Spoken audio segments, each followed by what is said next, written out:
because I decided it would be a magnificent idea to elaborate on why the Irish would beat the Mongolian invasion of 1240 to 1260 if the Mongolians had invaded Ireland. Oh, which, nice. Way to which, set your channel on fire, man. which, to be fair, there's some good arguments in there. Well, most people who agree with me put in good arguments, and then you have a few people who put in good arguments, and I see their comments, and I'm like, God damn it. Like, Nice. because they have one of those kind of like, oh yeah, but you forgot A, B, and C, which to be fair, I didn't forget. I just kind of deliberately left out, such as, Right. the Mongolian horde being 100,000, Being and the fact that even if you were to extremely push the population of Ireland to its like extreme, which was a military force of 30,000. And by the way, they've never raised a military force of 30,000 before. I've never heard of Ireland raising a military force of 30,000. But if you right. read of clans and what was it? The book of Currents and Gallowglass, which is set in the 15th century, and you were to raise every single military force in Ireland at that time, which has never happened. Like the maximum force you've ever heard of is 8,000. But regardless, if you were to raise every single military force, which a good chunk of that as well is cattle raiders, it's not like armored Right. Gallowglass warriors, it's cattle raiders. So, and at least they're elite, cattle raiders, Right. Yeah, professional cattle sure. raiders, Yeah, right. They're professionals, trained, yeah, yeah, yeah, yeah. skilled. It would still only be 30,000, which, would make their job quite difficult trying to kill that many Mongolians. Like, but, so I may have, purposely ignored those, the video together. Yeah. Then when I But go on, that's the way we have to do it, right? Because that's yeah, how you get engagement. Seriously, the yeah, videos where I provide every single detail and leave nothing out get no engagement because yeah, everyone that's a watches them fact. and goes, yeah, yeah, yeah, okay. Yeah.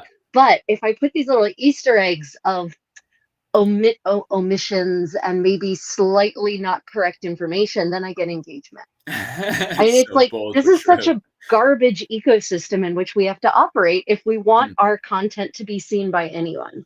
Yeah, It's yeah. it's disgusting, but yeah, I get you, man. I've done it too. Like I will purposefully leave spelling errors in my posts so Mm. that someone at least points it out. That's nasty, but true. It is true, like, and it is. We kind of result to that when we're competing against both AI, which it's just dumping. What was it? 1,000 posts a day, but are complete garbage. And then on the other side, we have pop YouTubers that purposely, add in the most weirdest, messed up stuff ever on purpose to get those Yeah, views in there. So, we're it, just playing the game like.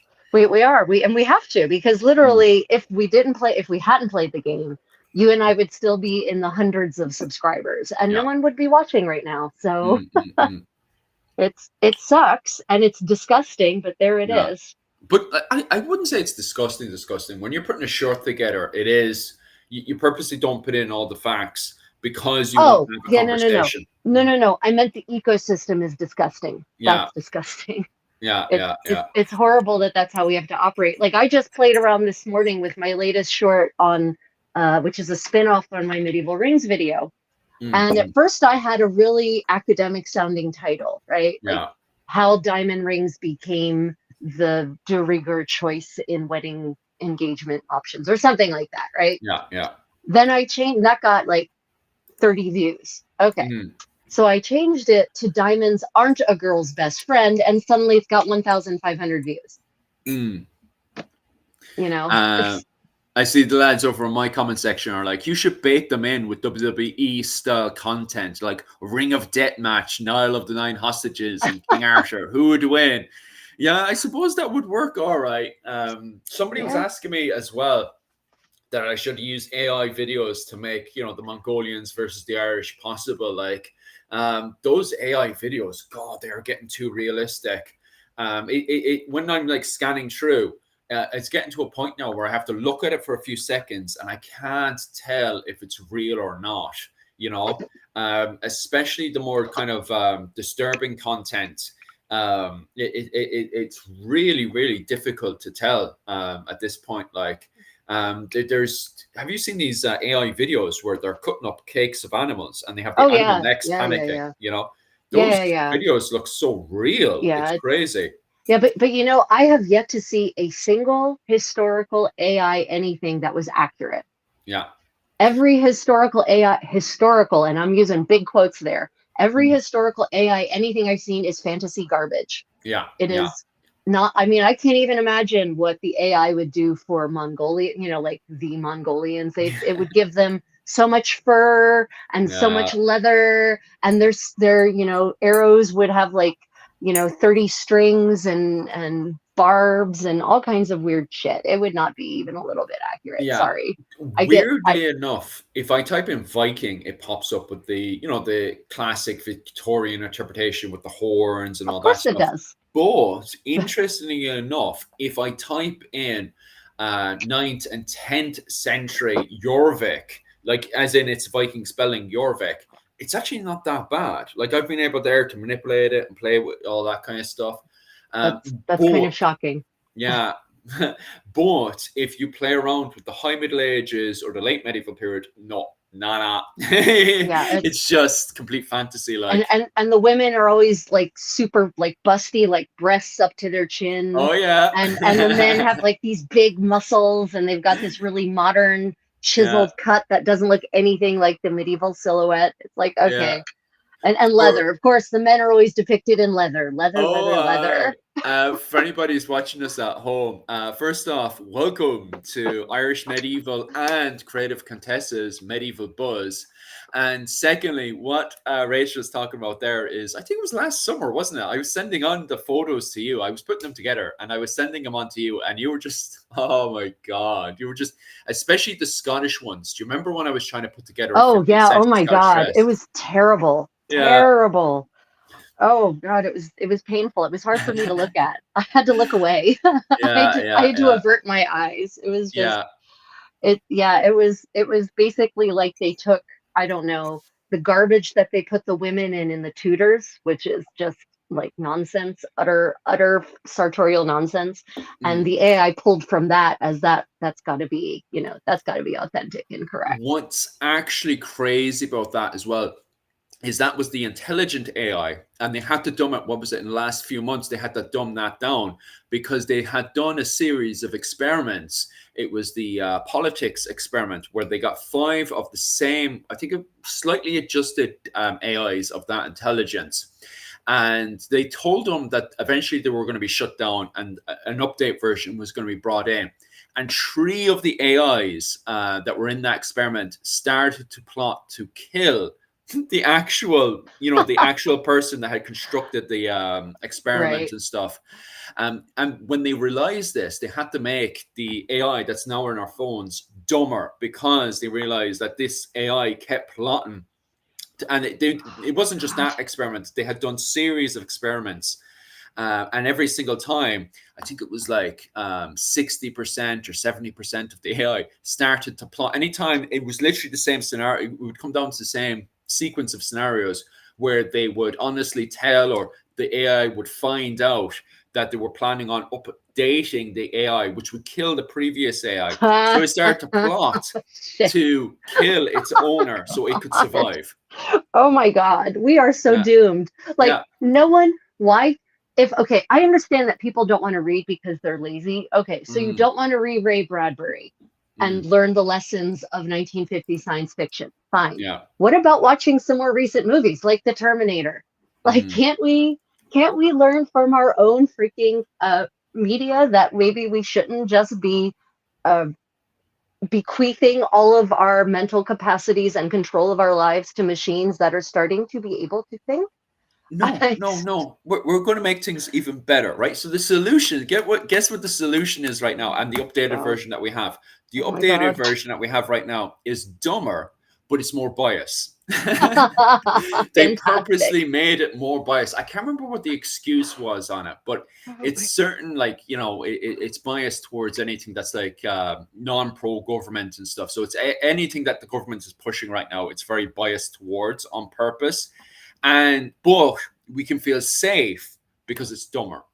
Dumber. Great. Yeah, Great. That's yeah, yeah, there can be nothing bad will come of this. It will yeah, be yeah. fine. You know, I have friends who are professors at universities, and they are losing their mind. You do too, right? They Mm, are losing their minds with all of the garbage their students are handing in, right? mm, The essays that are either flat out plagiarized, if they're lucky, it's just quality plagiarization, right? Like mm. that's the lucky scenario for these professors. The unlucky scenario is it's a bunch of AI garbage that's absolutely incorrect, but sounds really good, Mm, mm. and their students think they're getting away with murder by just letting ChatGPT write their essays, Yeah, right? yeah. So all my friends who are professors these days are doing is basically their entire job is just running assignments against AI detection software and plagiarism and detection software. Like that's all they do now. They don't have time to actually teach their subject, and their students wouldn't even bother learning because they're so Mm. lazy now. When it comes down to the top, and this is the bloody thing, when it comes down to topics that I am talking in, people assume I have it's like I am the stupid one. And don't get me wrong, it's not for everyone. I'm talking about people that go against me. And I like, obviously, I'm not talking about people who go against me in a positive way, as in, Right, right, Philip, I think you're slightly off with this. I think your right. interpretation should be A, B, and C. And I Yeah. read that and I say, okay, fair enough. Sometimes it comes out of my lips when I say it in a childish kind of way of going, no, I disagree. It's da da da. And then they go, are you sure, Philip? I think it's blah, blah, blah. And they chuck like references at me and so on and so forth. And I would see that as positive feedback still. I know Right. it's against me and everything, but it's still positive No, I feedback. mean that's part of the discourse, right? That's Yeah. historical discourse. That is a positive thing I and beautiful. 100%. What Yeah. I'm talking about is when they always take on the very kind of belittling Oh voice. yeah. The moment they're belittling, I'm just like, okay, okay, okay. Give me the information. And I know straight away, they're assuming that I'm too ignorant to read the information. Although my channel is literally called Irish Medieval History and I have so many subscribers. And I'm not trying to give myself a big head, but I feel that it should be enough red flags to say I kind of read those books, but regardless, they're still like talking at me like I haven't read any book. Like I've never opened up a book before. I've just decided today. I've just started a channel, and on top of that as well, they're going to suddenly sweep me off my feet by going he, go to the AI, and then chuck some AI at me.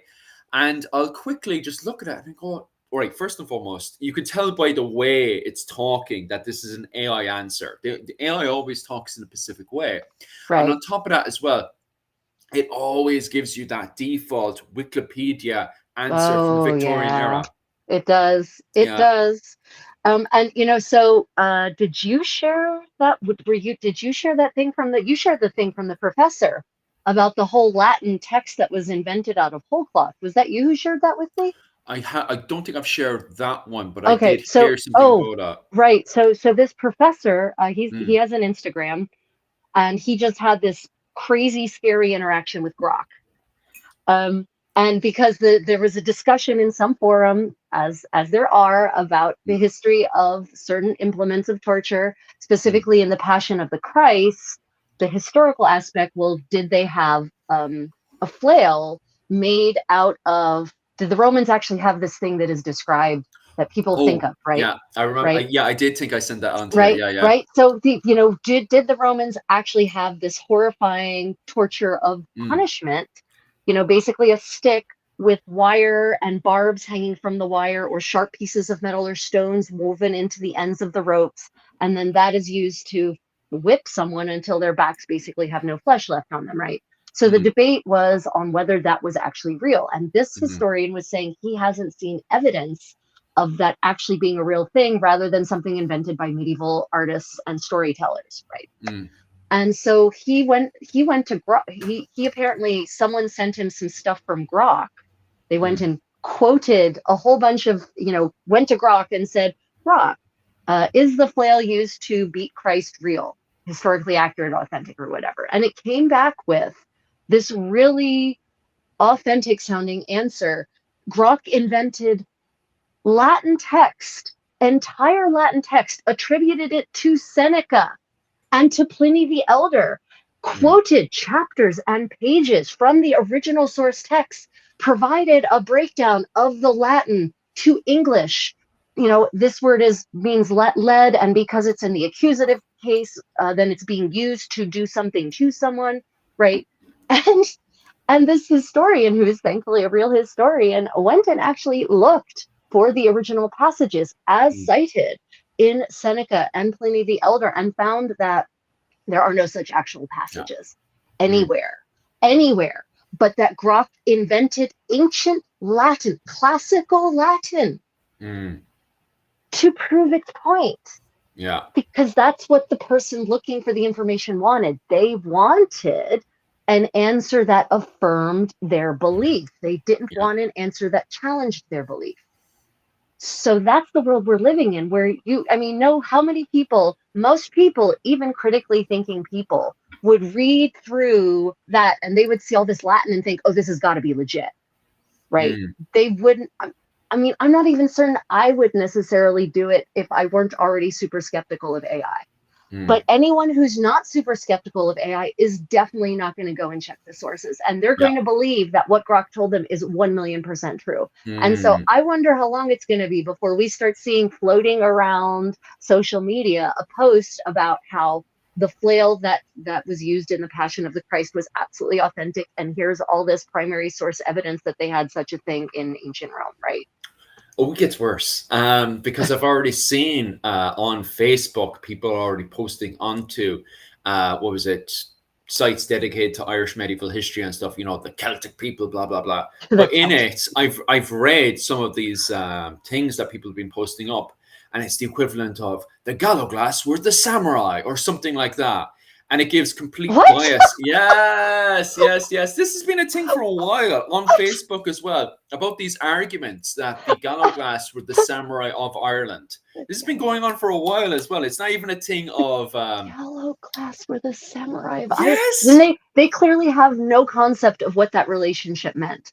Yes, of how the samurai were part of this whole feudal hierarchy, and the Galloglass were definitely not. Yeah. Oh, there's no compensation there because of the fact that it's just way, like, don't get me wrong, I can understand from a modern perspective where people are coming from this weird conclusion. Right. And that's Japan has a clan system from a modern perspective, and Ireland has a clan system from a modern perspective. But the thing that people don't realize is, first and foremost, these clan structures, these are modern English terms that I use and Mihal use and other people uses to simplify the conversation. And I said this to Dr. Owen O'Neill last week, and he quickly smiled back at me. I turned around. I was going through the comments, and somebody was oversimplifying what we were saying a little bit too much. And it was the word, what was it? Oh, yes, tribe. And somebody turned around and says tribe. And I says, oh no, I can see what you're doing there. You're getting the word to it and you're applying, because if you were to directly use the word to it, it directly translates to tribe. Right. But the problem is that to it from 550 AD to around the 12th century is not like a tribe you'd see out in Papua New Guinea or something. These to it of the 550 to around the 12th century were all living in their own individual ring forts of 10 to 30, and then each one of those ring forts then would be attached onto a tuat, which would, that would translate, I suppose, directly to tribes. And on top of that, then they were then attached onto an even bigger system. Right. But these were all these individual families, king groups, were all attached together through marriage alliances, fosterage, adoption, and stuff. So every single time you went into an individual ring fort, you wouldn't just get an individual family, but they would be mixed. They would have people who were adopted mixed in there. They would have obviously a wife inside there. And on top of that as well, they would have, kids that they had fostered from different ring forts. But Yeah, these yeah. were to make sure that the ring forts were connected. But they were still individual in their own little ring fort, happily independent. These weren't the big, tribes that were all living in one village. It didn't really function with that as that. And it didn't have, what was it called? On top of that as well, to come together, they would have assemblies at least every Sunday, when they went down for mass and stuff. I'm assuming, by the way, it's the Sunday. It was probably a completely different day back in the medieval period. No. So it was still Sunday. Well, I mean, I don't know about the assemblies, but church mass was still on Sunday. Well, mass was heard every day, actually. So, Oh, really? yeah. Medieval people heard mass every day. In fact, you weren't Mm. supposed to break your fast until you'd heard mass. Okay. Yeah. That could explain why they were building those at the end of the 10th century, all those towers everywhere, ringing the bell. Yeah. I mean, people these days, when they envision church and a church service, they think it's like got to be at least an hour, possibly 2, possibly 3, right? But medieval church services weren't like that. Mass was a pretty like a 20-minute affair. I mean, you had special mass, you had high mass, which would celebrate the great feast days and the more prestigious or more sacred the feast day, then the bigger the mass, but there's what I call the efficiency mass, medieval mass, which is about 20 minutes. And then there's, it can get longer from there, but the daily mass was about 20 minutes. It wasn't that long. So if you think about that, that's not even the time most people take to drink morning coffee. So that's just, instead of drinking a morning coffee, people went to mass, and then they were allowed to break their fast. So mass was a daily thing. So God knows when the gatherings were. Well, that was the regular assembly, I'm assuming, would have been on the Sunday when they went down for Sunday mass. And that would have been, and that assembly is just between the, individual to it. And then from there, not the individual to it, the individual to it. So that would be around, if you were to add, what was it, 30 plus another 30, so around 90 ring forts, which would have, 90 families, and they would go to the main monastic settlement to do their little assembly where they would go and pray. And then from there, they would have meetings and organize what they're going to do for the rest of the week and stuff. So that's where they would do their basic assembly at least once a week, right? And this is my assumption from the literature, right? Because in the literature, it talks about assembly from the church and the mass and stuff. So I'm assuming, looking at the literature, it's on Sunday, right? Well, but it would make sense, because Sunday, even though mass was heard every day, Sunday was still the day of rest, right? Yeah. So that was the day you weren't supposed to be doing things. So it makes sense that would be the day that everyone had off. Contrary to popular belief, medieval people, even peasants and serfs, had lots of days off. It wasn't, the modern idea of this crazy work schedule comes about with the factories, not with. It's not a medieval idea. So I could see that. Sunday makes sense. But the problem I had is that I'm only assuming it's on a Sunday. And I do that a lot with the literature. And I do have to highlight sometimes that, well, I'm assuming. And then I always have somebody give out to me, well, you're not meant to make assumptions. But I'm like, but the literature expects me to already know, but I don't know. Well, I mean, that's just it. Like anyone who says, well, you shouldn't make assumptions. No, all historians make assumptions.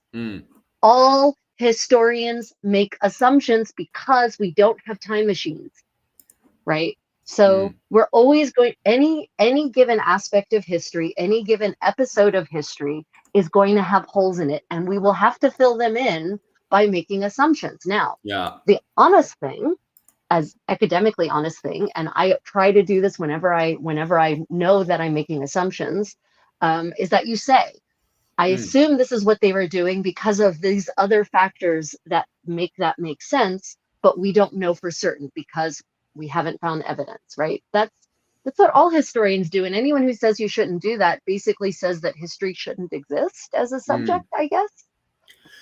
Yeah, that's also very true. My comment section's turning around and asking, would they have fairs?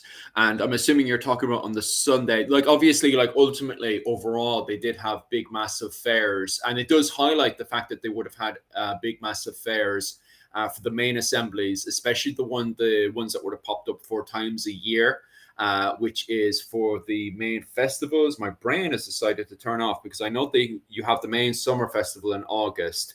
Then we have what's it called? St. Bridget's fair around, isn't that around? Somebody's going to correct me on this one. Around March, February. I'm apologizing. Somebody's going to kick me in the head for not knowing what day St. Bridget's Day is. Then we have You're going to lose your Irish citizenship. I know, right? Especially my mother. My mother would probably turn this on now, the poor woman, and be like, "You don't know which day St. Bridget's Day is. Get out." It's one of my mother's favorite saints is St. Bridget as well. Like, and then we have the one around Halloween, and and then we have the New Year, around the New Year Christmas festival, is where the main assemblies would have been done, where they would have collected the cow. The main over king would have collected the cows, and then we would have had various sport games and all that kind of stuff, which is fun because there's a lot of hurling being played as well. We constantly hear about the literature of hurling being played and stuff. And I always imagine that they would have had their version of the All Ireland hurling game. Or I think you guys have like a version of that with the NFL, with the, was it Grand Slam or something you guys have over there? You're the main. Wait. Well, isn't hurling is the thing with the stick, right? Yeah, it's the stick. Yeah. That's called field hockey. Field hockey. Field hockey. Yeah, we call it field hockey. Nice. I mean, I just thought the rules aren't quite exactly the same. Hurley has fewer rules, but but the idea is the same. Knock a ball around a field with a stick. And female field hockey players are some of the most vicious field hockey players. Yeah. So, yeah. The Super Bowl, somebody said it in there. Yeah, the equivalent to that would be the All Ireland in Ireland. The American equivalent in NFL would be the Super Bowl. So I always imagine when they're talking about the main fairs where they play hurling and stuff, that they're talking about like something to the equivalent of like the Super Bowl in America. Or the All Ireland that they play today in Ireland to do with hurling. So I always imagine something like that for the main assemblies, especially the August assembly where they talk about all these main fairs and stuff that people are playing hurling for that one. That's what I imagine, by the way. And that's me taking an assumption. I'm just assuming when they talk about these fairs where they play hurling and stuff, I always imagine, I wonder if you've got some of the best hurling players, they must have some kind of tournament or something going on there, like, especially the way they talk about it in the literature, like Cuchulainn traveling all the way to Ulster to play in the great game in front of the High King of Ireland and stuff. Like, there must be some kind of Super Bowl or something going on there with the old hurling, I'm assuming. Yeah. I mean, it seems to be a really important part of medieval Irish society. So that makes sense to me. Yeah, and we have a fan of the old I love hockey. Yeah, hockey would be in there as well. I've heard about that, where hockey evolved out of hurling as well, especially the Icelandic version of hurling, because Iceland has their own version of hurling as well. And I've heard that it was an evolution thing going from Ireland to Iceland, and then from Iceland over, not so much straight from Ireland. I heard it evolved with Scotland as well, then over to Iceland, and then from Iceland over to Canada and stuff. And then hockey started to evolve from there, I heard. Yeah, it can be hard sometimes to follow the neat trail of the evolution of some of these sports. And everyone wants to know, well, when were the rules invented? Well, that can get even harder. Because we can predict, we can say, well, the first set of rules that we have extant was printed in blah blah blah, but that doesn't mean that's when those rules were invented. So it can get that game can get really tricky. And what else was I bloody yapping on about? There was something else I wanted to waffle on about. Oh yeah, fairs and stuff. So I'm assuming, because they constantly highlight the main fairs with the 4 main seasons of the year when they have the 4 main assemblies, I'm assuming then for the already assuming assemblies that they have on a Sunday, that I'm also assuming that they would have had, the local games and fairs at that as well. Because if you're going to go down to Mass up around the monastic settlement, then afterwards you would have had your meeting, and then afterwards as well, the kids and all the other people would have played their, their hurling and the other games and stuff they would have played as well. Like, I think it's natural as well. Yeah, no, I agree. In mainland Europe, the fairs varied by region because, of course, in the medieval world, you can really kind of only have a fair when the weather's nice because Oh merchants yeah. have to travel long distances to go to these fairs. Mm, And so different regions would have different fairs at different times. But they, just like in Ireland, it sounds like when they fall in with the feast saint days, the mm, saints mm, feast days, the same thing. They always tie into some feast day, right? So mm, it's mm, part mm. of a greater celebratory event that combines religiosity with consumerism. I mean, Mm. what better combination? Oh, I for sure. And what am I doing? Boo, boo, boo. So Right. unfortunately, I can only see my chat because the combined chat that I should normally have is black. So if anyone is making comments on Philip's side, I'm so sorry I can't see them. Or asking questions about anything I say, I can only see my YouTube chat. That's That's grand because I'm paying I know attention it's to mine. grand, right? Isn't Yeah. that fantastic? Isn't that fantastic? Love One second. technology. Love Oh, you, tech. 1 second. I'll get up. Actually, no. Okay, I can just switch between the two. Yeah, that's what I'll do. I'll just switch between the two chats. So I'm at least somewhat because I'm paying attention to my chat right now, which is just talking about the hurling and stuff, and well, hockey like, and I can just zoom down, and now I can see your chat as well. Yeah, I can The see Samurai of Ireland. Yeah, my chat I can see, I just can't see yours. So if anyone has a question on your thing that's aimed at me, just relay it onward so I can actually answer it. I'm not ignoring all of Philip's people. I literally can't see you. You're mm, invisible to mm, me mm. today. Yeah.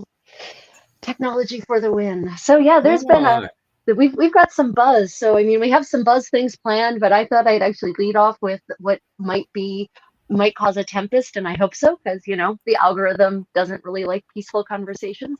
So um, I was stumbling through Facebook, and it shows Mm, me things it thinks I want to see, and sometimes it's right. And one of the things was a post about a very famous mid 15th century fresco in Italy that depicts a battle that happened, during ancient Roman times. So it's mm, depicting people who are wearing a combination. It's a Paolo Uccello battle scene, and I forget which of the specific ancient battles it is, but it's very famous, and it depicts a combination of ancient armor and mm. weapons and what would have then been contemporary armor and weapons, i.e., Italy circa 1450. And Yeah. one of the ancient warriors depicted he has a flail in his hand. Mm. Now, have you read any of the controversy surrounding medieval flails as a weapon? Oh yes, that does start so many arguments. Even here in Okinawa, it starts so many arguments about flails. Yeah. Were they I, were I'm they real? Were they not real? Was this a fantasy of I am Victorians or artists or yeah, so happy there's none of it in Ireland. There's none. There's none. There's no like it doesn't even come into the Irish sphere, which is shocking because I come over to Okinawa and it's in the same argument. Like flails come up in arguments in Okinawa. And Okinawa is funny. a small little island just off of China. Yeah, And it's they have depictions where they argue if they had flares or not because they have an entire today Kobudo has katas dedicated to the nunchucks and all that kind of stuff right, and right. different kind of flails and stuff. So they have katas, and because they have to argue that some of their katas, and it is like you can actually find kobudo katas, which by the way, for anybody at home, what kobudo is the armed version of karate. So karate is the disarmed version of Okinawa's fighting style. And their fighting style, when they have a weapon in their hand, is called kobudo. And believe it or not, and it's so funny because YouTube argues that karate and kobudo is a recent fighting style that only came in from 1920. And that's not true at all. Some of the katas actually have their sources going all the way back to the 15th century, if not even back still further, because some of the movements, I've even gone through some of the katas and stuff, and there's some movements in that that go back to wrestling styles, and some of those wrestling styles go all the way over to the Bronze Age. So some of those movements and the katas and stuff are really, really, really old and ancient. Like, for example, if you see a movement in a kata, I know I'm slightly waffling here, but they have movements where you can literally pick someone up from a belt, lift them up, and move them over here. And if you look at, different people on YouTube and stuff, they'll go, oh, it's this fancy move and it's that fancy move. And it's not. It's literally the best way to describe it is, have you ever seen sumo wrestling? Oh, yes. Yeah, Yes. where they just pick themselves up from a belt and move it. That's all it is. And the reason why that movement is still there is because Okinawa has its own version of sumo wrestling that goes way back to the very, early parts of the medieval period, where you have all those influences come in from China and Mongolia and all that kind of stuff. So you can find all those foundations to Okinawan fighting style going way back when. Which makes complete sense. I mean, yeah. So this argument that was invented in the 1920s, is there a person they tie that to who said this is the inventor of karate? Is that that the argument? The reason why you have so many people going, well, karate is not really traditional. The reason why people trip over that is because they only actually call it karate, like officially call it karate and officially recognize it as a martial art in 1920. Before then, Okinawans just didn't understand the concept of, and it's so funny because they actually have if you ask the locals here, they actually have a funny story to it, because most of their, especially my sensei, what was it called? Shinobukuro sensei. He was actually, what was it called? He was born just in World War II. So he was born during these events and stuff. Right. And his father was there when they sent the diplomat over to Japan, because this is during when Japan was officially surrendering to Japan, because although it had been conquered previously, they never really officially surrendered. So they still had to send diplomats over to say, yeah, we're definitely Japanese and stuff. And as part of these surrenders and stuff, the Japanese at the same time wanted to kind of define who they were. So they wanted to have their own version of kickboxing, right? And so they were going through their kingdom, trying to find their version of kickboxing so they could look, as civilized as possible to America. Right. And so they came up with the idea of having the Okinawan style of fighting, which had kicks and punches, which they didn't have in mainland Japan. They had judo. Judo, although it had a few kicks and punches, didn't have as much kicks and punches as Okinawa did. And so when they were bringing their diplomats over, they brought one of the fighters over, and they were like, what's your fighting style called? And they were like, and they just called it in their language, empty hand. And originally they were using the Chinese version of empty hand, but your man who was talking to the Japanese was like, oh, well, I can't use the Chinese version. It will really annoy the Japanese. So he used the Japanese version, which was karate. So he started calling it karate during the talks. And then it gets even more complicated, because they were like, okay, and what's your Pacific style there? So they literally, between these diplomats, came up with the entire dictionary of what is, defining what was specifically their fighting style, what was the fighting style of each dojo. And so they had to come back to Okinawa and explain, well, we're now officially doing karate, and this is the name of your style. And they were just like, oh, okay. I mean, yeah, so it's funny, because someone who says what was invented in 1920, that makes it sound like there was nothing that came before. Like it was some kind of, cult-like religion, like Scientology, that was just invented out of nothing, right? But it wasn't. It was the codification of this much older tradition. Yeah, I can see how people would try, pedants especially, would try to argue really hard about that 1920 date, right? Yeah, and it's funny because the kicks and punches, like, although I was saying the wrestling itself comes from the Bronze Age, the kicks and the punches were definitely there by the 15th century, when the Chinese had brought over their, gung fu with their own punches and kicks.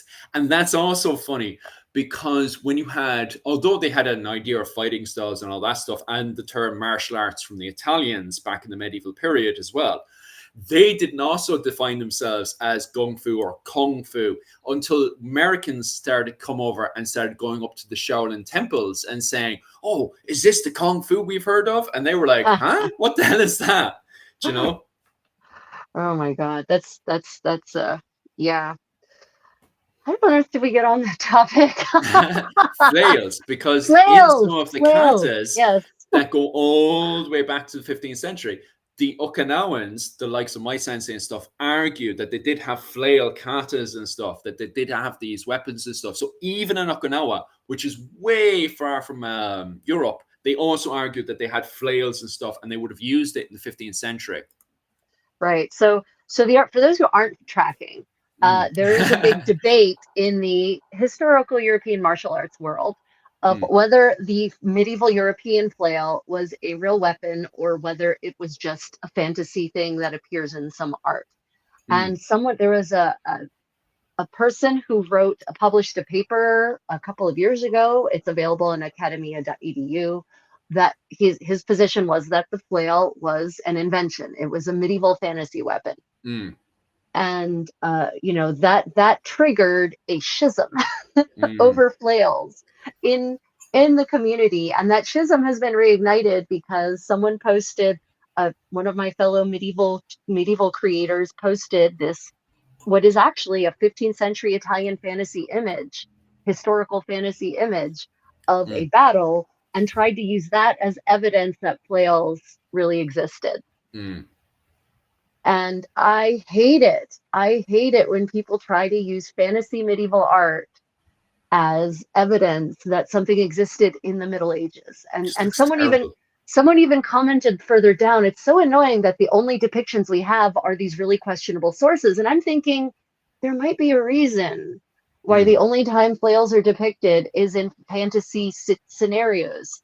And that might be because, in fact, this guy who you all excoriate so horribly or so viciously was right. It is actually not as real of a weapon as you all think it is. And I don't have a position in particular about it because I don't really give a crap. But it's a really interesting argument to watch from a completely dispassionate view. And you say there's not. This is a debate that doesn't touch Ireland at all. The Irish community. Thank God, yes. There's no flail. There's no evidence of flails whatsoever so far. I haven't come across the likes of the Fitzgeralds or Butlers using flails ever. And even on top of that, like I can't. Not during cattle raids or anything, because we have effigies and we even have drawings of cattle raids and everything. And in it, I can't see a single depiction ever of any flails being used in Ireland. Not even talking about it within the sword, because sometimes you get monks saying he used this mysterious weapon, da da da da da. None of it. But it's just I just can't imagine it even being used in Ireland, given that anytime you have a cattle raid happening or something, sometimes it's on uneven ground where you have woodland and stuff. Which is funny because I have a farmer and I have Dr. Owen O'Neill right now, a friend of mine, actually, Dennis, who actually goes to my Patreon classes and stuff. And he argues, it's not that he's not arguing cattle raiding didn't exist. As a farmer, he just can't imagine how you could do a cattle raid because of the way cows behave. And he works with cows all the time, and trying to get them when they're panicking into a spot, it's just like, how do you do this? And he's been working with Dr. Owen O'Neill as well for a while, and the two of them have been scratching their head pondering, how can you get cattle moving to where you need to go during a raid and stuff. So it's interesting, but imagining trying to get a flail around and move them around the place while you're trying to do a cattle raid, I think it'd be a bit too messy. So thank God flails are never in a conversation to do with cattle raiding or conventional warfare in Ireland. It's just not there. Well, with cattle, I mean, does he not know about cowboys? I mean, there are literally professionals as well. There are literally professionals who know how to make cattle move, even if they're unhappy cattle. So I feel like that's maybe is he Irish? Is this gentleman Irish? Yeah. So maybe these nice, placid, modern, spoiled Irish cattle. Well, you see, that's it as well. Irish cows out. We can't turn, like, they're the most nicest cows in the world to eat. Like, don't get me wrong, but they are soft. Life is amazing for these cows. Yeah, right. Compared to Texas is a little bit harsher on the cows, isn't it? Well, I mean, the whole the Americas are just kind of generally harsher than Mm, Europe is. But my point, like, I think it might be less of a geographic issue and more of a modern versus medieval issue, maybe. mm, That medieval cows were possibly not as placid mm, as as our modern bovines with their giant brown eyes that just make you want to pet them, right? Like, I mm, just, mm. if you look at some of these medieval cultivars of cows, the really hairy ones, the big scary ones, Yeah. you're like, yeah, okay, maybe I wouldn't want that coming at me in Mm, any pace. Yeah, I think that's it's interesting, but maybe it's a question of my modern cows in Ireland not being accustomed to being moved yeah. the way medieval cows would have been, because medieval cows would have been like migrated, right? They would have been taken to different pastures depending on the Yeah. season. Mm. And I'm going to bet that modern Irish cows probably are not migrated in the same way with the same frequency.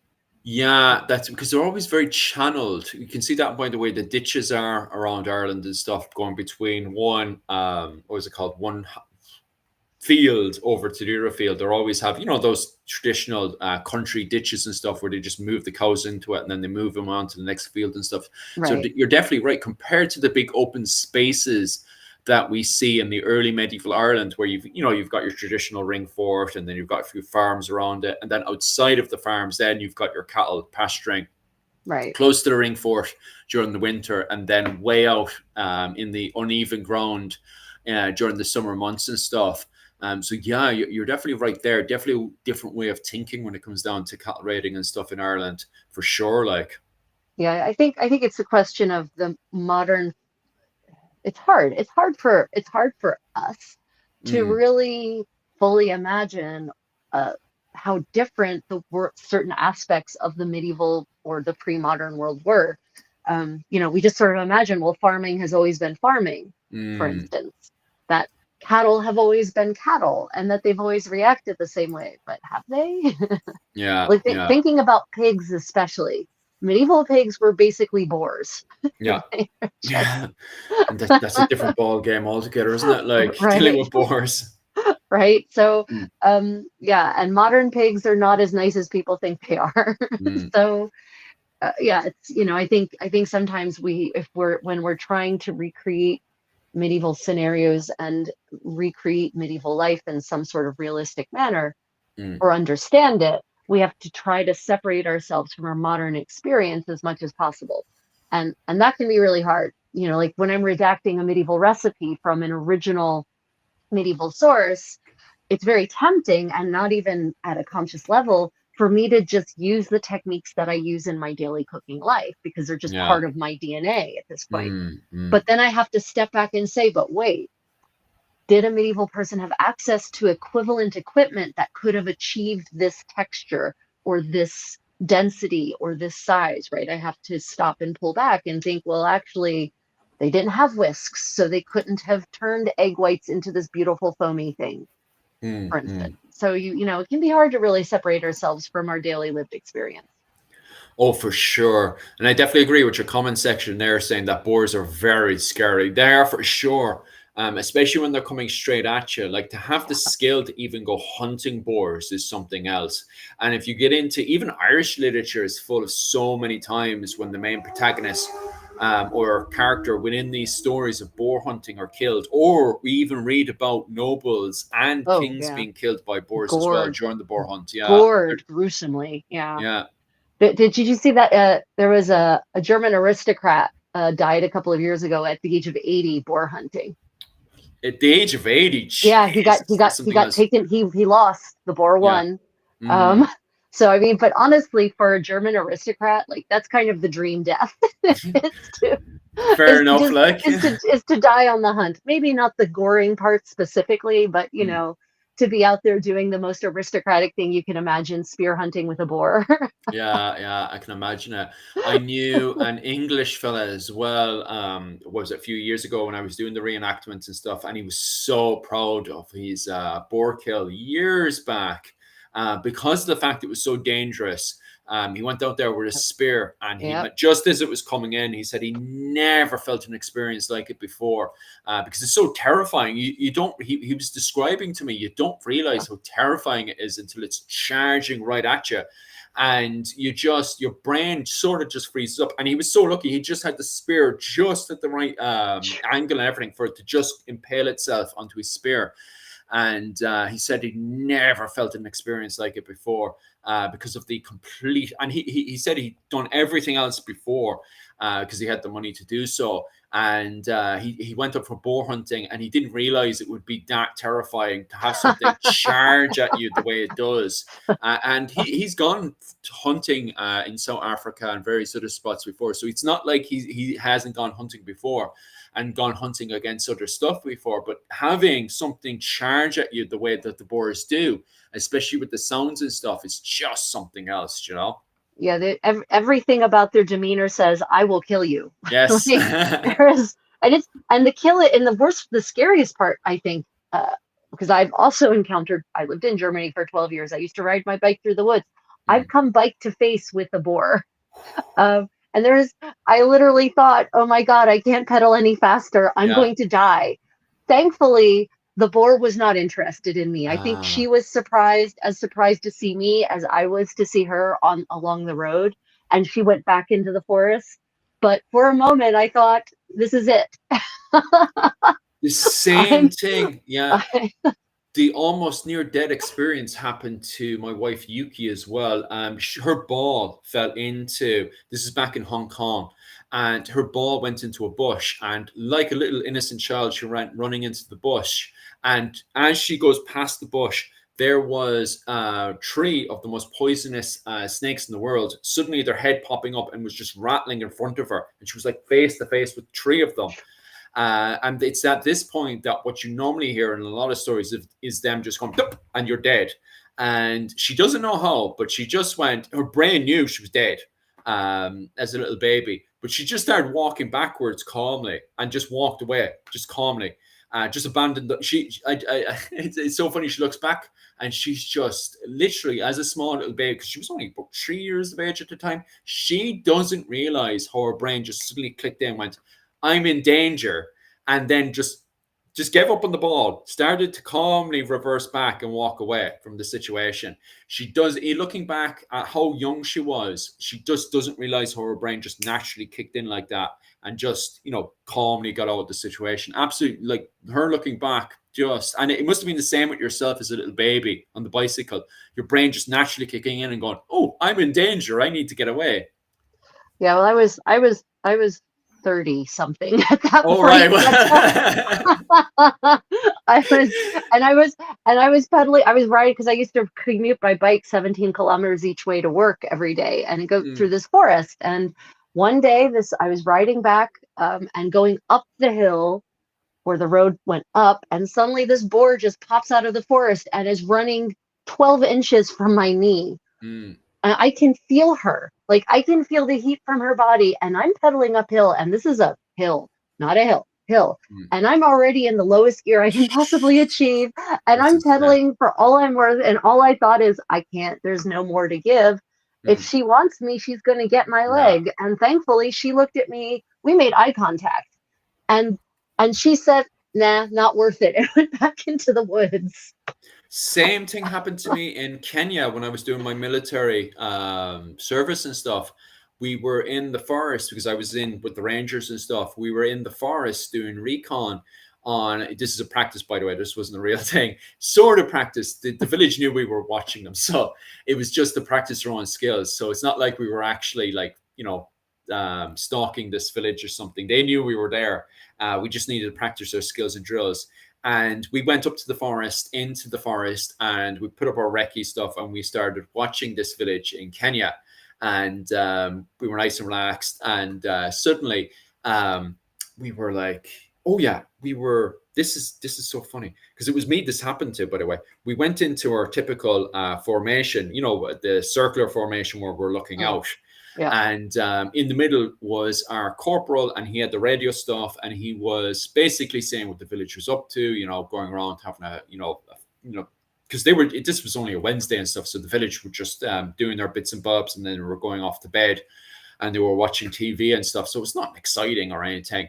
And obviously they were closing the curtains that night because the fact they knew we were watching them. And what was it called? So we reported all that stuff up.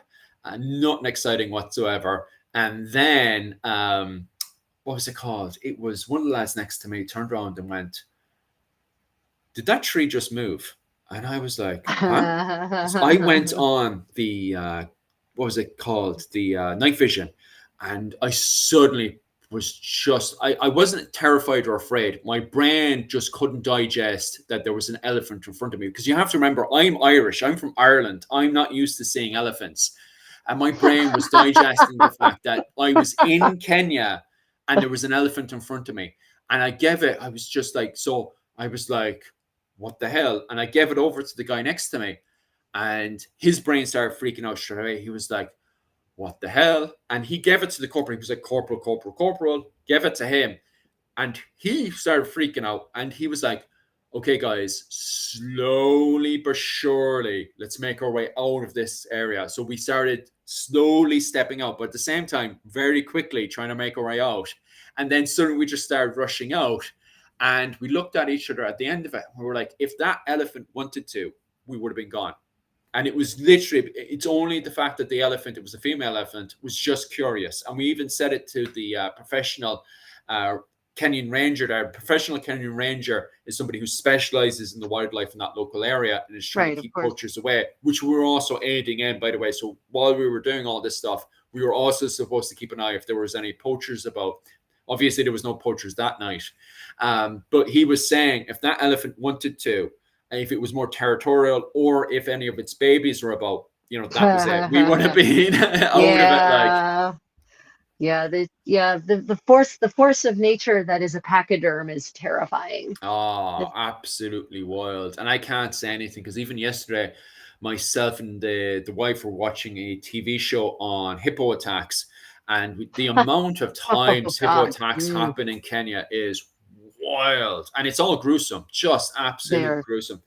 They literally leave no survivors. When I went down to South Africa for a visit, the only time I've been to South Africa, the week before, there had been a wedding at which down in Zimbabwe, actually, at which they had decided to have their wedding vows by the river, which is lovely, except that a hippo rose up out of the river and bit the bride in half.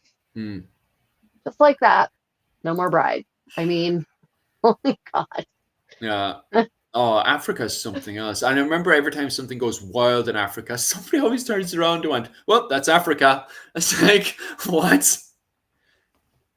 But it's true though. Like you when it comes down to every situation in Africa, you try to prepare for everything. Like people default try to prepare for every situation. And Kenya, what was it called? Africa in general just always has the most spontaneous thing happen. And everybody always just responds going, oh, well, that's Africa, and you kind of just have to leave it to it. Like, no matter how wild the situation ends up, you kind of just have to shrunk your, shoulders and go, well, that's Africa, and just let go. Like, well, that's how we felt about living in Albuquerque, because while we were there, the craziest crap keep happening. Meth labs were blowing up. They found drug lords, private cemeteries where the drug lords were burying all the people they had killed. There was a 12,000-year-old corpse found in a cave that had just gotten lost and died there, and his body was preserved so well that the hikers that found him thought he was a recent victim. There was always crazy stuff happening in Albuquerque. So I feel like there are certain parts of the world where you're just like, yep, that's what happens there, and just keep going. You have to take on, what was it, Jesus's and Buddha's teaching of like, oh, just love your enemy. Because like, unless you're going to do something about it, it's just extra stress to your brain. I was saying this to Mihal last week as well. We were having a chat afterwards about some of the silly comments we'd be getting that were so angry. And I was like, the only thing you can do to some of those comments is just take on the teachings of Buddha and Jesus and just, love your enemies, because it's just stress to your brain, Yeah, I mean, angry about what? Some people get, I know what people get angry about when we have conversations about history, so I don't need to ask that question. I know exactly what they get angry about. Jesus Christ.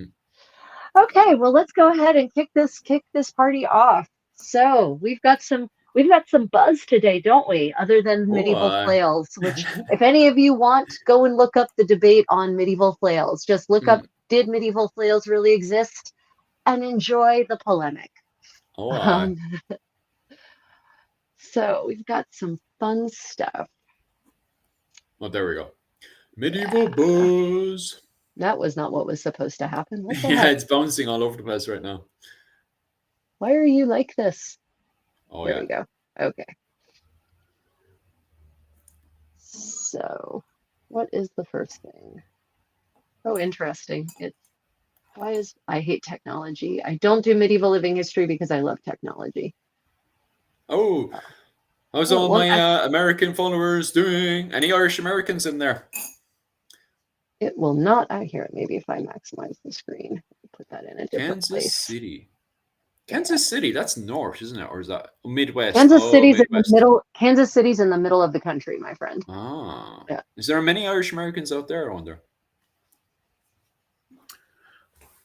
Bum, bum, Okay. Well, it bum. should be. It should be progressing on to the next slide, but it apparently Decides it it, wants to freeze. it doesn't want to do that. So I'll force it to go here. Okay. There we go. Yo, Oh over yeah, I read. to I read Poland. about this. Yeah, this elite Yeah. spear horde. I actually had to do an extra bit of reading for this one because of the fact that when I first heard seen it, I was like, I want this to be like a spear for the battlefield and stuff. Because you know me, I'm all mad for the living history side of things. So I can't wait for a spear to be in there so somebody can make it and then use it for one of the living history events. And then I also wanted it to be, I didn't get anything I wanted, by the way. And then I also wanted it to be a spear from the north part of Poland because they said the 10th and 11th century. So I was like, I want this to be from the north, and I want this to be from elite, but I want it to be usable for the battlefield and stuff because I want, especially my friends who take part in living history in Ireland, my Polish friends who do kind of Hiberno-Scandinavian, Slav. Right, that would have been a great find for them. Yeah. But it's not. This is No. solidly from the Oh, center of Poland, and it's a Slav find because, and they're even arguing right now with a good argument that this is one of the main, nobles to the king of Poland at the time during the early 10th century, and they know this because if you look at the spear itself, it's very fashioned in the style of what was it called? A more of what we say more like a relic cross, right. a relic spear, than a spear that you would use on the battlefield. Because first and foremost, obviously the styles and designs that are on it, and also the tip of it, it's very sharp at the tip, but the tip has never been used because you'd know it would be used if it was there poking away at people and stuff. So it was definitely there for ceremonial purposes because of the style it was done with the the various knots, the knot style that you would see in Poland that's influenced by the Scandinavian world, but that Pacific style that's on it is very Slav. So it's very much a Slav style that's on it. Also, on top of that as well, it's made up of gold and silver and copper and all that stuff. So it's definitely not for usage on the battlefield, right? And furthermore, and this is where the debate comes in, they're debating. First off, I'll take it from the Christian style. So the debate is, was it used ceremonial for the Christians or the pagans? Because in the 10th century, the 10th, 11th century, late 10th century, early 11th century, you still have that fighting over between the Slav pagans and the Christian pagans, Right. with the King of Poland being a Christian who's still very much, putting down the fact that Christianity is the way forward, and him basically either converting the pagans over to his side of thinking or just wiping them out completely. So it's still in that blur, and even having heretics, and just to nail things in the head, there is a difference between Christians, pagans, and heretics, right? I mean, Was it heretics are heretics? technically Christians. Is To it be a heretic, you have to be a Christian, which basically. one's sorry? Which one's the one that denies Christ? It is heathens, isn't it? I mean, pagans, and heathens. It's synonymous. because there is one in Poland. So Christians were ones that are 100% in line with, Yeah. allegedly in line with Rome. Then you have pagans that believe in the folklore, quote unquote, but Yeah. also believing they don't deny Christ. And then I think it's heathens then are the ones that deny Christ. So they're Yeah. both, they believe in the quote unquote folklore and they also deny Christ. So that's the three differences in not just Poland, but also in Ireland as well, because you see the same thing popping up in literature in 10th century Ireland, which I was not aware of until recent arguments and debates started coming into my sphere on YouTube recently. So I mean, Poland had, but that's weird because the word pagan just means from the country, and it yeah, actually is used originally just to talk about people who weren't Christians. yeah, but Like, so it's I wasn't, there's no distinction inherent in that term. That must be something that maybe the Irish have specifically applied to their own history, but mm, I mean, none of my pagan friends who identify as pagan believe that Christ is the Son of God.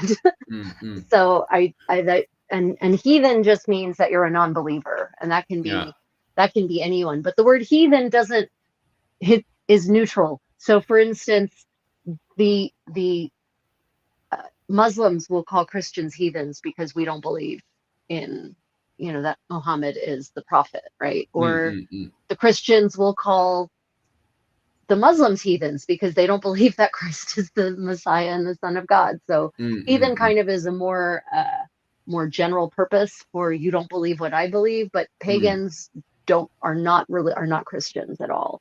Yeah, Um, because the main reason that argument comes from the Irish interpretation is at the time you have the men of Dublin, but the men of Dublin are not in line with Rome. And what I mean by that is that the men of Dublin are still first off, they build oh, their they're settlements heretics. in, They're oh heretics. yeah.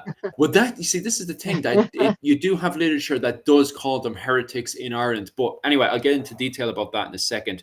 Is you have the what was it? The men of Dublin build their settlements like cities and stuff still in the style of the Irish style, which is having a monastic church in the middle and then having their walls around it, which is in more in line with the Irish style of building settlements and stuff. But they're still building churches in the middle. But what's interesting as well is when they construct our crosses, their crosses have Christ in the middle, Jesus Christ, but they also have pagan symbols like Loki and Odin and stuff all over that as well. But then you have people within what is it called? The Hiberno Scandinavian world that completely deny, they don't believe in Jesus Christ as well. So there's a huge argument there about, what's the differences between people who believe in Christ, deny Christ, and also just straight up Christians are in line with the Roman teachings. But it's funny because you can also find examples in the 9th and 10th century and even in the 11th century of the Irish believing in folklore and stuff, but then calling themselves, oh, but I'm also in line with the Roman Christian teachings as well. So I I mean, think it's funny. that's kind of true across most of Europe, Mm, especially in the earlier days of conversion, yeah. right? There's much more of a mixture of beliefs and practices, and it's not really until the Reformation that all starts getting really teased out because Mm, the Reformation triggers the Catholic Church to go on, to causes an allergic reaction, which causes them to start hunting for anyone who doesn't, really truly believe exactly what they teach. And then the Reformation churches jump on board with that. And then you get the witch hunts of the 17th century. Yay. mm. And then you've got the what was it called? Somebody followed up with your one then, and then you've got the witches appear Right. Yeah. in It's the like, early modern. Yeah, yeah. yeah, it's like, Um, oh my God, what a mess. yeah, yeah. The Most fun because like most of whom didn't even think of themselves that way. They were yeah, just I know, women. right? We just blame the women. Blame the women. Blame the women. We Yeah. need to blame someone anyway. Yeah. I I'm not mean, going to blame the white men anyway. no, don't blame the men. It can't be their fault. Although there were men who were tried as witches in the 17th Yeah, century. that's That is, especially in that, Germany and stuff. Oh, yeah. but anyway, back to the sphere. So anyway, this is the period where we do have that mixture of a blur, right? However, the King of Poland, because he's trying to get in bed with the papacy, is very much I am in line with the Roman Christian Church, and so he does. The King of Poland and it's still around today. If you go into what was it called, the museums in Poland and stuff, one of their main museums in Warsaw, his spear is still there today, which is a reconstruction of the spear that punctured Jesus Christ when he Right. was on the cross. And so the King of Poland reconstructed that spear, the relic of it, and he used to go into battle with that spear. And so the spear that we have found, it's believed that one of the nobles that was following the King of Poland, that he himself was constructing a spear and was bringing that spear into battle as a kind of way of boosting morale and stuff within the Christian Polish military and stuff out of the period. However, on the flip side of things, it's believed they're also trying to make the argument that this could have also been a pagan spear as well, that it was sacrificed, that it was actually dumped into the bog as a kind of sacrifice to the pagan gods in that area. So we've got arguments from both sides that it was either a Christian cross, that during battle the spear had been cut off and then it had fallen into the boggy water, or on the flip side of things, you also have people arguing that it was a pagan spear and that it had been sacrificed to the pagan gods of the river to appease them and stuff. So we have arguments from both sides of which way the is it a pagan relic or is it a Christian relic? Right, right. So a question from my chat, is this regarding the 4 medieval spears that archaeologists found in the waters of Ostrowniki in Poland? Yes. I'm based on the fact that it's an image of someone fishing a spear out of the water in Poland. I'm going to assume that it must be those. Yeah, because like the counter argument to this as well is the fact, like, I don't know, maybe I shouldn't say anything because what was it called? It's way out of my speciality. Like, because if I was to use feelings, I feel like it is a Christian sphere because of the two reasons, as you said there. The lake that it was found in, it was found right next to the island of. This is me butchering it, by the way, which is Landnica, which is spelled Lednica. It was found there on the island, and that island was a Christian fortification. So, if I was to take a biased look on it, and even the way that the spear looks, it looks like, in my opinion, it looks like a Christian spear, that it was based, off of the idea of, Christ's spear and stuff. So if you were to take it from, and even politically at that particular time, that was very much a Christian area. Like, this isn't found often East Poland and stuff, but it's way out of my field of expertise. So if it is anyone who's Polish in there, definitely correct me 100% if you believe that it was a pagan spear that was, sacrificed to keep the pagan gods happy and stuff. I would love to hear, especially if you have evidence to say otherwise. But if I was to use feelings, I do believe, because it was found next to an island that is a Christian fortified island, and looking at the spear itself, it does look like, it was based off the spear that had punctured Christ's the spear side. of Longinus is the name of that spear. The spear of Longinus. It's in Austria currently. Oh, nice. I need to go see that. The Habsburgs were the last people to possess it. It of course dates to sometime in the Middle Ages, but whatever.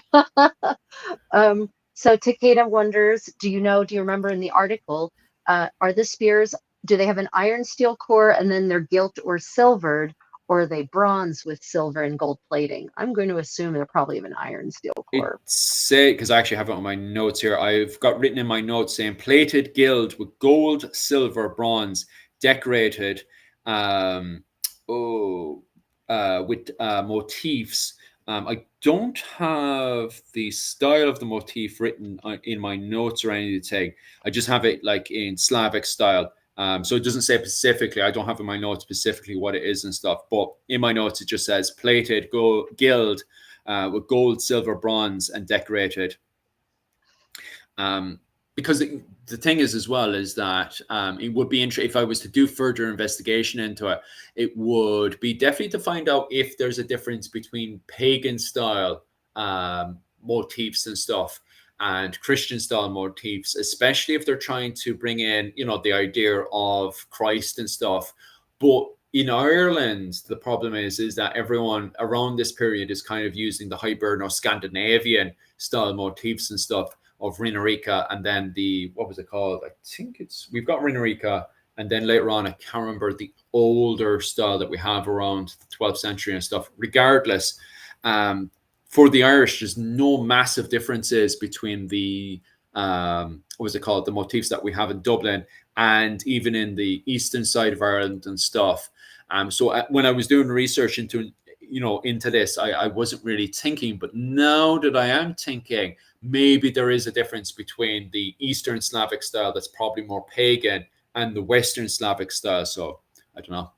Well, the problem with all of that, of course, is that if this is indeed supposed to be a copy of the Spear of Longinus, one of them anyway, because apparently there were more than one found. But if they're all supposed to be copies of the Spear of Longinus, then it might not reflect any local motifs. It might actually be a copy of the spear that the Habsburgs had. Well, the Habsburgs were to come to have, because they wouldn't have had this there were no Habsburgs in the 10th century. But anyway, yeah, it's all a question of how much is it a copy of supposedly the Christ that the spear that pierced Christ's side, or how much is it a reflection of local artistry?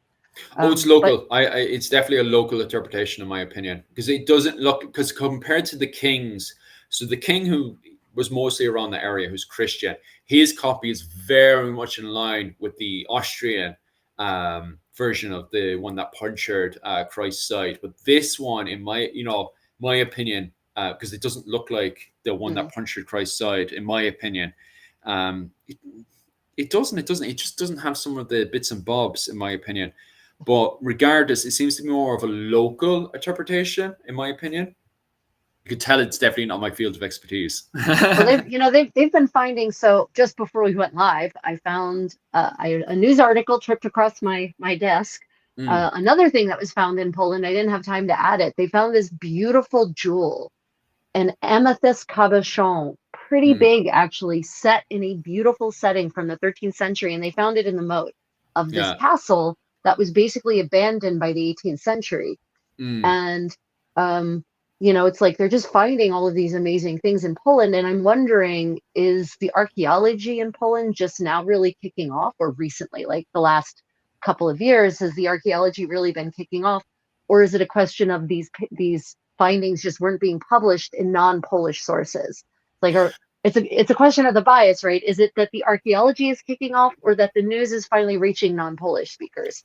Because there's so much coming out of Poland right now. Yeah, that's also very, very interesting as well, because when the next story I go on to, which is the Swedish story, that's funny because it's only recently that they published where it is, but they're refusing to give away the location itself because they were terrified that scuba divers will go down and steal all the finds in that area.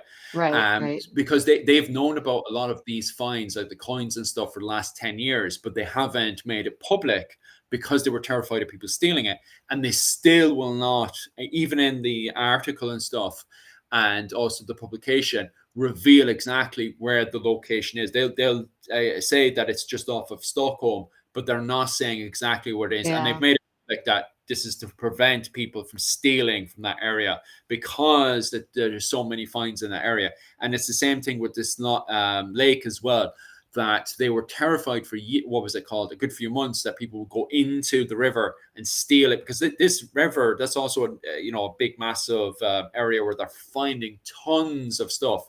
The reason why this one was made public was the fact that they're pretty quite sure that this is one for a noble class. Not for the King of Poland himself, but one of his nobles under him. That's what they're reckoning. Or it was a pagan spear for sacrificing sacrifice to the lake. Yeah. The usual, throw the metal bit in the water, the gods will be happy. Yay. Yeah. It's exactly what they're thinking and stuff. So that's the argument.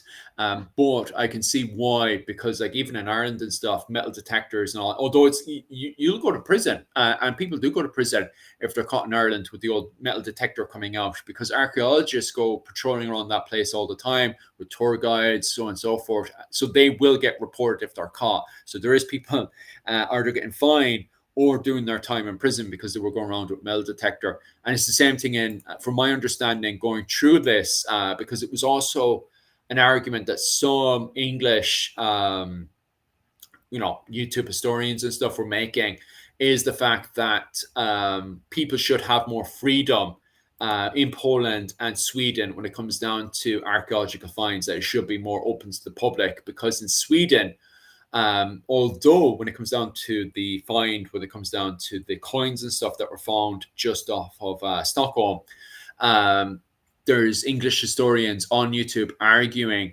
that the person who found it should be allowed to keep on to it. Instead, the law is in Sweden that if you find any archaeological finds, that straight away you have to report it to the museum, and then the museum will reward you. So they'll give you a reward and everything. What was it? A state reward. But there were English historians on YouTube that feel that the person should be allowed to keep on to the finds, which I do find interesting, especially in my comment section and stuff. What do people in general think? Obviously, me being a historian and stuff, and it's the same thing with my wife and stuff, we're very biased. We believe that if it's from the medieval period and stuff, that the museum should be able to hold on to it, because the museum is able to look after these finds and stuff. Like most people they don't, most people don't have the facilities to properly store these items, or to treat them in the way that they would need to actually survive more centuries. It's funny you mention that, because that's one of my things I wanted to talk about. So I'll just toss that in now. It's not so much news, but it's a resource that people might not be aware of. And this ties into the idea of metal detecting versus, popular metal detecting versus not, right? Yeah. So the UK has this thing called the Portable Antiquities Scheme. And this is why the English historians are probably have a completely different view on this, right? So many archaeological finds have been found in the United Kingdom only thanks to the efforts of these mudlarkers, right? These people who have the metal detectors and just go out for fun and see what it is they find. And the Portable Antiquities Scheme has just been recently updated. You're now required to report anything you find that's 200 years or older. Of course, how an average person is going to know that, I don't know. But you're going to report if it's 200 years or older of any material. It used to be 400 years or older and gold or silver, but now it's any material, doesn't matter. If it's older than 200 years, you need to report it. Now, it will not be confiscated from you. If it is something that the museums deem to be of historical value, i.e. not just another pot shard, right? Then they are required to offer you the market value to buy it from you, and you do have to sell it, but you will actually get you will get compensated appropriately.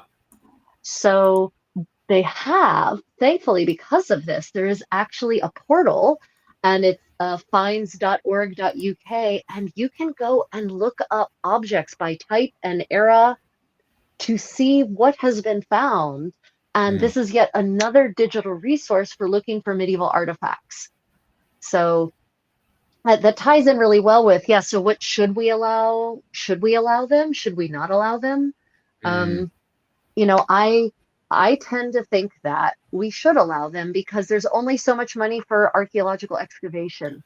Yeah, that's always the counter argument as well. Like it's grand for myself and the wife to be biased and everything, but at the same time, trying to get all these finds and stuff is quite difficult.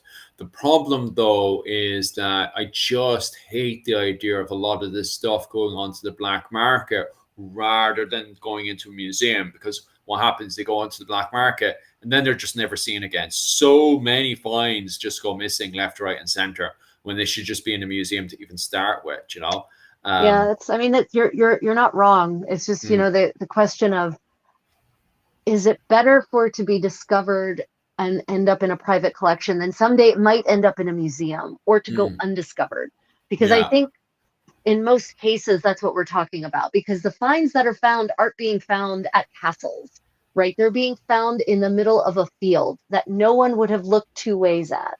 Yeah. But this farmer decided to just go out in his leisure time, or this person who lives in a village nearby just decided to go and take a walk through the sheep pasture Mm, with his metal detector, and he found a gold ring.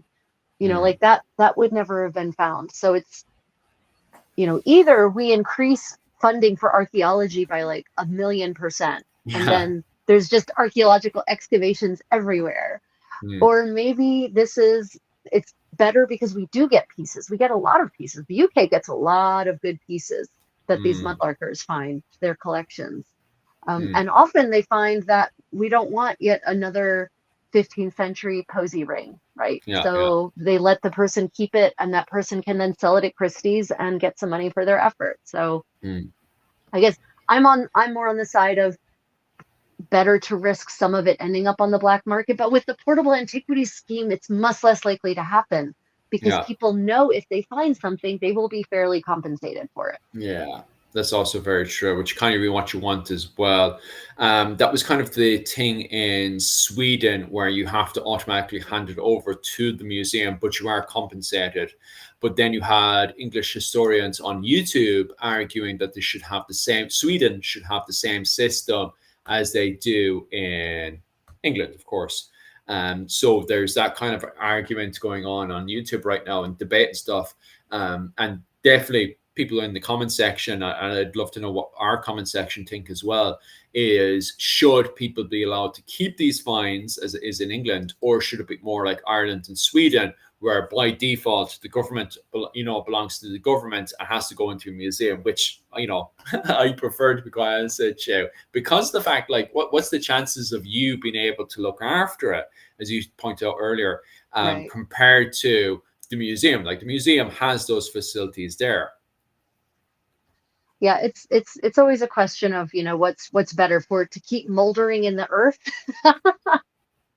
Mm, and never be found, possibly even plowed up and further destroyed at a future occasion, or for it to be found. And I definitely think maybe it's a little brazen for English historians to tell Sweden that Sweden should do it the way they do it. I mean, mm, that's a little cheeky. Each country gets to decide for themselves.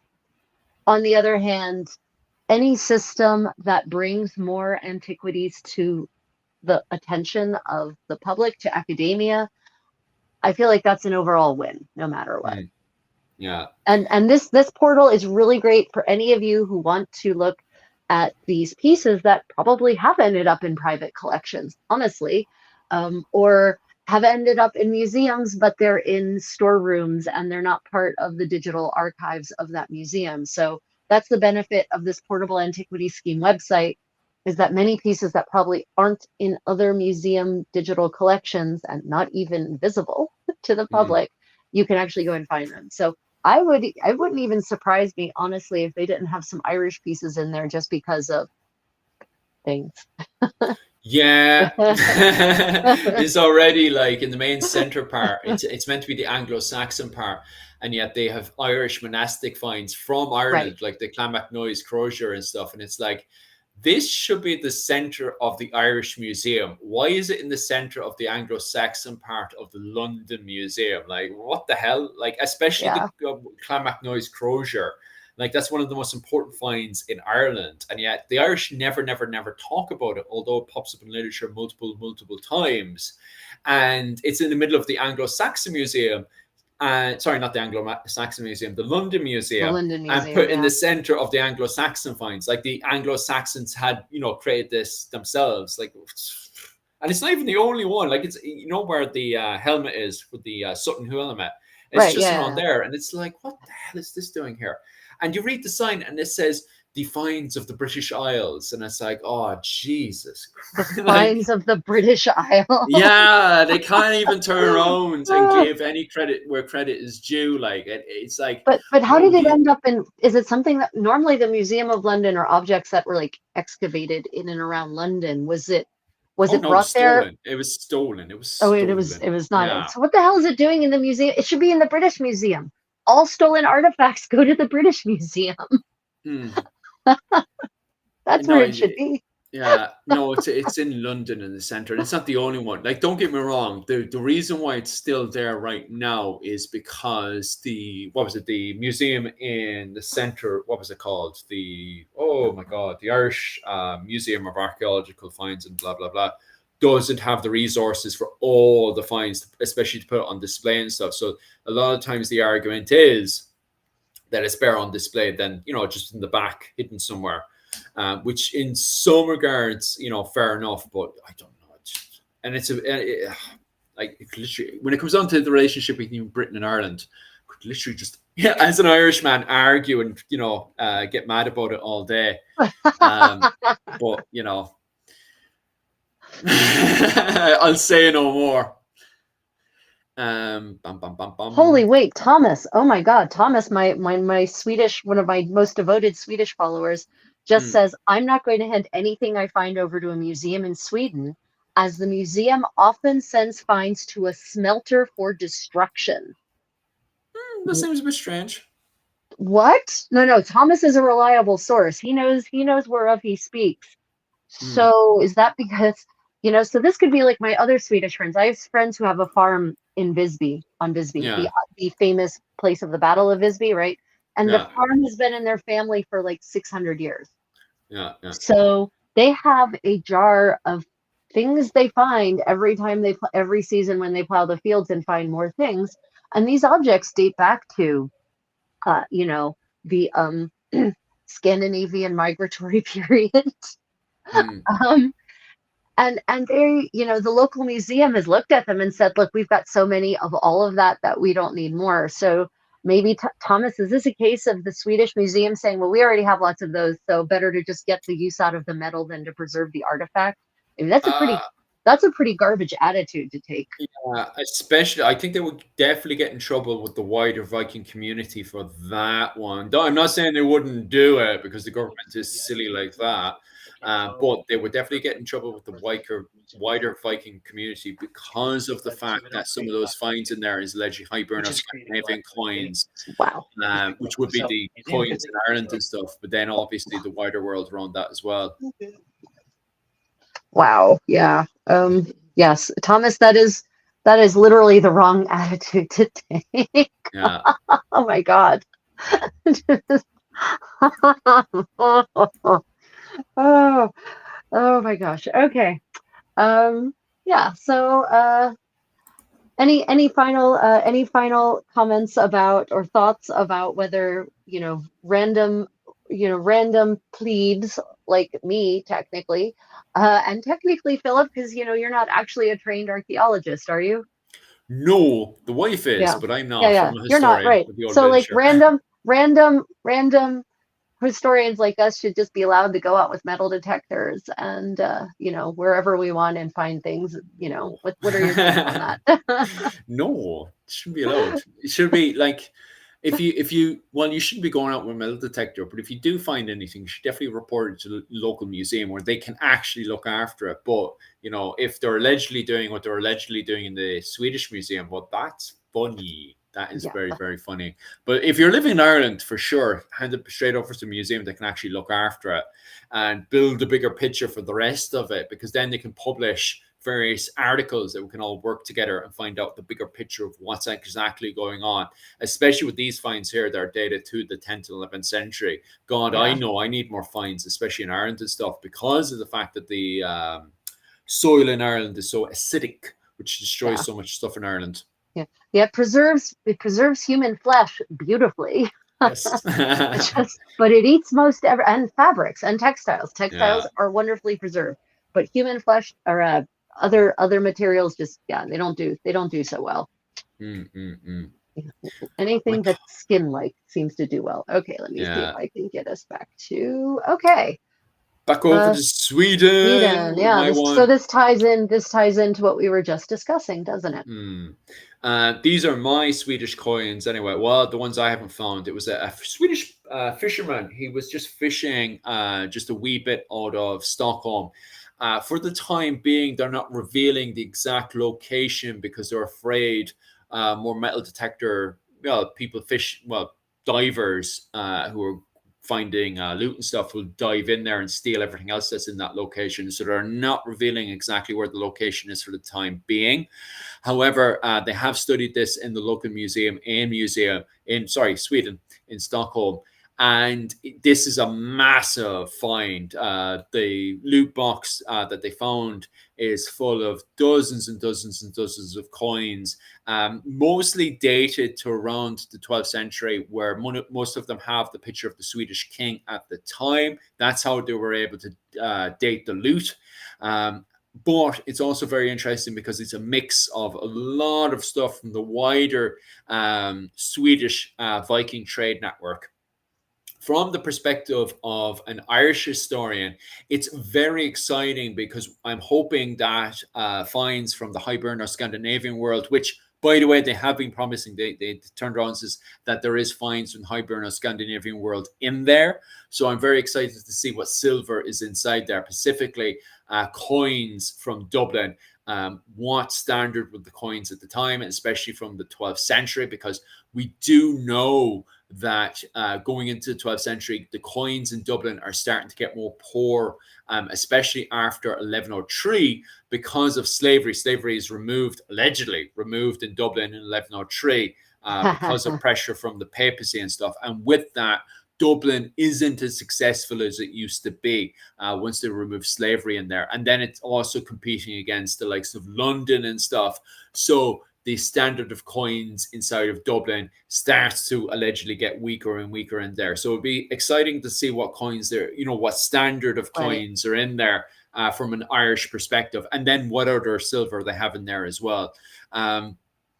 So even from an Irish perspective, very exciting stuff inside there. Never mind the story, the wider story it's going to say, tell as well. Do they have coins from Baghdad, inside there? That's always very exciting to see. And if they can go even wider again, how far away, are some of these silver finds in there. So that's always super exciting to see how big this trade network was, especially when this is coming to the end of the Viking Age and, blurring between the early medieval period going into the high Middle Ages.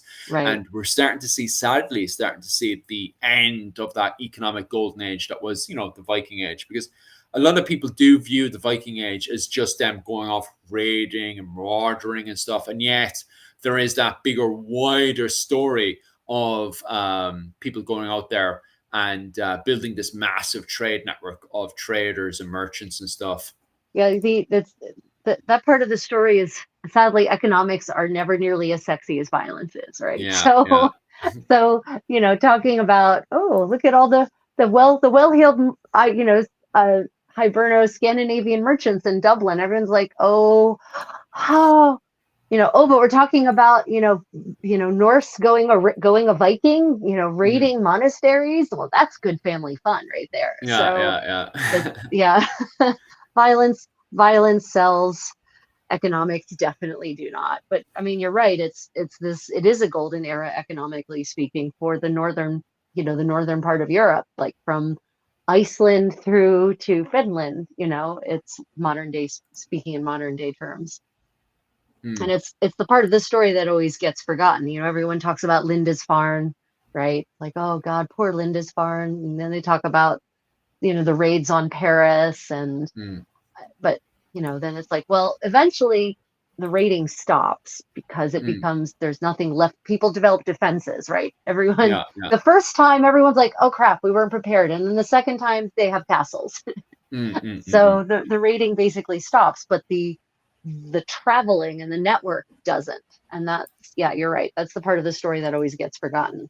It's like the silver Buddhas that they found in tombs in Sweden. I mean, the silver Buddhas were not manufactured locally. They're from Eastern Asia. So, that's a real sign of the vastness of that trade network. Sorry, I just had to go over and police my comment section there. Oh, I think I had a dozen comments all at once. It must have been bots that suddenly jumped into my comment section there. Because I've had to remove, they're just spontaneously wild, very anti-Irish comments in there, but they're the standard kind of strange ones. And so I started removing a few of them. And then I suddenly noticed they just removed the majority of them. So it must be bots that suddenly jumped Yeah. into my comment section because they're not responding to what we're talking about. They're Right. responding to, the Irish part of it Right. and just having a complete panic attack in there. So I removed some of them, but it must be because some of them make no sense inside there.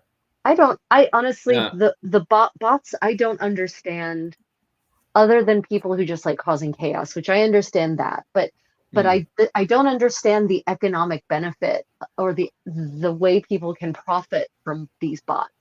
Like I don't understand that part. Why is it they're being created? Why would someone waste their Well, time creating these these things? bots, I hate to say it and everything because I'll probably get more of them in, but these bots are actually they're politically charged ones in there because of the politics that's happening in Europe and the Middle East right now. So I know exactly what these bots are up Uh, to. So I'm quickly, because it was the opening part of it, and I'll just give away the game here. It was promised to me 500 years ago, and I was like, okay, delete, delete, delete. So yeah, I know exactly what these bots are up to, but oh it's my because they God, make no sense. Um, for God's sake. yeah, virus. I would ignore those ones. Those are just full on bots. It must have just got clinged in there because of the fact that this is an Irish channel. But you can tell that they're bots because they're not responding about what we're talking about. They're just kind of AI talking gibberish. So I literally, because they're not talking about Sweden or coins, it's literally just bouncing off of what's written in front of them. So it's definitely bots. Right. So anybody in the comment section who's asking like why is so much hate towards the Irish and stuff, it's bots. I just It's ignore it to be bots. honest with you. Yeah, Yeah. it's a proper giveaway. There's a few bots in there with agendas. But yeah, it is what it is. Yeah. Yeah. Okay, well, it'll be interested to see when they analyze this word, exactly, what they find from it. It's interesting that they found it in Sweden, though, Mm, because hordes tend to be found in the places that get raided, not in the places where the raiders come from. So yeah, yeah. that's interesting, that they Mm, found a horde there. I wonder about the story behind that. Like what led that person to bury this massive collection of wealth, mm, generally in the hopes that they were probably going to come back and get it, and then they didn't come back. So why did they bury it and why didn't they come back? Like those, mm, that's what interests me. I mean, the coins are interesting, but I would be more interested in the circumstances around the whole thing. mm. It's those stories that can be almost impossible to know. Yeah, yeah, especially with that era and stuff. But it is exciting because it will go into the bigger, wider story, especially when Sweden is getting at that point.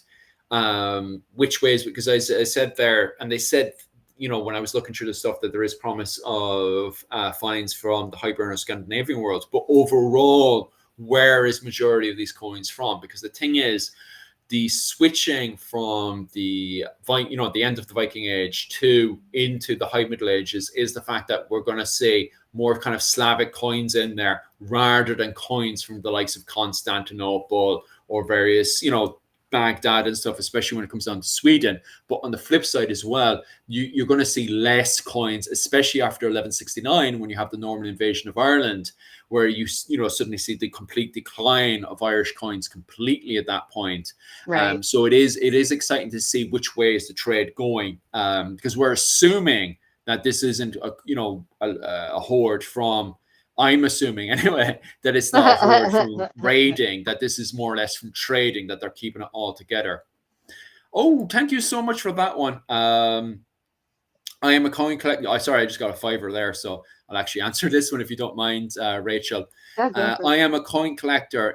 It's disappointing how much silver coin it goes to melt. Second, Sean, I've seen you guys. Doom scrolling brought me here. Oh, thanks very much. So our algorithm is working, thank God. So it's not just bringing in all the negative stuff as All well. the It's also bringing bots. all the It's not positive. just Yeah. bringing bots.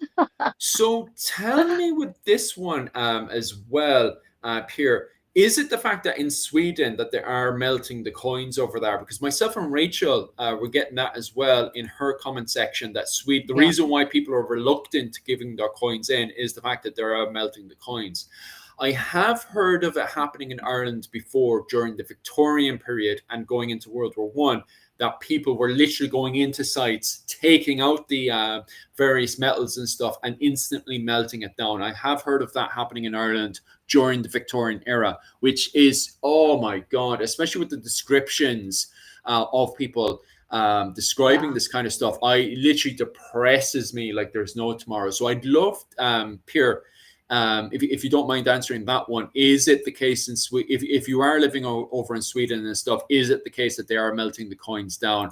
And I have another one here. What were the coins made of in the Middle Ages? Obviously, I think Rachel could definitely expand on this one, but from my understanding, it was mostly copper and silver. Most of the coins were. I think the majority of them in Ireland were definitely silver.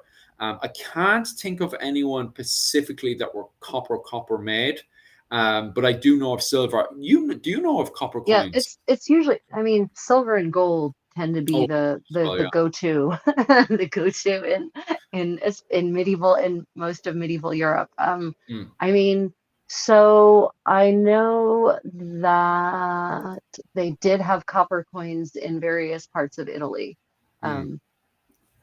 But yeah, most of the coinage was silver or gold.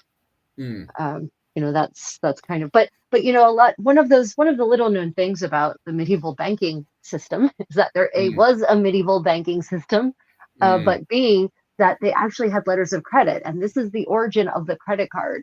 This is literally, you would deposit your money at the Medici Bank in Florence, and then you would get a letter of credit, and you would travel to Bruges, and you would go to the Medici Bank there, and you would present your letter of credit and get your coinage. So they literally had a very sophisticated analog, but still sophisticated banking system. So merchants knew better than to travel with large amounts of coinage on their person, because that could get stolen and used, whereas these letters of credit came with a requirement to identify yourself. So and of course, it's easier to hide a letter of credit in the lining of your garment than it is to hide a bag of coins in the lining of any garment. So merchants, people knew how to travel safely, even traveler's checks. Like, I guess it's maybe the origin of the traveler's check. So you wouldn't necessarily have to go about carrying bags and bags of coins with you wherever you went. I just get back over to my comment section here, and this, once again, Rachel is literally the master for this one too. I believe Irish, Scottish, laughed my ass off. Mashed potatoes were definitely traditional food.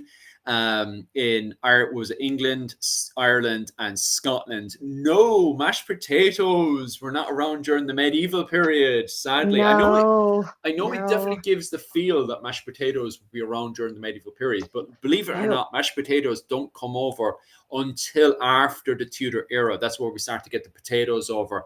I'm not sure when it's considered the traditional meal in both Britain and Scotland, the whole mash and sausage. Yeah, and all so that. by the 18th century, mashed potatoes anyway, have it's in the 18th century when they get really common, and it's in part because Frederick the Great promotes them. Really? Yeah, it's in Frederick, a German, not surprising. Frederick the Great promotes them really hard. He's like this gentleman farmer also. He's like this Renaissance man, basically, who has all these interests. And farming is one of his interests, and but the scientific aspect of farming. And so he pushes potatoes really hard because he realizes that they've got their relatively nutrient dense, and that they can be grown in mass quantities. And it's in the 18th century that potatoes really become widespread and take the place of other root vegetables like turnips and rutabagas. Also known as Swedes, by the way, rutabagas are also known as Swedes. And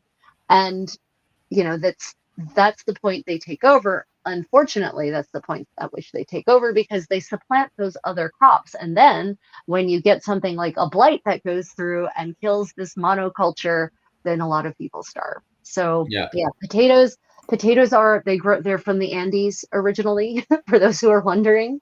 And they don't become popular in most parts of the world that now use them heavily until the 18th century or later. So, I mean, Mm-hmm. think about, there's a lot of Indian curries, Afghan curries, Pakistani dishes that use potatoes. Asia, I mean, China, lots of parts of China where the potato is the thing. Korea, potatoes play a big role in many parts of Korean, in various regions of Korean cuisine. And you have to imagine Asian cuisine with no peppers, no potatoes, no corn, no green beans, not like the kind of green beans people think about, right? And that is the and no vanilla, by the way. Vanilla comes from Mexico. So Mm-hmm. that is the pre-Columbian exchange world, and it takes a long tomatoes, no tomatoes either. Mm-hmm. That it takes a long time for all of those things to actually take root in Europe because there's all kinds of prejudice against them and they're not able to grow them right or they can't figure out how to cook them in any kind of tasty way. So it takes a while for them to really take hold. But potatoes, no. Medieval Scottish cuisine, the primary starch in medieval Scottish cuisine seems to be oats. Oh, that's interesting. All right. Yeah, Like, yeah, but that does make sense with the bone finds my wife always found when she was over in Ireland with the teats. yeah. The It's teat were full insane. of the old oats and wheats and stuff. Yeah, And also, not even wheat so much because wheat doesn't grow really well in. So wheat would have been a luxury grain in medieval Scotland. mm, So, but oats just kind of they apparently grow really well in that climate. yeah.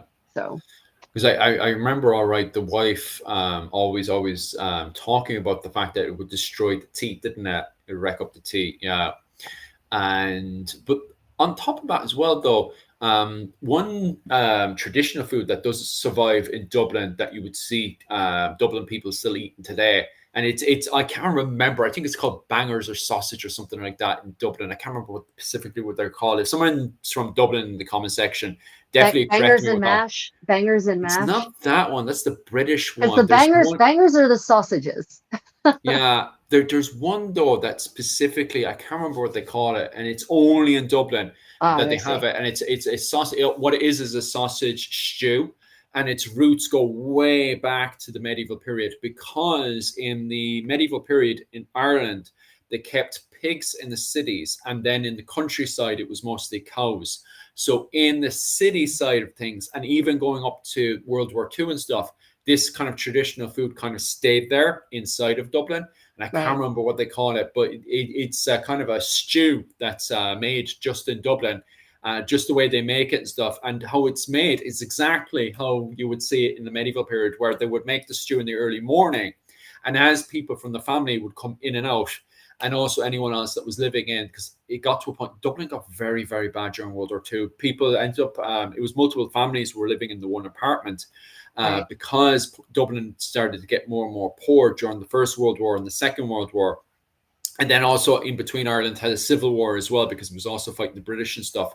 So what happened is that multiple families, instead of having a house to themselves inside of Dublin, multiple families ended up sharing a apartment. And then it got so bad that you would have multiple families living in the one room. So what they did was they got more reliant over and over and over more and more to the one stew. So they ended up having the one sausage stew amongst themselves. And so, how it was since the medieval period is that you would prepare the sausage stew in the very early hours of the morning, and then throughout the day, people would come in, take bits of the sausage stew, put it into the bowl, eat away at the stew, and then work away at the stew for the entire day. So it wasn't a case of having the sausage stew just for dinner alone. You'd have it throughout the day and just work away on it. right. So Takeda says bangers and neeps, maybe Is it bangers and neeps? I NEEPS. haven't heard of that one. But on saying that, I'm not saying that there isn't different names for it throughout Dublin as well, because obviously there's different branches of Dublin with different communities, and I do wonder if different communities then would have different ways of preparing, different stuff that they would have chucked into it because this is stew. Right. Yeah. It's Um, yeah. I mean, absolutely. In medieval language, in medieval English, it's called a pottage, and yeah, it's literally just whatever the hell you have. yeah, So it would but have it would have it would have varied by region, and it would have varied by season. hmm. Because when people, because it's so funny, because I've heard of the medieval stew beforehand, and I have a friend called Luke who lives in Dublin, and he was describing it that it literally was a stew where you chucked in whatever with the Yeah. sausage, with the pork. The pork got chucked in there, and that's how we got its little name, sausage and something. I can't remember what the name of the sausage part of it is. Um, but I do know as well another one that survived, which you guys haven't said yet, is the corned beef. What is it? Corned beef Corned beef, something. corned beef, corned Yeah, beef. that's the Yeah, one that survived with the Irish yeah, Americans. That the Irish Americans had brought stuff over from the right. likes of Cork and stuff where I'm from, went over to y'all, brought that over to America, especially with New York. And because the Irish Americans had no beef, and they got on really well with the Jewish communities, then they made corned beef. So they just replaced the beef that they already had been missing with the Jewish beef, the corned beef. And so a lot of recipes that had been lost in Ireland reappear in the Irish American connection. Yeah, yeah. I grew up eating corned beef. Nice. So yeah, and corned beef hash is a particular breakfast favorite where you mix it Mm. with potatoes and fry it.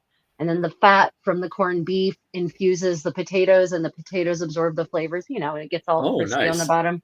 Yeah, it's It if you sounds ever absolutely gorgeous. if you go, so don't avoid the canned stuff, tastes like garbage. But if you Oh, go right. to a good restaurant that actually corns their own beef and then makes Okay. it fresh, Original Pancake House, for those of you in the United States, makes their own corn. They corn their own beef, and everything is fresh. So if you want Mm. good corned beef hash, Original Pancake House may be one of the few places in the country to get it.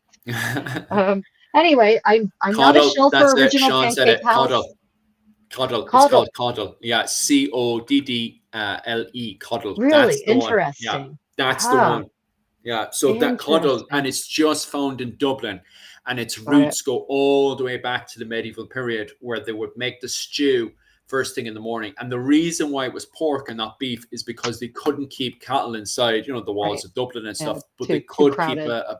yeah, they could keep a pork. So what ended up happening is obviously they would, first thing in the morning, slaughter the pig, and then people within their houses and stuff would have a pot with the stew, and that's where its original roots come, and that's coddle. Yeah, Takeda also popped it into the chat about the same time. But he admitted, Nice. he said, I used Google Foo because I couldn't remember. Yeah. Bangers Yeah, and that's a that's a, mash. that's a really good question. Well, actually, I'll take this moment to welcome those who are just joining. Mm. Welcome to the Medieval Buzz. I am Rachel, the Creative Contessa, and this is my friend and colleague Philip from Irish Medieval History. And we are Hello. here talking about whatever things are happening in the medieval world that are of interest, news, archaeological finds, also debates in the social media community about matters of historical import. And so if you are enjoying, please like and subscribe. If you are already a subscriber to the Creative Contessa, please go check out Irish Medieval History and hit that subscribe button. And of course, vice versa, because our topics often intersect and we work together on a pretty regular basis. Mm. And It's someday in, we'll actually get together face to face. We're only a 2 hour flight apart. I know, right? It's very, very bad. But yeah, I'm constantly doing something mad around here. Yeah, but anyway, Yeah, that's on right, my to-do right, list. right. What else do I bloody well? Oh yeah, back over to my comment section as well. Yeah, it's interesting as well. I could imagine them making the same stuff inside castles and stuff, but maybe because they had professional kitchens and stuff inside the castles.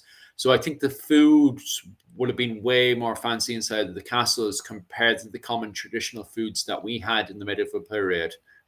Yeah, yeah. So are they talking about Ireland or more general, like medieval? Oh, it just it just smells. The comment is just in general. Huh. It just imagine the person's just saying like, oh, I can imagine the different smells coming from the castles and stuff. And the kind of foods we were talking about there were more traditional foods from common Yeah. people.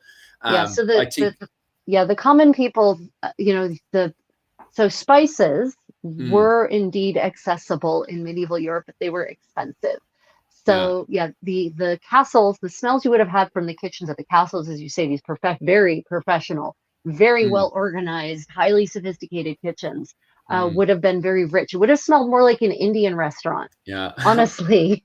Yeah. than you might expect, because it would have been a lot of cinnamon and cloves and ginger and galangal and grains of paradise and long pepper and coriander and cilantro. It would have just been, yes, I know those two are technically the same, but one's the pod, one's the leaf, right? So Mm, you would have had these very rich, very spicy smells coming out of the kitchen. Also, vinegar and wine, really heavy. mm, But the average person, as you said, Philip, would have had a different, they would have had a different spice palette. They would mm. have had herbs, whatever are the Yeah. local herbs, like sage and thyme and parsley and rosemary and a bunch of herbs no one eats anymore in the West because we just think they're weeds now. Mm, Um, but borage and birch and these other sorrel. But yeah, the smells coming out of a kitchen, a castle kitchen, would have been heady and exotic to a modern Westerner. The mm. smells coming out of a peasant's kitchen would have actually been pretty familiar. Yeah.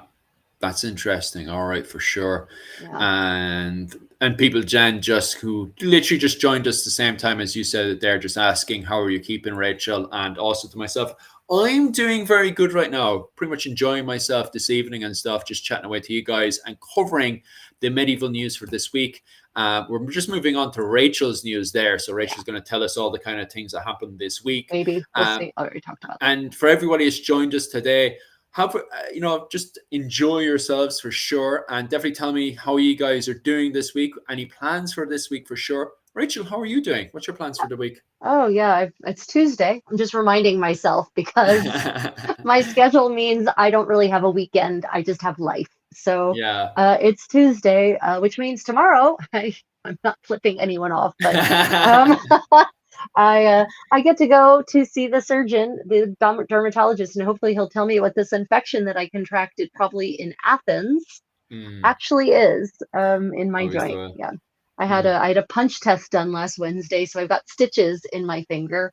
And the reason that it's braced is because apparently I use my hands a lot. And mm, the stitches are right on the joint. So every time I bend them, I rip the stitches and it starts bleeding. So mm, that's tomorrow's plan, is to go and see what kind of crazy fungus or bacteria I've contracted. And otherwise, I've got lots of projects trying to working on fixing clothes now, working on my new Not a Hen In, my new Burgundian gown, garments for Ryan. Oh, but I'm starting my new research project, about which many of you have heard and you're excited. Dr. Kim Min Ji, mm. Minji Kim, as we say in the West. She's an expert on historical Korean clothing. Oh, She's here nice. in Daegu with me, and we're going to start going to museums, and I'm going to be actually looking at medieval Korean garments that have survived and touching them and looking at them for how they're put together, what kind Mm, of stitches are used, what order, what layers go together first. So I'm going to be starting that research very shortly, and that means I'm going to be delving into the world of remaking historical Korean garments as well. So mm. yeah, I just have a few things on the plate. It's okay. I'm fine. Nothing much, you know. Christopher giving you some pity there with his old tongue emoji. Gross. Yeah, right. Yeah. Takita says he needs to place an order for saffron. Costco. Mm, mm, Costco, in any place that has a Costco, Costco is my go-to place for high quality Spanish saffron, not Spanish saffron, but Spanish mm, saffron that's actually from Spain. And you can buy it in whole gram bottles, glass bottles for pretty reasonable price. And I know a gram doesn't sound like much, but with saffron, that's a lot. So, mm, and I think actually 15-gram bottles, you can get 15-gram bottles. mm, mm, So mm. Costco.com, for those of you looking to store your medieval spice cabinets or stock up in your medieval spice cabinets. If you're in the US, Costco is my go-to place for that. Yep. Aye. So Yep. what's going on with the Oh yeah, so gloves we've and got some. leather? Yeah, check this out. So Yeah, let's that tell us. that my dears is the top of a medieval shoe. Oh, And so apparently in the port district of Oslo, they have done an excavation. I think they were looking to do some construction, as one does, mm, in uh, in Europe. And every time you go to build something, you do an excavation, and invariably they find things. And this mm, time they had found something very surprising. So they'd reached a layer, not very deep, that was 19th century. And they thought, mm, okay, well, we've got some 19th century stuff. nothing of particular value. It's not very old. And then suddenly, right below the 19th century layer was this massive 15th century layer. Mm. And they found hundreds of pieces of leather, shoes and purses and belts and pouches.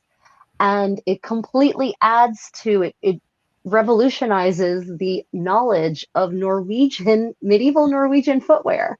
Mm. And so what you see here is actually a very sophisticated, the top of a very sophisticated medieval shoe. And that's actually pierce work. Mm. And unfortunately, I don't think I have the capability in this particular venue to zoom in there. But each of those little diamonds is Mm. actually, there's some missing, but they were actually all connected by one tiny little flap at the top of the diamond.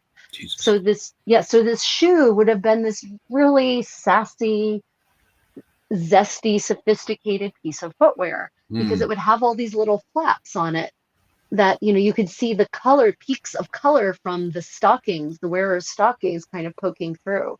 Mm. Right, like I could completely see a pair of shoes that looks like that being worn today, right? Mm. But they It's found absolutely amazing. hundreds of objects. So if you want more information on that, go look up, Oslo Port District archaeological finds, and you're going to find a whole trove of amazing things. They're still going through it. They're still documenting. It was wet, thankfully. It was an anaerobic mud God. layer. Nice. Anaerobic mud layer for the win. Mm. So certain things survive in those conditions, certain things don't. Leather survives really well.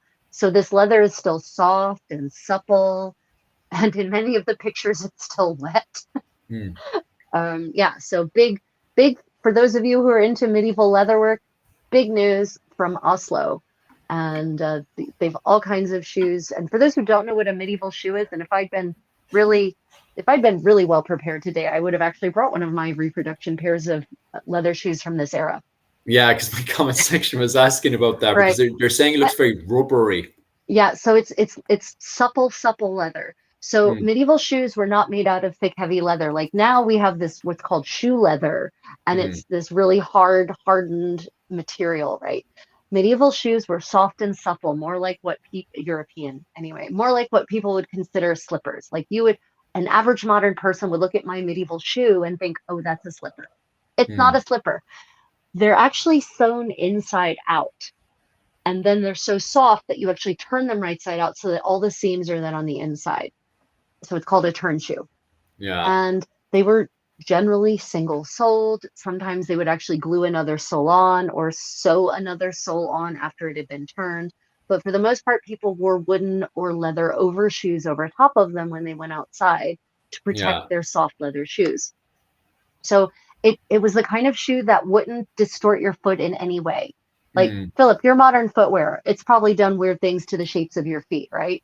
Oh, I'm over in Asia right now, so I have to buy Asian shoes, and oh my God, the damage it's doing to my feet. And I don't want to sound bad to myself, but I still have very native feet as well. So trying to cramp my feet down, I always get bruising on my toe. My feet are not supposed to be put in shoes. And Right? now that I'm over in Asia, I'm just tearing my shoes completely apart. And it's a Yeah. nightmare to get shoes, never mind in the West, never mind over here for myself. So Oh, yeah, it is. Yeah. no. No, I cannot buy shoes in Korea. My Mm. feet laugh at them. Yeah. My feet laugh in American shoe sizes. Mm, mm, mm. No, so modern footwear is really designed to malform our feet.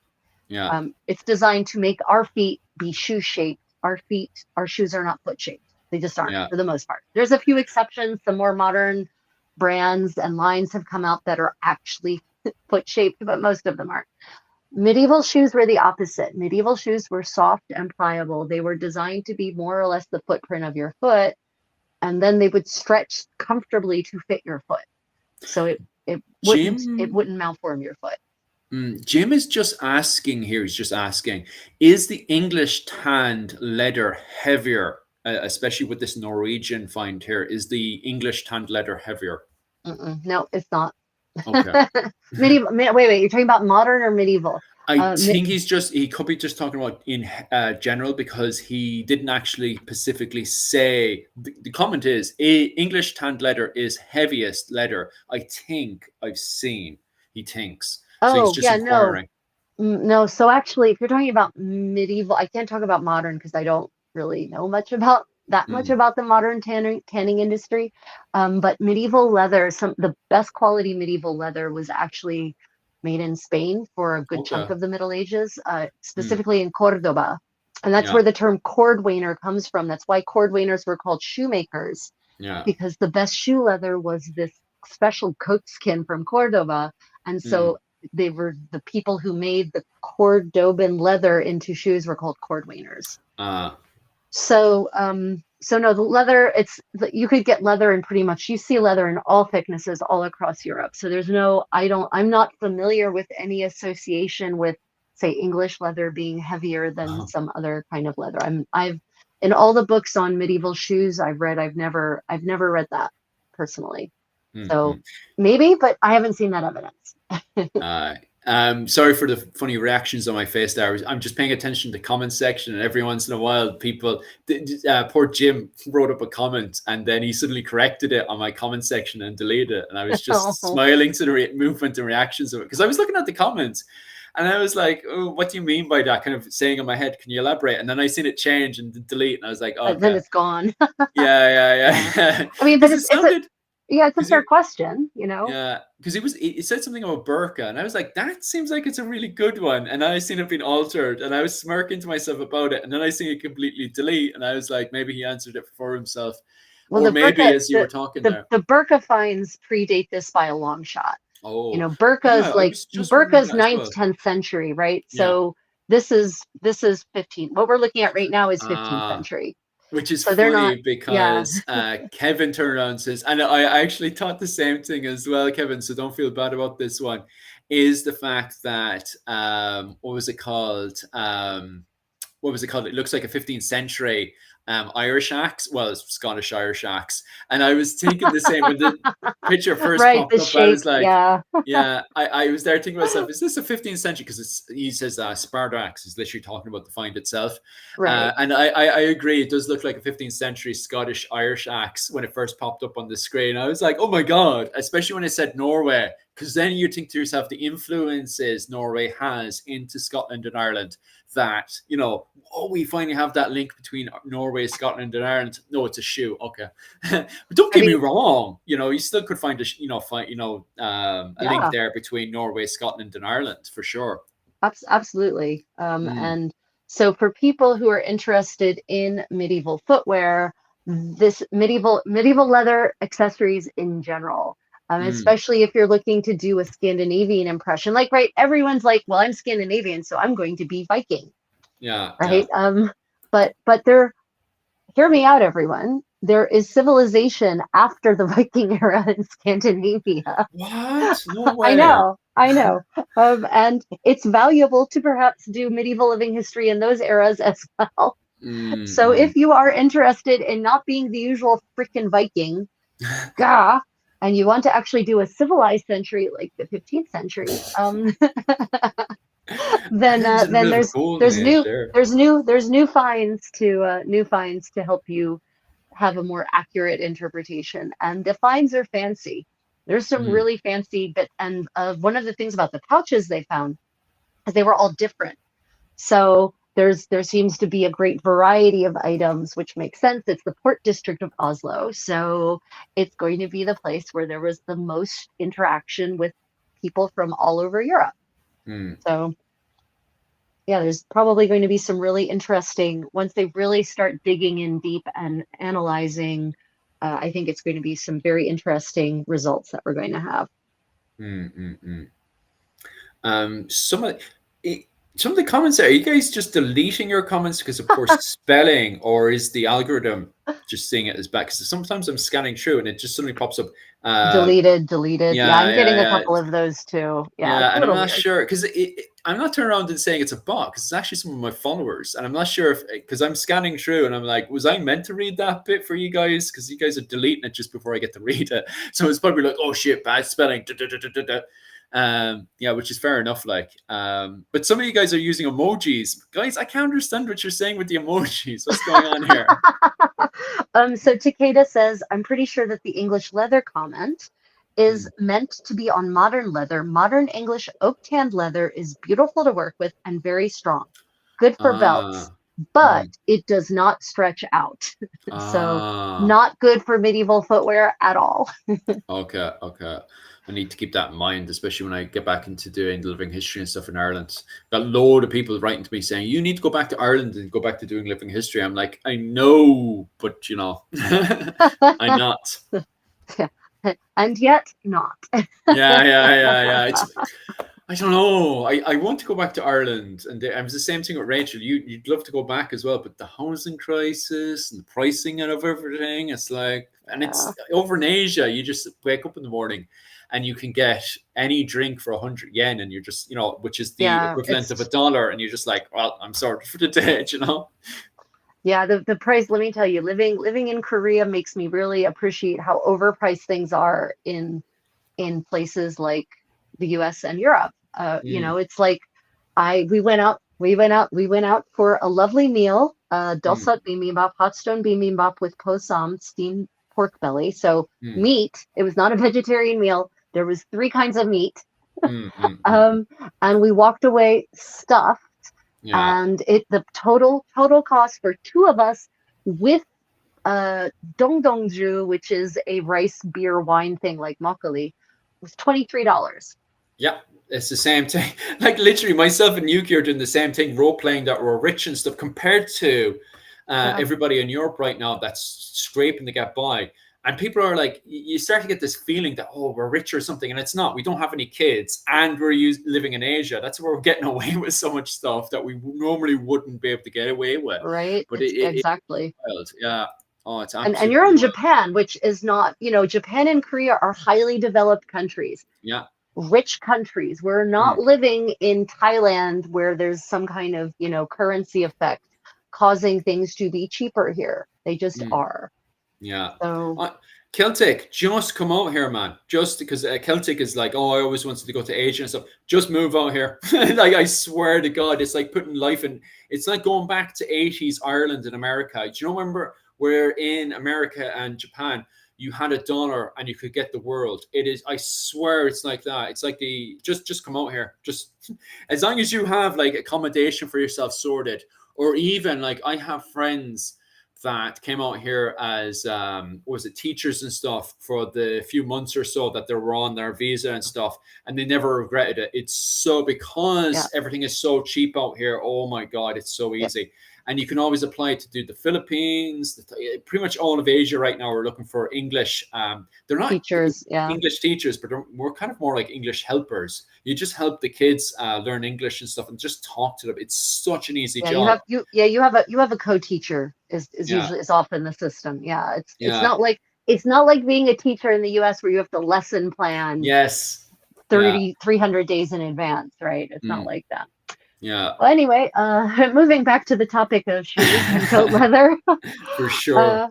One of my followers, Costume Cornelius, says, love the facts about the Cordoban goat leather. I'm glad I can provide random facts that weren't originally going to be included in this presentation, but here they are. So good news for leather lovers and enthusiasts of 15th century Scandinavian culture. Let's see what else I had to talk about. No, that's I wanted to talk briefly about A. For those of you who are in Sweden, there is a new exhibit on medieval fashion. Some of my friends actually worked on this. They reconstructed clothing from a variety of late medieval era, the times of the late medieval era in Sweden. And it's now on display, so you can see the reconstructed clothing, you know, as fairly authentic. Apparently they wove the fabrics and dyed the fabrics using medieval techniques. And they, you know, put a lot of effort into making them as authentic as possible. So you can see how, once again, on the idea of there are more eras than the Viking era in Scandinavia, you can now see sort of 14th and 15th century reconstructed ensembles for Sweden, basically. So if you're interested, you should check that. It's a national collaboration between two of the big museums in Sweden. So yeah, the Medieval Museum with the Swedish History Museum. So it's pretty interesting for those of you who want to do later medieval periods and get an idea of what things look like. Nice. I just got another donation on my side as well. Somebody's asking, what's the story with the Latin phrase? I can't, I don't specialize in Latin here, but What's the the phrase? translation, give us a second there. But if you translate it, it says, I stand for truth. Actually, I can. Oh yeah. Anyway, the Latin of it is stand for truth. I actually haven't, like, my expertise is in Irish. So I don't specialize in Latin. So and I've never come across the phrase before. I stand for truth. Like, this is the first time I've actually come across it. I didn't even know it was medieval, to be quite honest with you. I'm just quickly scanning through it right now. Oh, it's a Scottish clan. Oh, I did not know that one. So I don't. What you do? I'll actually make a note of it now. And Mihal from Clans and Dynasties, I'm with him on Thursday, so I can answer that for you on Thursday. The Scottish clans thing for I Stand for Truth. So that's slightly out of my field of expertise because I specialize in Ireland and not in Scotland. But I'll cover that with Mihal for you on what was it? Your Wednesday night. So on your Wednesday night, and it'll be my Thursday, I'll cover that phrase, I stand for truth in Latin, with Mihal. Mihal would love that one. So I'll make a note of that for you. I mean, I'll be honest. A Latin phrase, I stand for truth sounds like a post-medieval motto to me. Yeah. It could be that as well. It could be medieval itself, but at the same time, you could be onto something there as well, Rachel, because the fact that a lot of these Scottish clans were still kind of, putting down their traditions all the way up to the 19th century. 19th century. Yeah. That seems like a very 19th century clan thing to have especially a motto that's I stand for truth. Medieval people didn't really care about the truth. That wasn't their life, right? And I don't mean that in a cynical way. I mean that if you think about the way histories were written, it wasn't so much about the truth. Yeah. So that seems like a very 19th century concept, not a very medieval concept, right? That's almost an Enlightenment concept. I stand for truth. Yeah, for sure. And I think that's grand on my side anyway. Yeah, that's pretty much it. And him just replying with thanks for the info. Pop back in on the Wednesday when I'm talking to Mihal from Clans and Dynasties, because that's his field of expertise, so he would have a better idea on that one for sure. So I'll be able to expand on that there. Sorry about that, Rachel. No, it's okay. It's fine. Yeah. So for those of you who to bring it back, for those of you who are in Sweden, the Swedish History Museum is having this exhibit on late medieval fashion, and I will bet dollars to donuts that there's probably a catalog that they're going to put out about the exhibition. So if you go to the museum's website, maybe check out the books, the publication section. They do have an English page.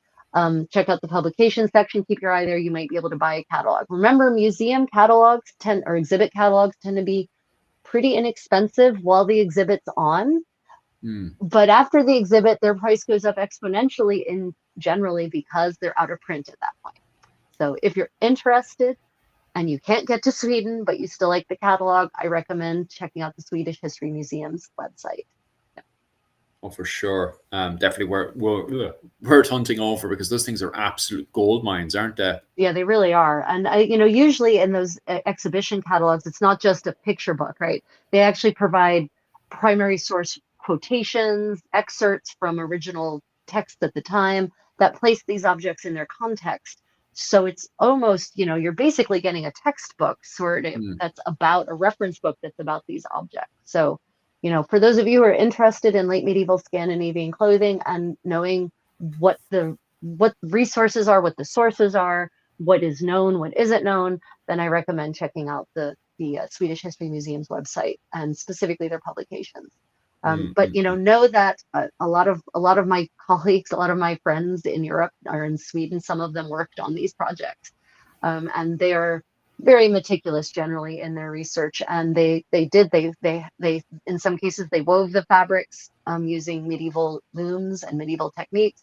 They dyed them using natural dye stuffs. So you're not getting those reds you see. Those are attained using natural dye stuffs, not modern chemical dyes. So you get this. This is great for us, Philip, because it once again countermands. It revolts against the idea of the brown Middle Ages. Yeah. The old dull, the medieval Trump as well. It's so bad. But I assume that the whole idea wasn't just Hollywood invented, that a lot of it came from the Victorian interpretation as well. Yeah, I mean, there was this bias, right? Even as far back as the 16th century. Hell, as far back as the 14th century. Petrarca is already talking about the age in which he lives as an age of shadow and ash, right? Like Yeah, it's true. he's already talking about the Middle Ages as though they're terrible, and then you get to the 16th century, and it's all this snobbery about how great we in this time are, but those who came before were benighted. And then the Victorians come along and they say, "Oh no, no, no, you are all benighted." Mm. My We comment section there is it's getting a bit excited there about the whole dark age term. Just to confirm, witch hunting didn't really happen during the 15th century. It's not until we get into the 17th century that we see witch burning happening. As me and Rachel are there elaborating on, it's not that dark during the, especially the 15th century. Like, okay, so granted, you do have Joan of Arc, but you have to remember she was burned for heresy. Yeah, she And wasn't then a you have, witch, not a yeah, witch.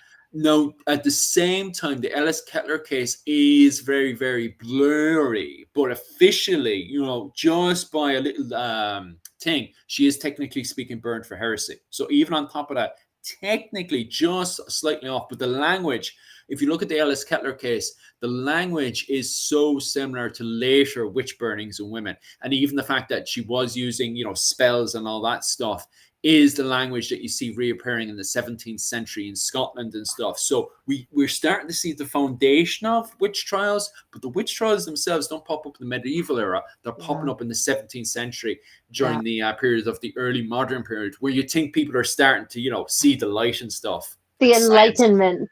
Yeah.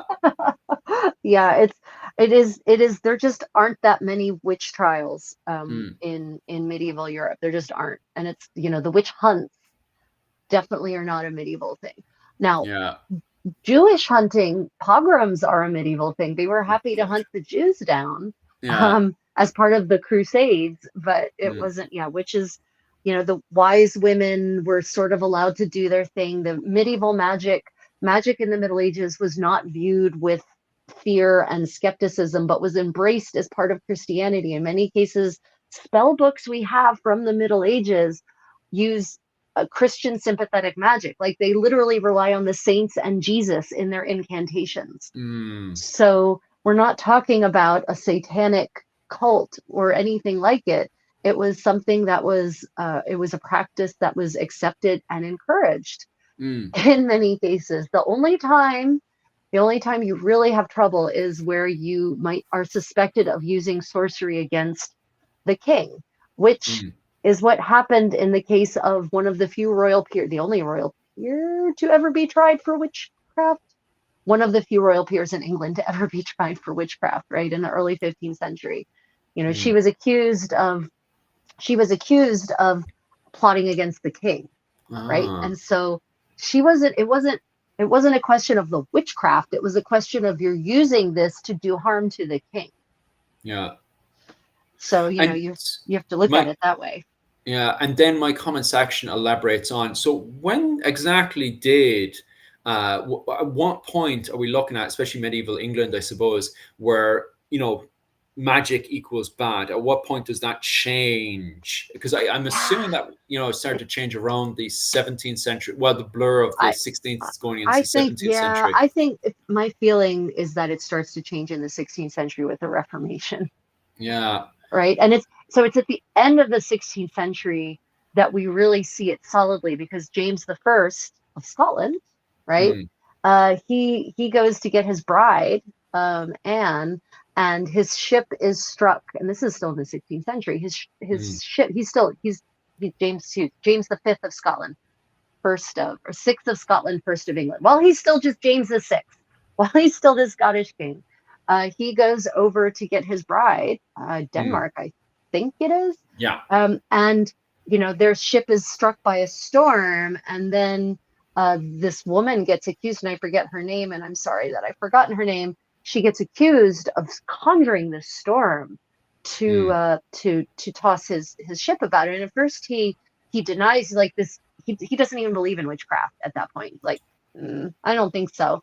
But for some reason they decide to torture her to extract a confession. You're going to be surprised she confesses under torture. Well, what would make a human tell you what it is you want to hear if you're under torture? I don't know. And so that kicks off the witch hunting craze in Scotland, as far as I can tell.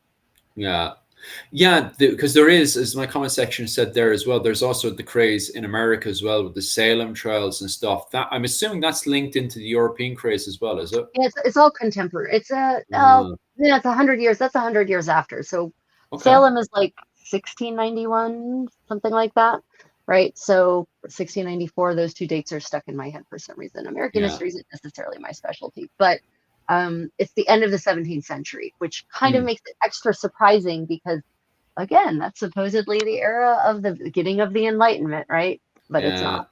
It isn't. But it's really, like, that's really localized. It doesn't unleash witch hunts all across the colonies, right? It's just kind of this craze that happens in this very brief moment in history.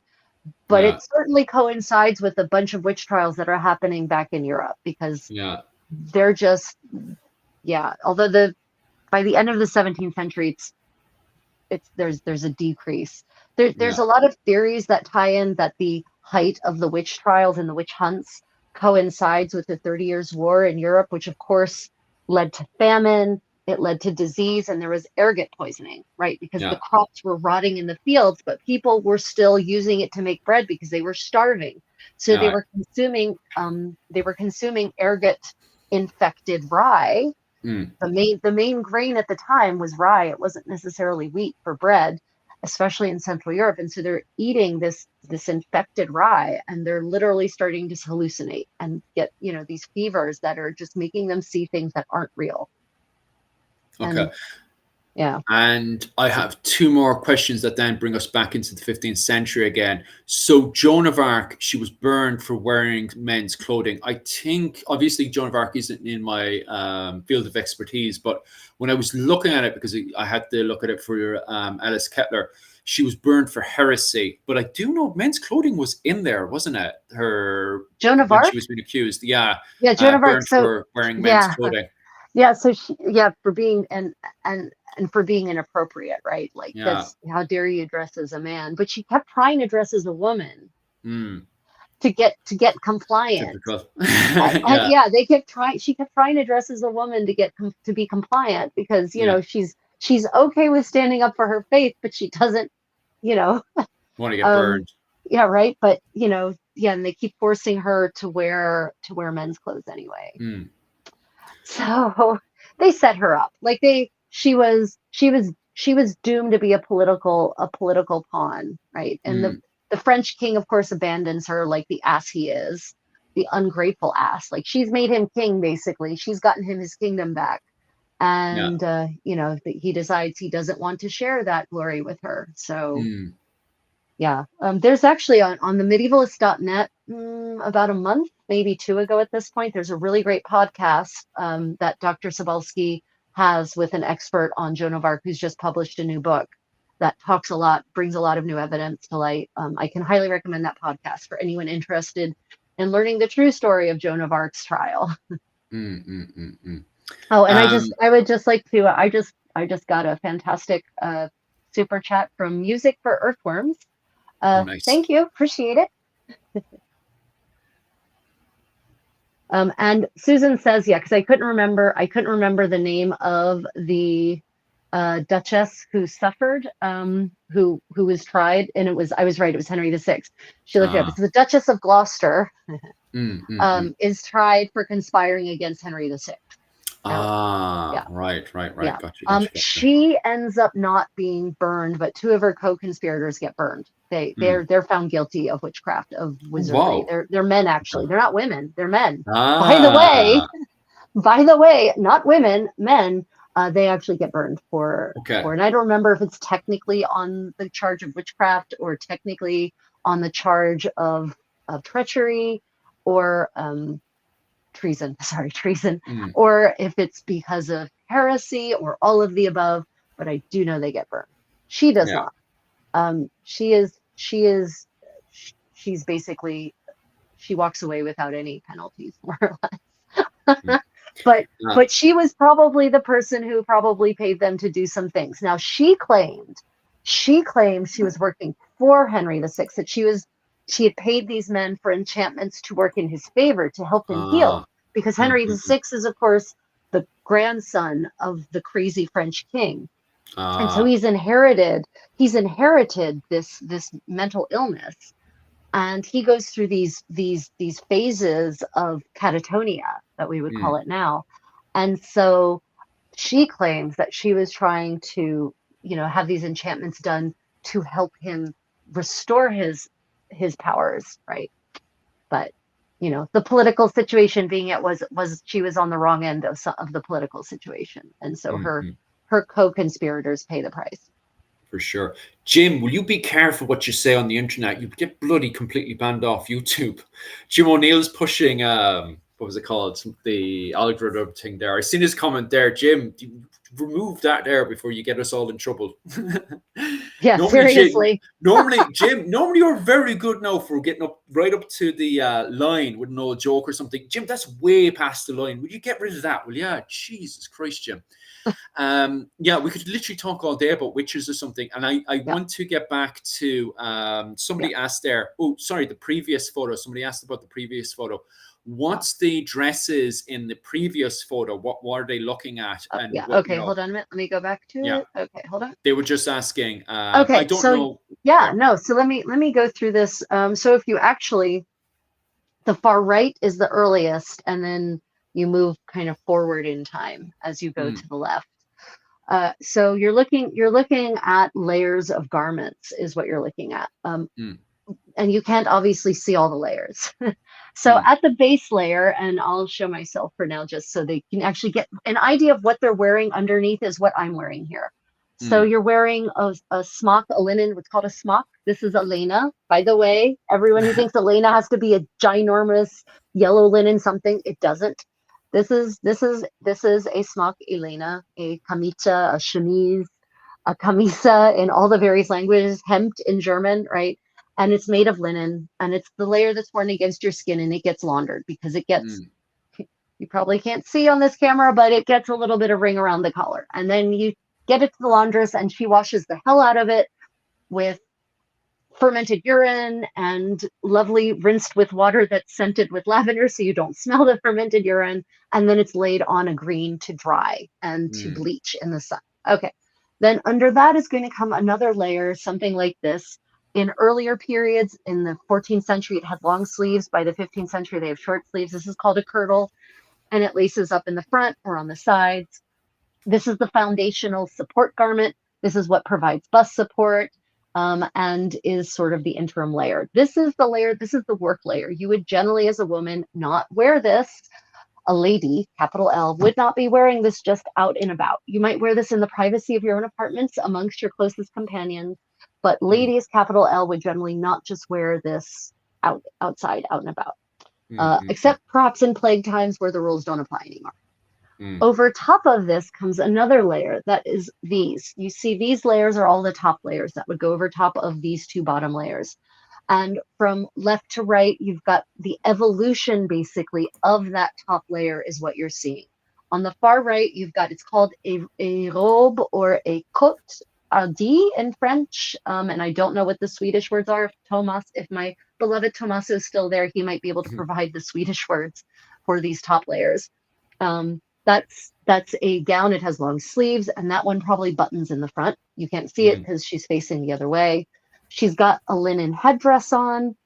Women, if they were married through most of medieval Europe, caveat Europe is not a monolith, of course, across the 1,000 years of the Middle Ages, but across most of Europe, married women put some kind of covering on their heads, usually made of white linen in some kind of shape. There she's got a veil on, probably over top of her hair is probably coiffed in some kind of actually Princess Leia style, believe it or not.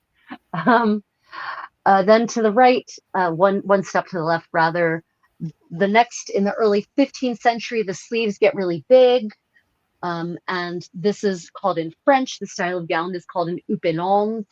It's just called a gown in English.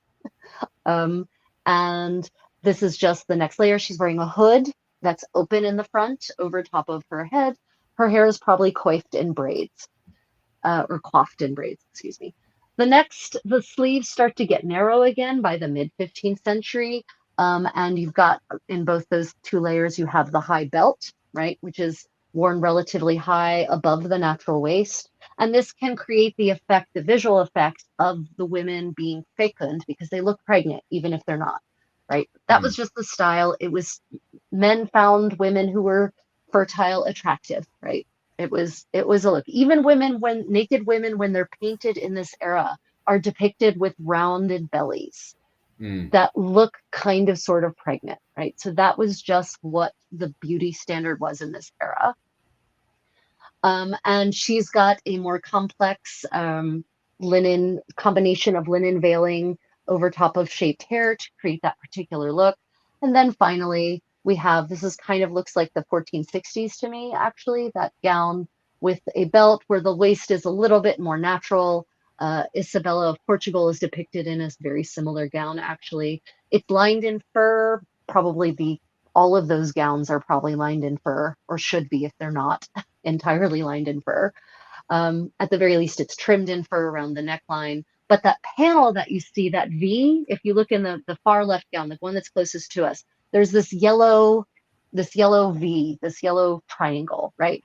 That is actually a whole piece of fabric that goes across, and I don't have one with me, it goes across the entire front of the gown and pins on and covers the lacing so that it looks like you're wearing yet another layer, but you're not. You're just wearing this stomacher. It's called a stomachus in 15th century Scots. And so that just covers the lacings so that it all looks nice and neat and tidy of the kirtle. But also my suspicion is that the little ice age is gaining momentum at this point. It's getting colder and colder in Europe. And so there was a need to actually cover the lacing for both men and women, because the English men start wearing this too. They start wearing stomachers. And you start seeing them in the English inventories. And I think they probably were wearing them in the more stylish houses of Ireland as well. Because they want those laces to be covered so that they're warm. And we know that stomachers were sometimes lined in fur because we have expense accounts from Margaret of Denmark, who probably wore something very much like that thing you're seeing on the far left. And one of her stomachers is lined in fur. And it makes complete sense to me that when it's getting colder and you live in Scandinavia, or you live in Edinburgh, or you live in, the northern parts of Ireland, that you're going to want to cover this lacing so that no air gets through. Right. So that's what you're seeing, and that's what you're seeing in all of those layers. Thank you for coming to my TED Talk about 15th century Scandinavian clothing. No, it means a lot, especially in my comment section and stuff. They're really enjoying it. I think that's pretty much what my side is, just having a banter and stuff. What did they wear for the gardening? I don't know. What did they wear for gardening? Okay, so if you were a peasant working in the fields, this is it, everyone. Here you go. Right. This is literally, we see peasants working in fields dressed exactly like you see me now. But we also know that noble women wore this because we have certain stories that are narrated, mid-15th century manuscripts that are like fantasy stories that are narrated, and they'll show ladies in different states of dress. And there's this great one, the Book of Love, King René's Book of Love, and he goes on this dream quest, which is a common medieval story motif. Anyway, he goes on a dream quest. He falls asleep and he wakes up in the land of love, and he has to go in search of love. And he meets all these people along the way. And along his quest, he and his entourage arrive at this place where they have to travel to the island of love. And so they're escorted by two ladies. And in the first scene, just like a comic strip or a comic book, in the first scene, the ladies are fully dressed. Just like you see that lady on the far left, more or less, dressed like her, but with a conical, the princess hat, the conical, not a hennin, as I call it. Then in the next scene, they're on the ship and it's getting warm on the ship. We know that from the context of the story. And they have removed their gowns and they are wearing this with the panel over top of their lacing.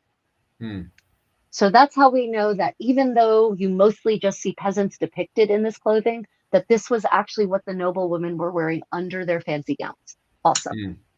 So. Was the kettle for under or outer wear? I assume it's for outer wear. Kettle. The kirtle. Kirtle. Sorry. Yeah, this is the kirtle. Yeah. It's underwear.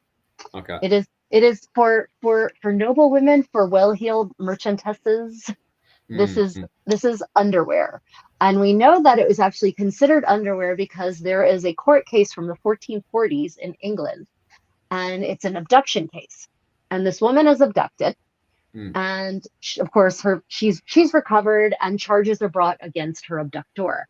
And the testimony says that she was abducted all naked in naught but her smock and kirtle.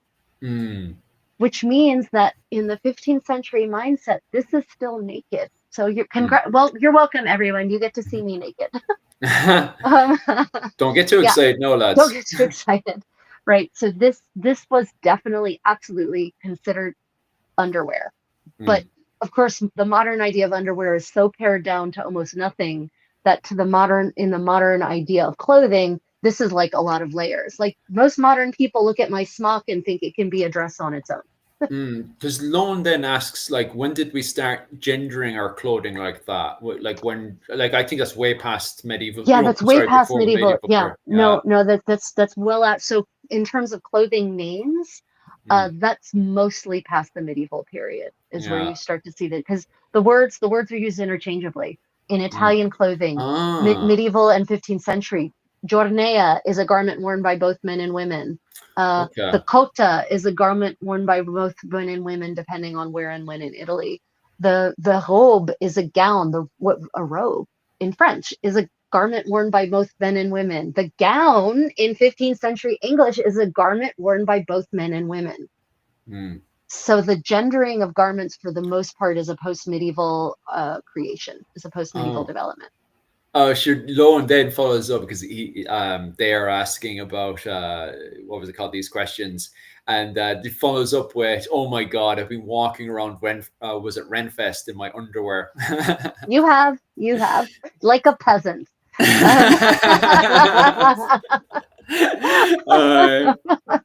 Yeah, I call this, when I dress this way and go outside, I consider myself a medieval noblewoman cosplaying a peasant. Oh well. Any other stuff from your side? Because I've got just people singing poems to you now. So oh, I love you all. I'm so sorry I can't see what you're actually saying because technology sucks. Welcome to my world. Right, okay, but that's pretty much it question-wise for me, because we can literally expand all day about witches, because they ask so many questions about witches in there. Yeah, okay. Maybe we'll have to do a whole medieval buzz on just witches. I wouldn't mind that either, to be honest with you. That seems decent, especially seems like a good topic. Although we missed it. I was traveling. Halloween would have been the best time to trigger that algorithm. But next year. Yeah, we had the Archer as well that was having panic attacks. Just as you went off, there was an Archer having panic attacks about the description of witches as well, completely ignoring some of the cases during the 15th century. But anyway, that's here nor there. We could literally talk about it all day. Right, we could. So I would like to once more draw everyone's attention to the dangers of AI. But also, I would like to celebrate with you, my dearest Philip, and our lovely community. I've now hit the big time. Artificial intelligence is trawling my videos for answers to questions, because Ryan my condottiero, as some of you know him, my husband was doing a search last night or the night before to see about the latest and greatest medieval news. Mm. And it brought up this thing about this discovery about a connection between the Irish textile industry and mainland Europe. And Okay.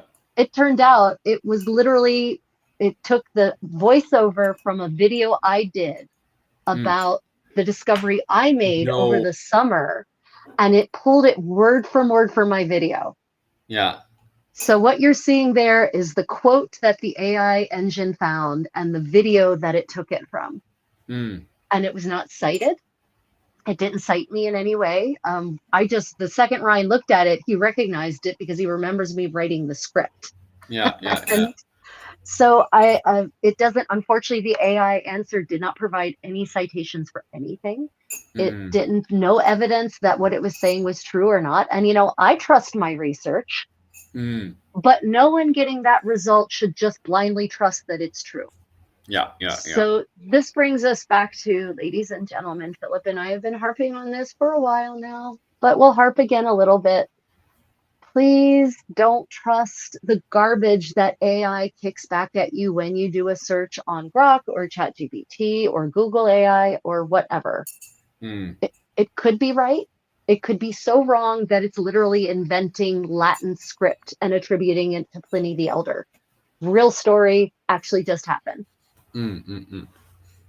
Yeah, what are your thoughts on the dangers of AI, Philip? Oh my God. The public should, I should be allowed to use AI. I don't think the public should be allowed to use AI. Because what was it called? At least I know AI to a certain degree, what it's up to and stuff.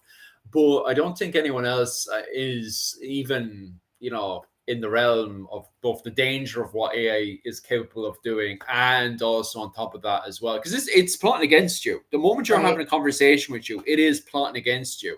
It Yep. has first off, you have, what was it called? These people who are running tech companies that think they're fooling AI by getting AI to use as a tricking tool to trick. Because the reason why it's free, by the way, guys, it's free because companies want to steal your information. Okay, Yep. so the reason why AI, which is costing billions to keep going, is free to the public is because companies make more money by stealing. Because as you said there, literally stole all of your information that you Yep. provided for the Anglo-Irish, Yep. and chucked it back online again. Yep. Stole all that information, right?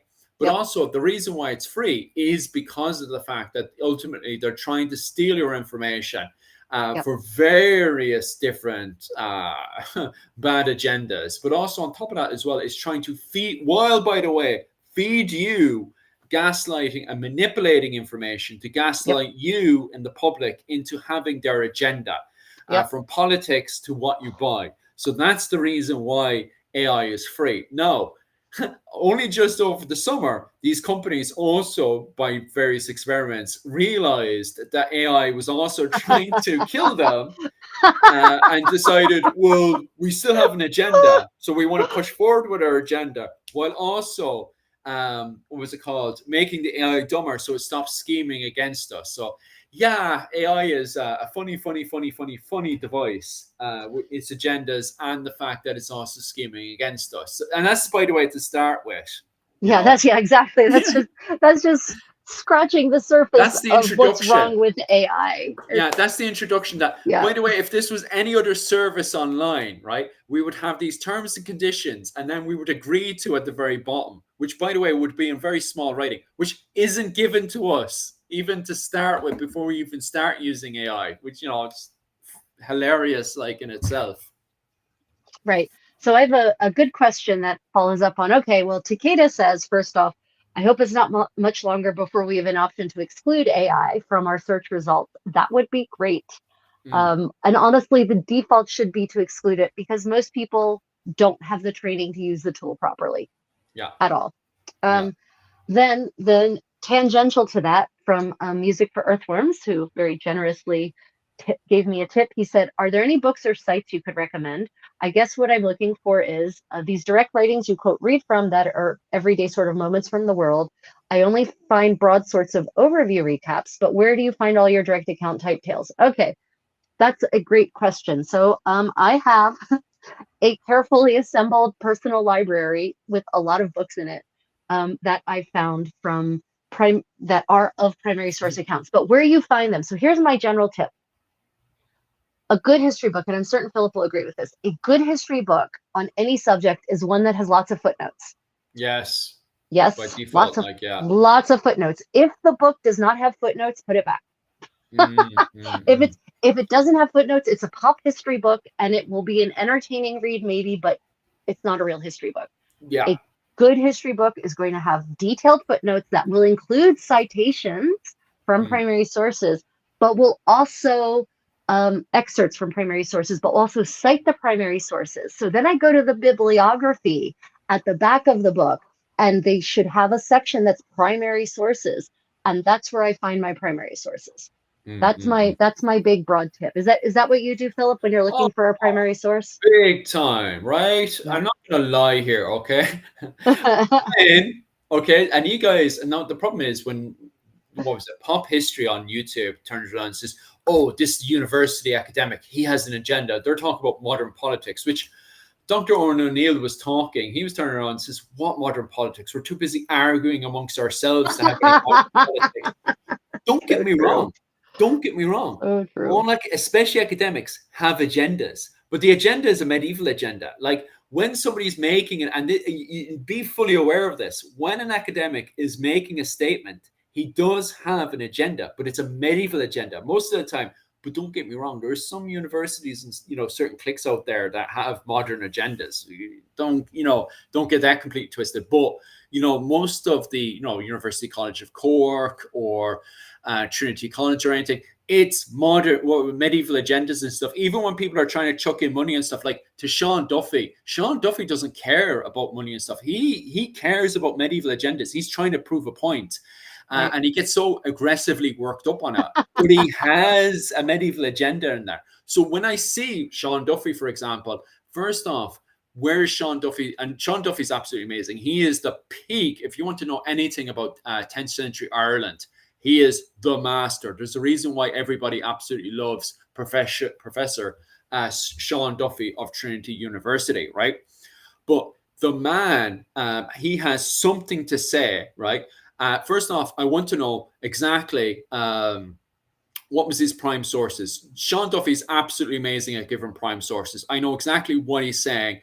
And then on top of that, I want to look at Sean Duffy's, what he's previously said before. So you got his primary source, which is exactly where in the Annals of Ulster he's getting this from. Annals of Ulster was written in the 12th century, so we know this is a main prime source. And secondly, when he's making this statement, which is his medieval agenda, what has he previously said in these arguments, which is his secondary sources, which he also goes, he himself isn't just saying this by himself. He's getting other professors. Right. Yeah. You're reading other people's writings and essays and publications, right? We historians do not operate in a vacuum. We're working off of each other's work, and a good history book will cite that and will let you know. So there should be in the back of the book, any good, proper history book. Yeah. There should be a section for primary sources. There should be a section for secondary sources, and they should be extensive. There should be dozens, if not hundreds, depending on the length of the book. I mean, obviously, if it's a 20-page essay, I don't expect hundreds of sources. But if it's a, 5-volume seminal work on the lives of the Dukes of Burgundy, then I do expect hundreds of sources. So yeah, always look in the footnotes. And honestly, very often the most interesting details are in the footnotes. For me, for my purposes of getting to the original voices, that's usually in the footnotes. Because usually in the main text, it's analysis, which can be biased. I'm not even talking about a political bias, just humans. We have bias, right? So, if you want to get to the original history, as in the sources on which historians base their ideas about history, then you need to look in the footnotes. You need to look in the bibliography at the back. And here's the other thing I've been discovering lately. There's many of these sources, these primary sources, have been digitized. So they've been transcribed, sometimes translated, and they've been digitized for free. So internetarchive.org is a fantastic source for transcribed, translated medieval text, or just sometimes transcribed, not translated. Internet Archive. Google Books actually has a lot too. Philip, have you found much on Google Books yourself? Oh, tons. Endless Yeah, amount. yeah, right, Yeah, I love right. Google Books. Google Right. Books is absolutely amazing, to be honest Google with you. Books. And again, Yeah. it's free. So I want everyone to keep that in mind, that you are the product, right? Your data is what Google gets in exchange for us using all of these tools for free. Yeah, Just putting that out there. Yeah, that's a great question, Music for Earthrooms. Thank you for asking. Yeah. Okay. Any other questions in the chat before we move on? I think mostly people saying that they don't trust AI and all that kind of stuff. I do have one question saying, where can I learn more about Irish medieval arts? What do you mean? Because that's obviously a massive umbrella. Yeah, what period? Do you have, not just period, but when you say arts, do you mean like dancing, or do you mean like painting, or like what do you mean by arts? And also, as Rachel said there, like what period specifically you're talking for. And I haven't heard of those annals, to be honest with you. I'd have to look at that in my own time. Most of the time, if you're looking at the annals and stuff, I would definitely go over to, they're all free over, well, majority of them are free on, what was it, ucc.ie. You can look at the annals there, or you can do what I always do to find them quickly. Type in the Annals of Ulster on ucc.ie. I always start, if I'm looking specifically for something, how the Annals of Ulster works is it's the year. And then once you have the year, it has, for example, free, what was it? 434, and it doesn't have AD or anything. It's because it starts in around 410, right? So around 410, the Annals of Ulster start. And so, for example, in, what was it, 436, St. Patrick arrived on the island of Ireland.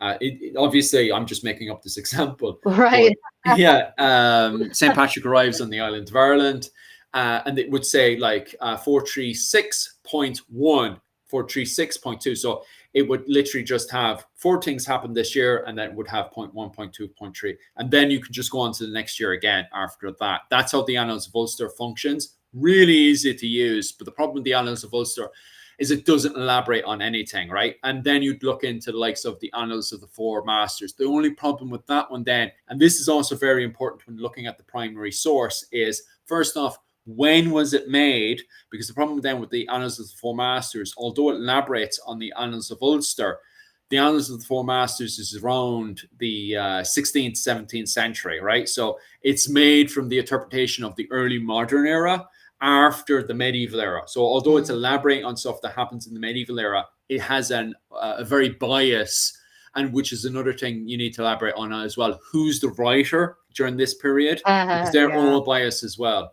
So wait. So the Annals of Ulster, when were they compiled, or are they compiled over a period of time? So the Annals of Ulster, the one we have today, it starts to get compiled in the 12th century. However, the style of writing, as in the font it uses and the writer and stuff, is started around the 6th century. So although the compiling that we have today starts in the 12th century, originally it looks like people started doing it in the 6th century and then brought it together in the 12th century. And then on the 12th century onwards, is when they started updating it all the way up to, I think, around the 17th century. I'm up for correction on that one.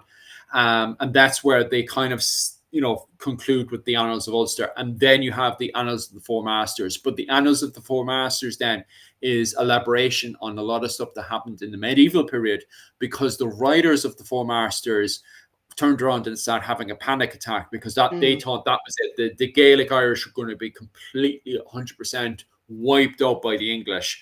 So they start to panic because, and I think this is why the Annals of Ulster doesn't elaborate and just assumes you know a lot of stuff, is because when I'm teaching someone something, I will tell them. So you'd see the footnote saying, in this year, dun, dun, dun, happened. Right. So when I'm teaching someone something, he sees that year, and I, as the teacher, would elaborate on that stuff. And you see that with the storytellers and the Druids and all that stuff that happened before the Annals of Ulster is written. So I feel that the annals of Ulster originally would have was a member of the clergy that would educate the next person in front of them. And then what happens, in my theory, in the 17th century is they panic because there's no clergy to teach anymore. So they then start writing down as much as possible to try to elaborate on this stuff. But the problem is that, a lot of information, even on top of that, it's still like, okay, in this year, so and so happens. Well, what happens in that year? So there's still, and even on top of that, the problem is those people don't realize they now have biased views of the early modern period compared to somebody that lived in that exact era. It's Right. Chinese whisperers by generations. Massive problems there, which they didn't Right. even notice or realized. Right. Of It's the course same thing not. with people today. Yeah. So yeah, that's the joys of it. Um, Okay, it is. anything else before we move on? By the way, music for Earthworms, reach out to me privately, either through the Creative Contessa on Instagram or Facebook, or TikTok. I want to give you access to my Discord. So that's one of the perks that I offer to my supporters, whether patron or channel members or people who give me just give me money in the middle of a chat of a live stream. I have a private Creative Contessa Discord server, and there I post all of these primary source books that I find when I find a good digital resource. So it's a good place for people who are looking for more resources to explore medieval material culture. Just popping into my comment section there just Yep. to answer a question. If you go into Irish medieval history, you can go down to the very bottom and you will see a timeline on Irish medieval history. And I literally start that timeline just before the arrival of St. Patrick. And I have dozens of hours of videos, loads of videos, not just for myself, but other Irish medieval historians, dozens of videos that literally bring you from the start, just before the was it called, the start of the Irish medieval history, which happens around 436 all the way up to 1603, at the end of the Tudor period. And I think I even have playlists that go beyond that as well. So if you are new to all this kind of medieval talk and lingo, and I fully understand, if there's any more questions you want us to elaborate on because you don't understand, this medieval lingo, the way that we're talking. Yeah, because Yeah. I do apologize about that. Sometimes myself and Rachel kind of fly off 1,000 miles an hour, and we forget that some people have no idea about, what the hell is the Middle Ages, especially if English isn't your first language. Like, what the hell does the word medieval even mean? Yeah. I fully understand. But if you're looking for time periods, definitely a good place to start would be on my channel. Go down to the very bottom. Make sure as well when you're in there, give an old subscribe and stuff as well. That's always handy as well. But yeah, at the very bottom of that, I have a full playlist of Irish medieval history. Yeah, and speaking of medieval, modern people want everything to be boxed neatly. They want it to be categorized. They want the Middle Ages to have ended on December 31st, 1499, and the Renaissance to have started on January 1st, 1500. But these are terms that modern historians have devised to help us understand an era, but it's not that simple. That what if you actually start to think about, well, what defines the Middle Ages? Well, some people will say, well, that's easy. That's between the fall of the Western Roman Empire and the modern age. Okay, so when does the modern age start? Well, then you start getting in a debate. And also, when did the Western Roman Empire actually end? That's, different people have different dates for that. Yeah. So, and again, I think you and I have emphasized this so often.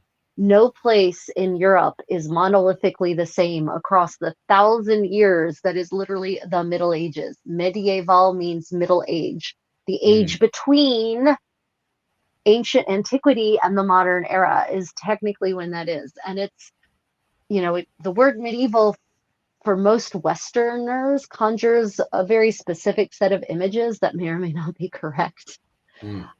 But it doesn't mean that that's the right set of images for the entire period in all of Europe. And in fact, it can't be. It literally can't be the right. So, we use these terms because, one, it triggers the algorithm. Yeah. And two, it triggers instant recognition, but it doesn't necessarily actually mean anything for how history actually works, because it's a continuum, right? There different historians are going to give a different point. Like different historians, Philip, will probably give a different point for when the golden age of Ireland ended, right? Yeah. Like, for same thing for when the Renaissance started, or when the Middle Ages ended, or when Rome fell, or, what was actually the last crusade. Like that, Yeah. even that will get people debating. Yeah. So It's so funny because Doomscroller says, what a coincidence. Just as you were saying it, and he put in, what a coincidence. He was just saying he was brought in, was it doom scrolling through Roman videos and stuff when we suddenly popped up. So we're definitely tickling the Roman and Byzantine Empire algorithm anyway, which is great nice. for us, like, you know. Nice. And Yeah. this, the person is back again, just asking. So, just to conclude, she says, "What's the difference between the What happens there, where we are blurring between the medieval period into the Renaissance? What's the story there?" Right. Jesus, that's another difficult question. Right. So the real story is, honestly, the term Mm, Renaissance was coined by a bunch of snobs in the 16th century who wanted to feel superior to the people who had come before them. mm, Right? Literally. They're like, "Ooh, we are so much better than those benighted people of generations ago who knew nothing about the great philosophers of Plato, and knew nothing about Julius Caesar, and right, but they did, and that's the lie. yeah. That is the lie, that there is absolutely a continuity of awareness and knowledge of all of those texts, right? Mm, There are some texts that were kind of lost until Constantinople fell, and then literally the Greeks fled to Europe, Western Europe, and brought them with them. But otherwise, the idea of the Renaissance is this idea of inferiority before and superiority after. mm, So, some people will say, well, there's a Renaissance in art, yeah. right? So they're getting back to, Renaissance means rebirth. So you've got to be going back to the way something was before. So some people will look at sculpture and say, well, in Italy, there's this rebirth of ancient Roman sculpting techniques for, ancient Roman levels of realism. Okay, but then you find examples of sculpture in the 13th century in places like Germany, where there's an equestrian sculpture in stone that looks like he could ride out and hunt you down, right? Mm, Like it's that realistic and that modern looking. So then you say, okay, well, then it's about art technique and how well they depicted, the human form. Okay, but is it a question of them having lost the ability to accurately depict the human form, or was it just not the fashion to yeah. depict the human form in a realistic way? So, terms like the rebirth, Renaissance, it's always about superiority and trying to delineate yourself from the past for whatever reason. Nearly Mm, always it's to say, this ruler is wonderful. Look, he is bringing about this glorious rebirth, right? It's yeah. it's part of a propaganda program. So, Oh, exactly. and where you are in Europe is going to make a big difference in how much of a rebirth you even need to have. Mm, Um, like Spain actually goes the opposite way, right? Spain has a backwards trajectory from the Middle Ages through to the modern era. yeah, I um, suppose as a whole with the Iberian Peninsula, it does. right, exactly. The Yeah. whole Iberian Peninsula has this backwards trajectory Mm, because it goes through a golden era under the Moorish occupation, right? When there's science and there's literature and there's poetry and there's music and there's a harmony amongst all the peoples who are living on the peninsula, more or less. And mm, then the Reconquista starts, and bit by bit, the peninsula gets more and more benighted, yeah. right? So, where you are in Europe is going to matter, whether there is even such a thing as a Renaissance. I don't even know. Could we even? I mean, looking at Ireland, thinking about Ireland, and thinking about Irish art in particular, it doesn't feel like the It kind of Renaissance even blurs though. really If, reaches there. Like they're still at the end of the 16th century in Ireland, they're still sculpting like it's the early 15th century, for which is instance. also true on the flip side. Ireland is such a blur, as you've seen yourself. Because like when you say Renaissance, at the same time you have the likes of Wizard Fitzgerald and stuff running around the place with his Florentine what was it called? You know, the hocus pocus stuff that they're doing in The Florentine at the time. alchemy, Alchemy, that's the alchemy, one. You have right? the what likes of Wizard Fitzgerald doing all the alchemy and stuff, and also you have the likes of what's happening in Waterford with the golden, stuff and all that stuff. And we kind of just do our own thing in Ireland, when it comes down to that whole era of the Renaissance and stuff. Well, yeah, it's like you almost skip the Renaissance and just go straight into the wars of religion. Yeah, we sort of do, because we kind of we can't, and it's only now that we're starting to study into. And what's crazy is, just as academics start studying it, is just as we've started having our conversation and stuff with Florentine and stuff, because the fact that you have all these towers that are kind of, because this Ireland starts going into a castle boom of building tower houses left, right, and center, and they're not even like puny tiny tower houses. Some of these houses are absolutely humongous, Right, right, especially the one in Bray Castle. And the one in Bray Castle highlights the massive trade that was happening in the Shannon River, that was connected into the Iberian Peninsula, and also connected into Florentine and all that kind of stuff. So there's some insane building booms that are happening in the 15th century. The problem is it just doesn't quite make it into the same economic golden age that we see during the Viking Age. It's just ever so slightly out of it, because of the politics that are happening in the right, larger scale against not just England, by the way, against Scotland as well. Scotland doesn't want Irish clans to be as dominant as the clans in Scotland, right. because then you're taking trade away from Scotland. It's always a question of resources, right? It's always Yeah, fighting about the resources. yeah. Yeah. So it doesn't quite get to the same economic golden age that you see in the 10th century Ireland. That's why when you were saying about backwards, dark ages, how great the 15th century is, I'm like, yeah, but Ireland wasn't an economic golden age in the 10th century. So yeah, it is funny. Like, and as you said there, the Iberian Peninsula goes from having full on enlightenment to then slowly, as the Spanish Inquisition comes in, going into this kind of wild era.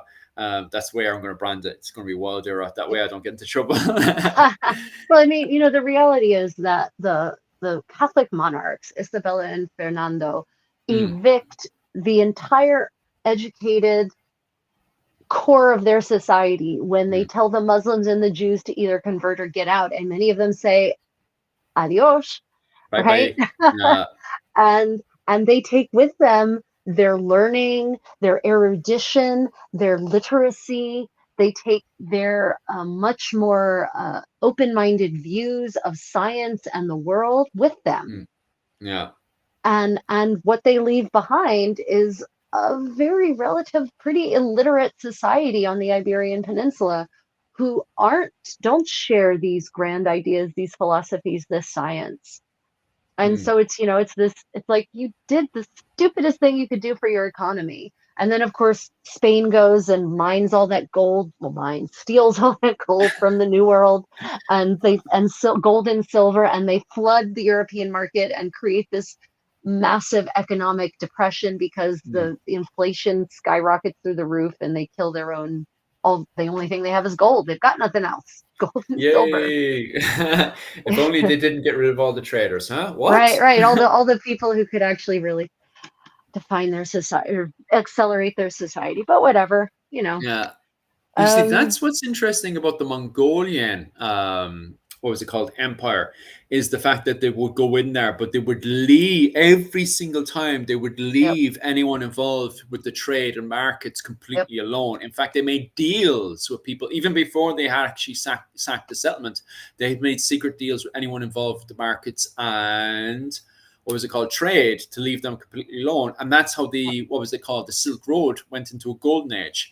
yep. And what what the Mongolian Empire was really up to wasn't like, when we think of the Mongolian Empire and people are doing out these maps and stuff, they're thinking Yeah. about this dictatorship. There's no dictatorship there. What they're doing is Mm. monopolizing the protection racket between the settlements. They're not taking over the settlements. Mm-mm. No, it was actually almost a Persian idea of Yeah, empire, right? That's how mm, ancient Persia, um, that's how the Asian Persian Empire worked. They yeah, didn't mess with the religions. They didn't mess with it. They only changed the local administration at such a way that it could interact with their own empire-wide administration, but they Yeah. left everything else in place, and that's what allowed it to flourish. Which It's is almost so like there's some interesting. lessons from history in all of that about modern Oh, empires. I massively. don't know. I don't Yeah. know. Maybe we could learn something. Because it's so interesting because Persia is also on the same trade links as the Mongolian Empire with the Silk Road. So that's absolutely fascinating. Yeah, so we had a question about snails because we were talking about artwork. Mm-mm-mm. The snails and rabbits jousting that you see in a lot Oh, of nice. the medieval manuscripts, usually from the 14th and 15th centuries. Mm. Do you know the images to which we're referring? The Yeah. snails and rabbits jousting at each other, right? Oh, my wife absolutely loves it. She thinks they're so adorable. Yeah, the music for earthworms is Mm. asking what's with that, right? Yeah. So there's some theories about music for earthworms, Mm. or not music for earthworms, sorry, about rabbits and the snails, about what they may symbolize. Yeah. And one is that the snail could be a symbol of sloth, right? Mm. Like it's the sin, you've got the industrious rabbit because it moves quickly, right? Yeah. And the slow snail that represents sloth. And so it's the fight between industry, between achievement Ah. and laziness, Mm. right? Between these two, the sin and this virtue. Yeah. Some people think that there's actually some religious they think there's a racial bias in there, possibly that the Yeah. snails may represent certain some subgroups is definitely not the word I'm looking for.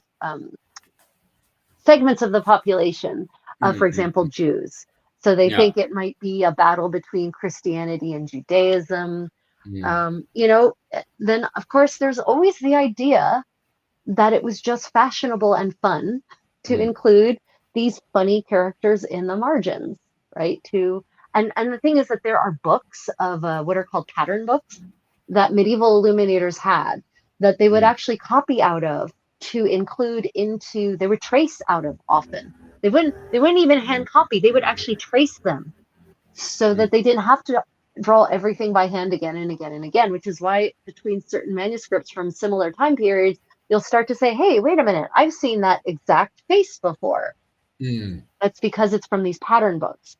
And so you have these manuscript illumination pattern books that have these commonly repeated motifs. Mm. So it could be, it's like clip art, right? It just happened to be in the emoji catalog. And so the illuminator took it. Mm. Yeah, so there's a couple of theories about the snails and the rabbits and the Yeah. knights. Because I think what was it called? My comment section as well was joking about the dog faces that see pop up with those arts as well, which are quite comical at times. Yeah, that's pretty much. And some people talking about the. Do you guys watch the Voices of the Past? Brilliant show. Have you seen the YouTube channel Voices of the Past? I have, yeah, Yeah, I yeah. really enjoyed It's that one as excellent. well. That's Yep, quite good. yep. Definitely would advise anyone who hasn't seen it before. I have a question for both of us. Who is your favorite medieval king, Philip? Oh, God. No, that's a pretty deep King, one. favorite medieval I king. was actually having a very biased conversation on Messenger yesterday because I was talking to an English archaeologist friend of mine, but she's on the complete different scale as me because she's into English architecture, sorry, English archaeology. And I'm obviously biased on my side with the Irish side of things. So yesterday I was like, no, Brian O'Neill is the greatest king who ever lived. And she, on the other hand, was like, no, Edward the First is the greatest king who ever lived. But that was me being insanely radically biased. Edward the First of Ooh, England? yeah, yeah, Wow, yeah, yeah, yeah, that's an yeah, yeah, yeah, interesting yeah. So statement. I very mean, lovely biased conversation on I guess Messenger. on It was certain metrics you could. I mean, God knows he built a lot of castles. No, he was a complete and evil human being. Should have been, Yeah. his body should have been chucked into the fire, says the biased side of me. But I have been recently. I have been reading a whole load on Genghis Khan, and I do really appreciate the system. No, don't get me wrong. Horror, like when it came down, he had a pure. It's so funny because he had two faces. He had his biker face, which was an absolutely horrific and horrible human being, especially what he did to other nomads. Oh my God, the Yeah, I mean that unspeakable things he did to yeah, he did nomads. he did I mean he did commit atrocities in the name Yeah. of power. Mm, But you have to look at him relative yeah. to his peers and Mm, what is happening in other places in Eurasia at that yeah. time. And it's not It, necessarily much better in other yeah, places. like the problem with the whole nomad life is it is insanely, very, very, very radical. And in the long It's run, harsh. It's yeah, harsh. and in the long run, he did do a lot of good because he monopolized like those areas. Like for just before the arrival of Genghis Khan, between maybe Rachel will correct me on this one, between 1240 to 1260 in that region, or even earlier again from 1210 up to 1260. Those regions, especially going from India over to Constantinople, were constantly attacked by nomads.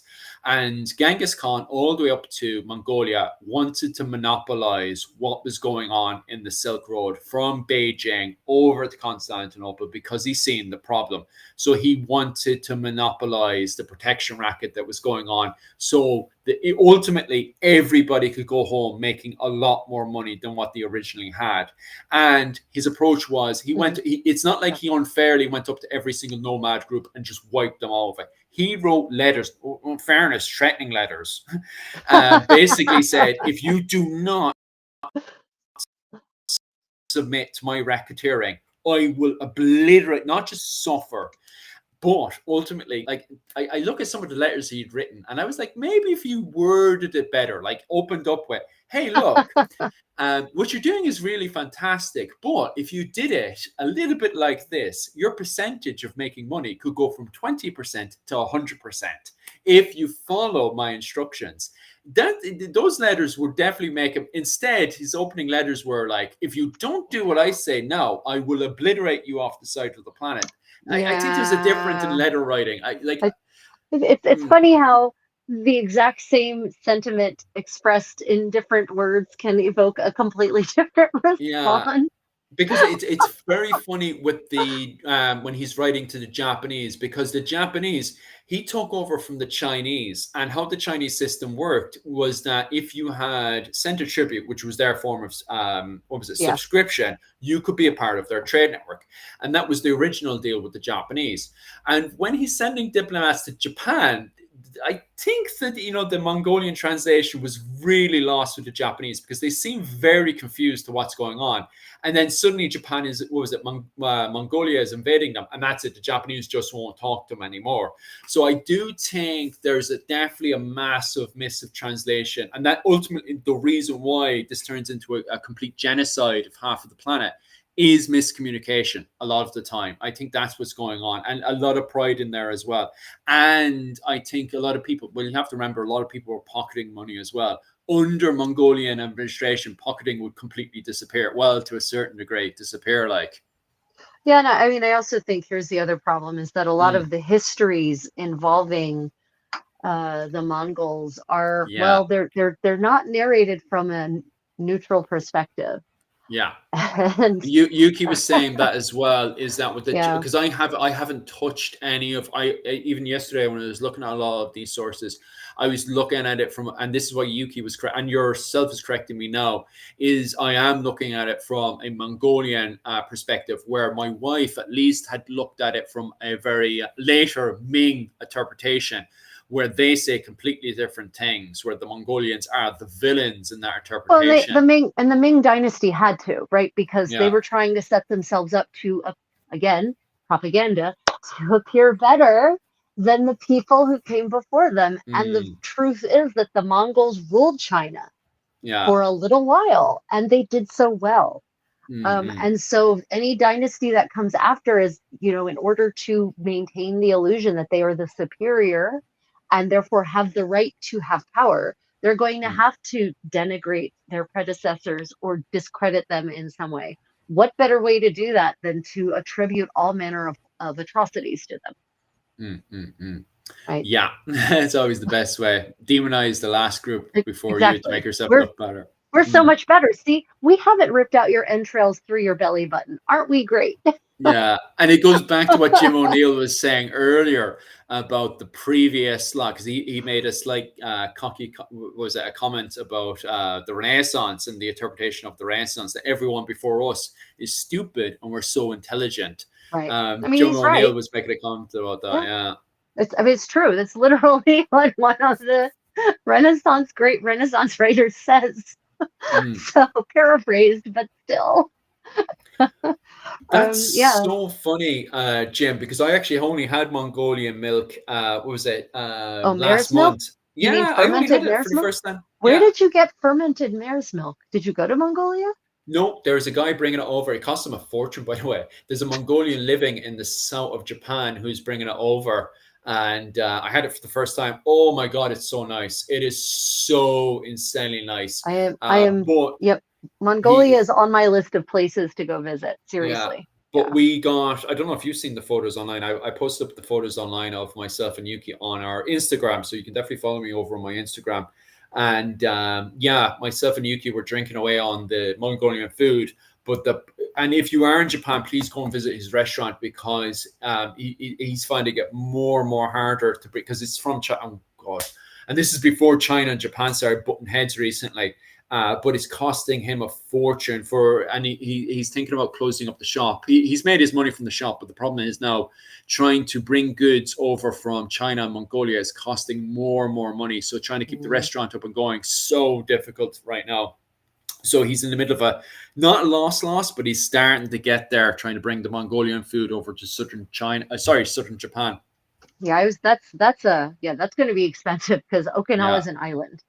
Yeah. So No, not Okinawa, mainland oh, Japan. Yeah. Philip, they're all islands.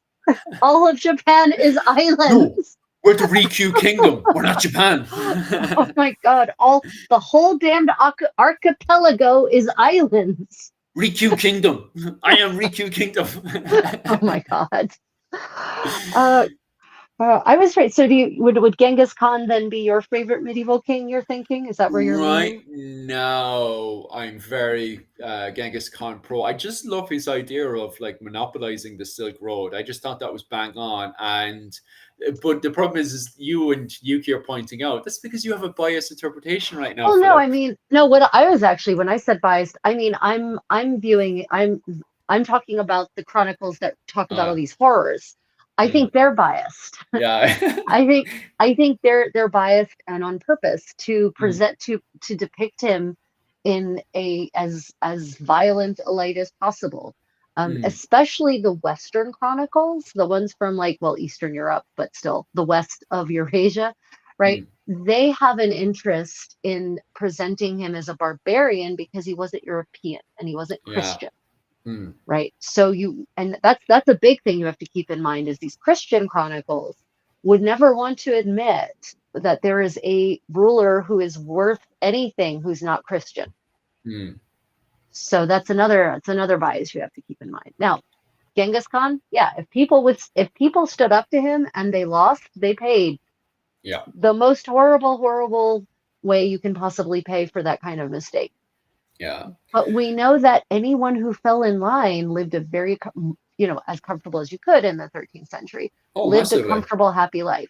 Yeah, So, like that whole Persian area went from an area where crime was really wild to suddenly being able to make, like, those merchants suddenly went from, because every single time they left their settlements going from India over to Constantinople, a lot of times they had to pay for their own protection, right. which was hiring nomads and then trying to go from A to B. They had to trust the nomads they were hiring, who also Yeah. could attack them at any time. And on top of that as well, there's always a chance that other nomads would come in, kill them, and take their stuff. And Yeah. that was the concept. So I think there were like 20% risk. 20%, wild low. It was some wild percentage of them trying to make it from India to Constantinople. I can't remember the specific statistics, but it jumped way up. Their chances of successfully bringing a cargo from India over to Constantinople was so much better, because not only did they no longer have to pay for their own protection because it was now under the Mongolians, because the Right. Mongolians went out of their way to protect that whole area. But on top of that as well, most of the time it was very peaceful. Like before Right. you were panicking about being attacked, people were now afraid to attack anyone on the Silk Road Yeah. because of the harsh treatment that the Mongolians would, do to them. It's the same thing during the Viking Age under the men of Dublin. Because the men of Dublin, if you messed around with the trade within the, as they say, Celtic Sea now, and the men of Dublin, first off, the men of Dublin would hunt you down.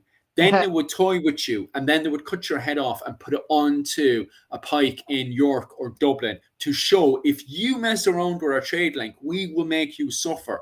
And magically, crime rate suddenly drops down. I'm not saying those penalties are a good thing, but they do have results. Well, there need to be penalties, right? Yeah. Even if it's not necessarily heads on pikes, literally.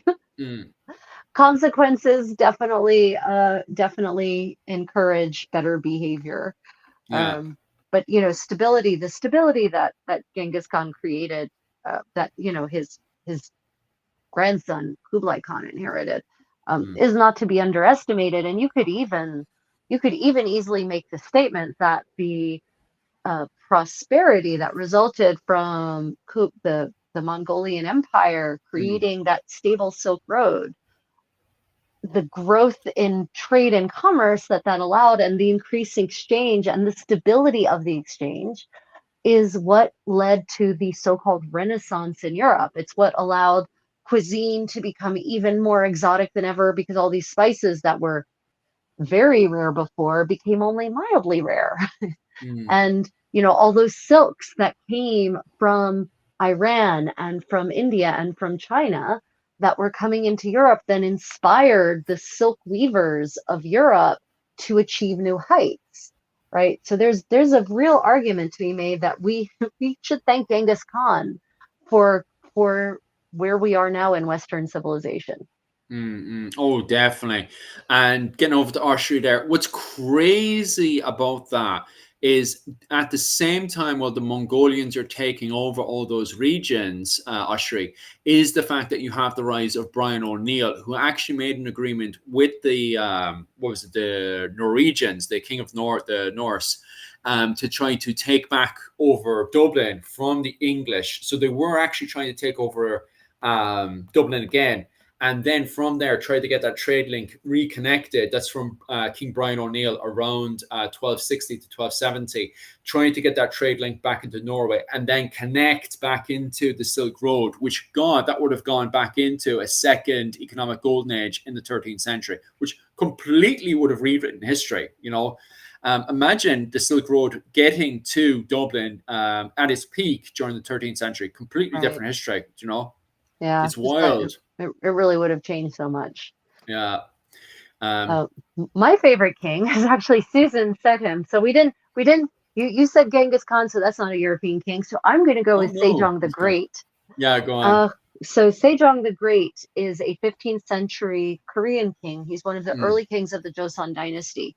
Oh, And he nice. was a true philosopher king. He was a scientist, he was an engineer, he was a philosopher, he was an artist, he was a painter, he was a linguist.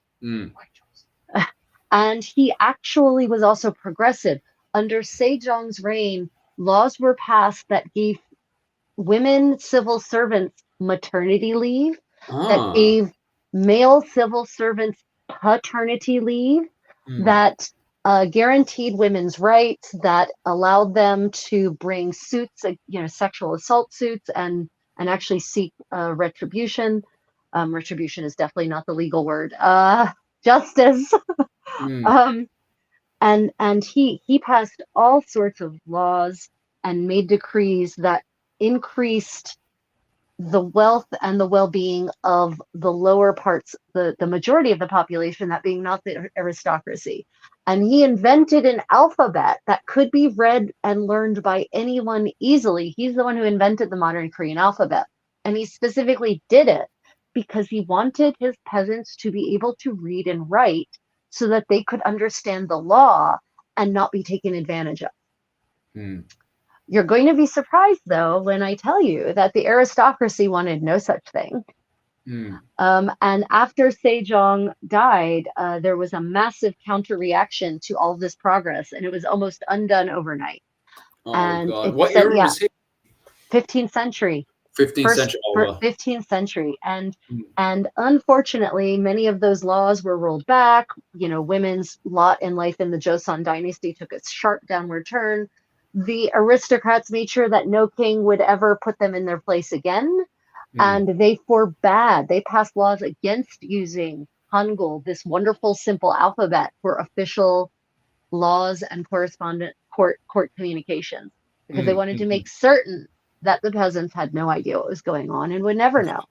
Yeah, yeah, yeah. It reminds me of what was it called, Emperor Frederick the Second, when he Oh yeah, except he when was crazy. he was crazy in a fun way, like when the Mongolians tried to take over, and he was writing letters to be their falconer. I mean, yeah. But at the same time, he was amazing, because, like, who would have thought to just, buy the Holy Lands, which really annoyed the Pope as well. Like, But about the experiments he conducted, right? well, they were, Like he did some Nazi at Auschwitz level crap to to people in the pursuit of knowledge. yeah, yeah, yeah, like trapping a soul in a box that had a human being starving. Right. Yeah, exactly. Yeah, he Yeah, was yeah, he was interesting for he was sure. interesting. I might rate him as the most interesting medieval king, but definitely not my favorite one. Oh, just way worse. Like his predecessor, what was it, Frederick Barbarossa, who decided to catapult children against a wall. I mean, yeah, Friedrich Barbarossa is also perhaps not an example of humanity that I would like to hold up. um, Yeah.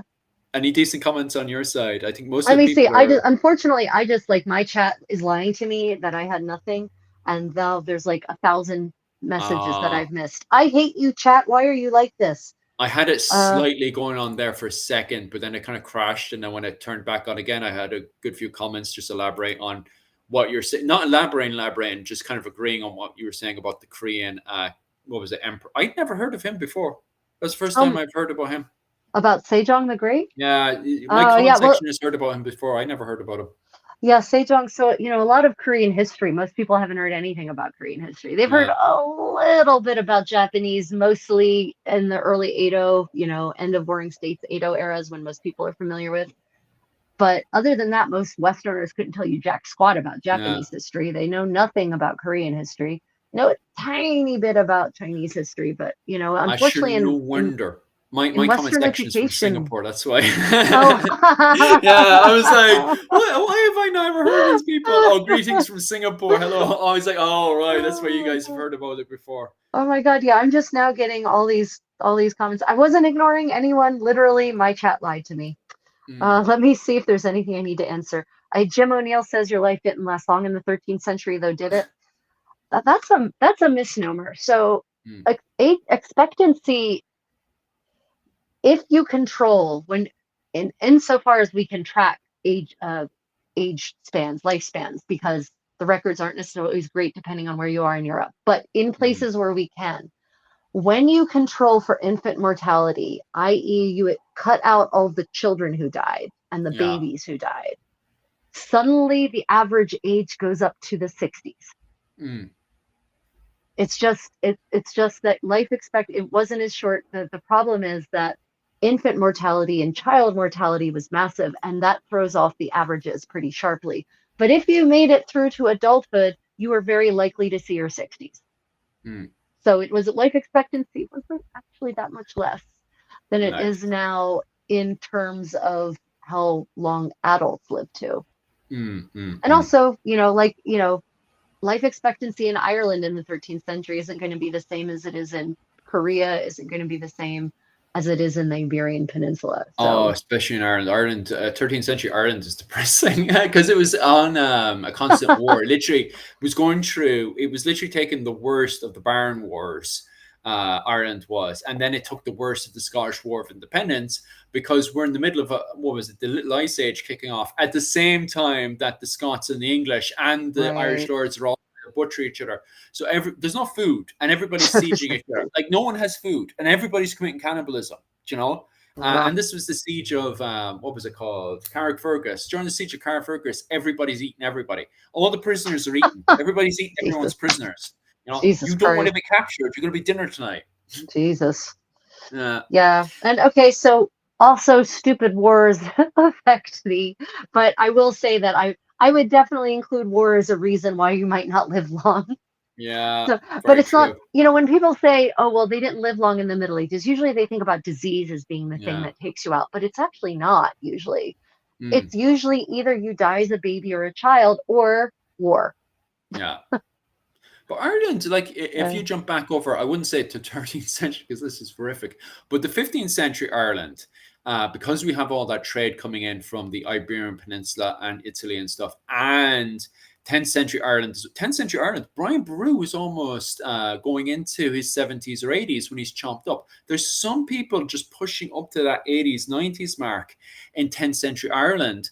And it's simple to see. Ireland is in the middle of an economic golden age because of all that Viking trade going into Dublin. And because the High King of Ireland is taking that tribute into Clonmacnoise, the fancy food that's coming in from both Scandinavia and from the Iberian Peninsula is keeping people way more alive than what they regularly are. Plus, Ireland, if you look at the Norwegian sources, they're constantly highlighting how amazing Ireland is because of how fertile it is. Even Gerald de Wales absolutely despises Ireland, writes about how fertile Ireland is because it can grow absolutely anything, and because of that, your life expectancy in Ireland is absolutely insane in the period. And I just want to apologize as well to people coming in from Singapore and stuff. I'm so ignorant when it comes down to Asian medieval history. I absolutely apologize about that one. Rachel, you know more than me when it comes down to what happened up around the Singapore region and stuff around this period and that. oh, well, Uh, Singapore doesn't exist. well, yeah, there we go. See, didn't Singapore, even know that. Singapore But I is did know an to a certain degree. invention by your great father founder back in the 50s and 60s, right? So Singapore Mm. is like a fishing village in this era. Oh, well, It's yeah, Singapore didn't exist. mm, And what was there was a pretty small fishing village. Singapore is literally a miracle on so many levels, and mm, that it exists and that it's thriving and that it's functional because it's literally the brainchild of a dictator, but like the only benevolent dictator in the history of the world, possibly. Like, mm, really, yeah, Singapore, Singapore, it was a fishing village in this mm. era. But it was, And and depending on who was in power in Southeast Asian history is a little bit mysterious to me. mm. I'm more canny when it comes to like East Asia, but Southeast Asia is kind of complicated. I know a lot about Thai history because I spent time in Thailand, but Ah, mm, I know that the Chinese have lots of influence down there. Like in what ah, is European Middle Ages, China is still very, very powerful and influential in Southeast Asia.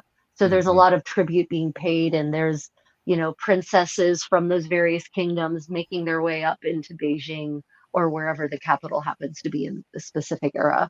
Mm. The Protestant faith doesn't start to come into Ireland until around the 17th century when you have the plantation and stuff happening in Ireland. During this whole period and stuff, there's no Protestant faith coming into Ireland. I think everyone's just including the English, the Hiberno Normans, the Irish are all kind of trying to follow clique of the Roman Christianity. And I say Roman Christianity because even the idea of the Roman Catholic faith from a medieval perspective, just most medieval people wouldn't understand the word Catholic the way that Right. we have today. And also on top of that, for Ushry, elaborating about, what was it, Cork, Dublin, Waterford. You're right. They're all built on marshes and stuff in Ireland as well. So yeah, we kind of understand that whole idea of building, especially from a medieval perspective as well. Philip, have you ever spoke the writing? You have to do it in first year in what was it, Celtic studies, and also in Irish history in Ireland. So we have to do that in first year, is do the Ogham writing and stuff. I can't remember. I don't want to sound bad right now, but I can't remember my first year Ogham writing and stuff. But we do actually have to cover it in first year in University College of Cork. So I have done it. On paper, I know. Reality is I can't remember any of it right now. So what you're saying is you couldn't read a stick with Ogham on it? Yeah, right now I couldn't, although I am qualified to do it. So there you I'm go. qualified. Yeah, so So for a brief moment, I somehow had access to the your chat, but yeah. it's gone again. So Jim, I briefly saw that you thanked me for commenting on the life expectancy, but I can't see your questions or comments Oh, anymore. I can read it out for you there. He's just thanking you about the life expectancy for the 13th century for asking his question. And then he just asked about the organ writer, which I elaborated on there. Were there any other questions on your side about the? Because I saw some things about Sejong, but I can't see them anymore. There's a few of them, but it kind of just randomly there. Like the Shangri-La of chats. I can see it sometimes, and other times I can't.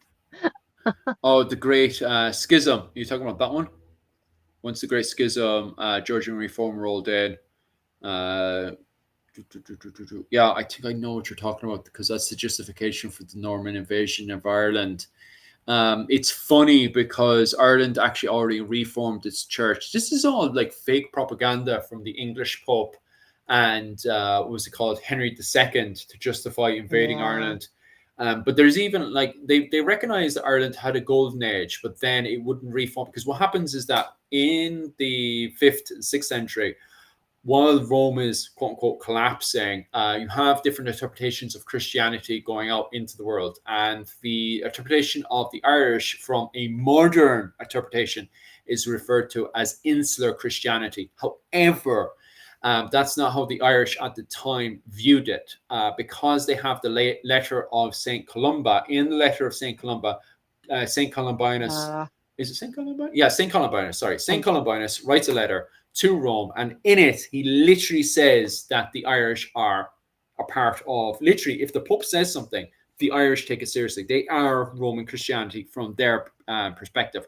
However, that's not entirely the reality of it. In reality is that there's not enough instructions in the manual from the papacy to say this is their interpretation of the Bible. So the Irish have the Bible and they have their interpretation. Now, what's actually hilarious is that the majority of the interpretation that's in insular Christianity ends up being correct. But because, Alexandria is more intelligent than the Irish, clearly the Irish are wrong. Okay. And that includes the date for Easter or various bits and bobs like that. So, technically speaking, the Irish are actually correct in a lot of their interpretation of the Bible, but that's not how Rome's seeing it. So we have what modern historians refer to as insular Christianity in Ireland. Yeah, Celtic Christianity, yeah. which is what some people refer to. From more of an academic, we now kind of refer to as insular Christianity to sound more smart and posh. And then, what was it called? But these are modern terms. The Irish at the time were scratching their head going, but the book is here. Like, we're getting everything right. Like, what's going on here? Why is the Pope mad at us? So the Irish themselves, seeing Politics. themselves as Roman Christians, and they seen themselves in line with the papacy. Regardless, in the 12th century, the Irish do the Gregorian reforms, and they themselves do reform with the church. And the church at the time, before the English Pope, does give the tick. They say, yeah, Ireland is now in line with the papacy. Then they get themselves an English Pope, and magically we're not in line again. So we have to Right. play this whole political game. And while this is all going in, England decides to invade, sorry, not the English per se, Henry II, there's already mad stuff happening in Ireland, and there's English mercenaries. Sorry, well, not even technically English mercenaries. There were mercenaries from the Knights of the Welsh Marches, which we would now call the Cambro Normans. So the Knights of the Welsh Marches, who were mercenaries to an Irish lord, is causing all kind of anarchy inside of Ireland. And technically speaking, these guys should be, technically speaking, under Henry II, who is King of England, not the King of Wales. Right. So anyway, he decides to invade Ireland in 1172, where all this mad stuff is going on. And because he has a force of 4,000 men, everybody at the time is like, we just want this guy to go away. Let's go and submit to this guy for just one season, which is what they do. They just go over to Dublin. They submit to him, so he go away. He goes away, by the way. But the problem is then, for the next 800 years, the English appear and say, hey, look, remember you guys submitted to me in 1172 to make me go away. Yeah, well, I'm going to bring that up to justify committing more heinous acts in Ireland, which is still, by the way, what the English do today. It's all about the resources, right? It's, what resources do you have that we want that we don't have? Yeah.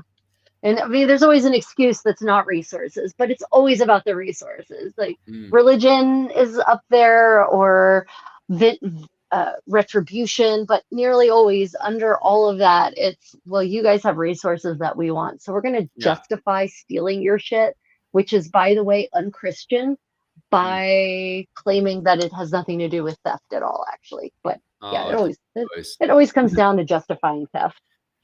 Jim O'Neill is asking, Northern Ireland ended up in English hands. Actually, this is another funny Did you just one. say actually? Yeah, the Northern Ireland is actually a part of the Scottish argument. So a lot of people are very ignorant about this, but when the Tudor dynasty dies, the Scottish take over. They do. It's true. Like, no one thinks about it. Well, I mean, but there is like almost never an English king of England. Seriously. They're French, they're Norman, they're Welsh, they're Scottish, they're German, they're Dutch. Yeah. Which is so funny, because I listen to modern historians today, both actual academics who are fully paid, and they talk about Henry II like Henry II is English.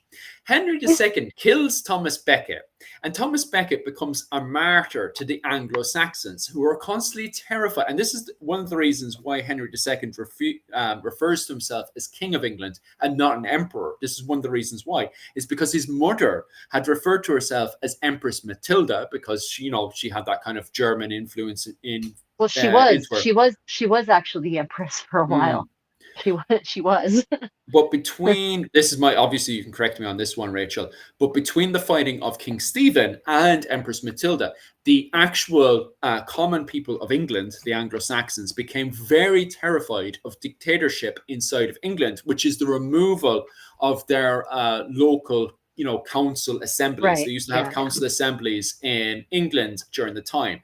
And so they were terrified that the likes of King Stephen, Empress Matilda, which Empress Matilda she was trying to remove all this stuff so she would have more power. And it was the same with King Stephen ends up making agreements with Henry II, because this caused way too much chaos. Plus, actually, Henry II actually liked the whole council idea because it let him run France. England kind of just started doing its own thing, which was great for Henry II because he liked spending most of his time in France. He did. So, but the thing is, what that caused then was that he then became... he didn't like using certain terms like empire or rex or any of that kind of stuff. Well, not so much rex, but kind of any emperor terms. Imperator, because then the Anglo-Saxons would start getting terrified. And that's why they also started playing with the idea of Thomas Becket becoming their little martyr, which is why, by the way, Thomas Becket is not the main saint of England, because Thomas Becket was seen as kind of anti-monarchy, and that's why St. George ends up becoming the symbol for England going into the 100 Years' War, because Thomas Becket kind of was, I wouldn't say Republican, but kind of anti-Plantagenet French dictatorship in a way, Yeah, I mean, Thomas Becket, his story is real fun too, by the way. Before the part that he has his brains dashed out on the floor of Canterbury Cathedral. No, the part where he starts off as this party boy, like this frat boy, right? And he's like Henry's bro drinking. Henry's II's drinking bro. Yeah. And so Henry makes him the Archbishop of Canterbury because he thinks, how great will it be to have, my drinking bro be the Archbishop, and then I can control him. And then suddenly Thomas is like, oh, well, if you're going to put me in this position, I'm going to actually do the job, because I'm no longer your drinking bro. I'm the Archbishop of Canterbury. And so it's his arc is very unexpected, right? Thomas Becket, if someone were to do a drama on his life, that would be very interesting, and there'd be Oh, a lot of brilliant though. sex. There would be a lot of sex in it. Like Oh, it would be sex especially. heavy. Oh, especially in the French court, absolutely wild at the time. And the poor, what was it, the King of France, who was so kind of clean cut, and at the same time, that Oh yeah, can we, Louis the are we, Pious. Oh my God, he yeah, was can so we, boring. yeah, can we? Oh my God, I don't even know. Are we allowed to say certain words that happened to him because of the fact that the whole thing of Henry II going off with what's her face, the what was it called? The King of France's wife at the time that he Oh, ends up Eleanor marrying. of Aquitaine. That's Oh the yeah. one. Can we? I don't even know if we're allowed to say those words on YouTube because we might get into trouble. But making it simple and PC. Yeah, basically, Henry II stole the French king's wife. In front of him, by the way, as well. So very, Well, I very, mean, very bad. she had they, yeah, but by the time he came along, she got her eyes on him, not the other way around. Make no mistake, Mm. she saw Henry coming, and she's like, I want that young buck. But what's Eleanor, crazy yeah, isn't it the yeah, fact that she had already been with Henry II's father? Like Henry II's father were actually arguing and fighting over jumping into bed with her. I yeah. I remember mean, that stuff as well. yeah, she was Eleanor of Aquitaine is my kind of woman. You know, Absolutely how wild. many women, how many medieval women marry a knight 10 years their junior, have Mm, a crap ton of children with them, outlive them by decades, yeah. and basically get to be the mother of like two English kings. Um, And you yeah, know, just responding over to my comment section. No, Dermot McMurrough was an essayer. I can't actually say what he was, but he essayed. Oh, what was it called? The one in Saint Bridget. Then he essayed. What's her name? The what was it? The Queen of Breffni. He just went around kidnapping and essaying, like violently essaying, not even politely essaying. No, I wouldn't put Dermot McMurrough and Henry II. Henry II was a player. Dermot yeah, McMurrough he was was a just a heart. player. Yeah, yeah, Yeah, yeah. yeah. No, no, Di- Henry II was a player. He was no, handsome. yeah. He was Dermot attractive. McMurrough Dermot McMurrough is just a horrible human being. There's a lot of what was it called? The recent history books that came out about him wanted to correct the fact that yes, O'Rourke's wife, that's the one, Oshry. No, Oshry. I don't want to sound bad or anything, but there was work coming out for a while that was Yeah. saying, well, Dermot was a man of his time, but now there's new books that are coming out saying No. no, even in the history itself, Dermot McMurrough was a horrible human being. And when he wasn't committing violent acts against his wives, he was leaving his children to be, because what would happen is he would make agreements with other Tuits and stuff, and even the High King of Ireland himself. And then he would break those agreements, and his own children would end up getting executed. And Jim McMurrough was just like, well, that's even for a clan society, that's a huge no. Yeah, So no, from even the period itself, no, he was a horrible human being. Everyone knew he was a horrible human being as well. Like, yeah, there are a lot of men of history yeah, who were considered by their own contemporaries to be horrible human beings. yeah. No, uh, Dermot McMurrough well goes inside there. And yeah, like, don't get me wrong, you could justify Dermot McMurrough bringing over mercenaries. But the fact he made agreements with both the High King of Ireland at the time, Rory O'Connor, and made agreements with other Tuits, broke those Tuits, although his children were hostages to those Tuits, which led to those children being decapitated. No way. That man broke his own clan alliances. Like, yeah, obviously, you can turn around and say, well, Dermot McMurrough had no understanding of modern nationalism. To end up inviting all these people over, but at the same time, he had full understanding of, clan society, as we would call it. Like, he understood if you give your child up as a hostage, you're literally breaking your own kin, and he did it anyway. He's a pure sociopath, like, yeah. No, that's a man who. So in Texas, they would say he needed killing. Yeah. Oh, big time, like horrible human being, like. Yeah. Well, I'm going to say we're going on 4 hours, and Oh. my legs are going numb. So I'm going to say, actually, my suggestion is, Philip, that we save our final topic and maybe we just focus the medieval buzz on that next week. For Because sure. I think the bit of news we could have a really good long conversation about surrounding that bit of news, since we already have in fact had a conversation, so we can revisit that conversation. Oh, go Um, absolutely wild. Yeah, yeah, yeah, yeah, yeah. and really, really delve into it. So, yeah, are there any final questions for anyone? I'm just looking over here. Wow, I've got uh, most of the kings of medieval times were horrible. Mm, Mm, mm. I don't know about that. It depends on the era and what's actually going on politically. Yeah, Like, I don't I think, think it's hard to make a blanket statement like that, yeah, and depending on where you are in Europe, I think that's actually not true. Most of them weren't any more horrible than modern leaders are. The God, difference is modern leaders are horrible right now.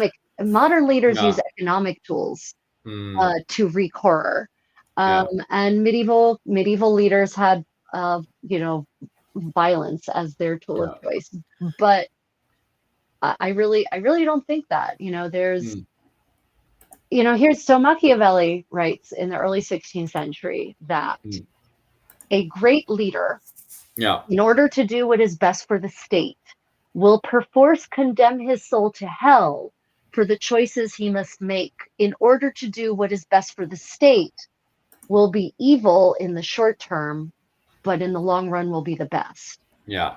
So there is even an acknowledgement in 16th century political theory of the truth Mm, that sometimes the choices you have to make for the greater good are in the moment horrible and horrifying.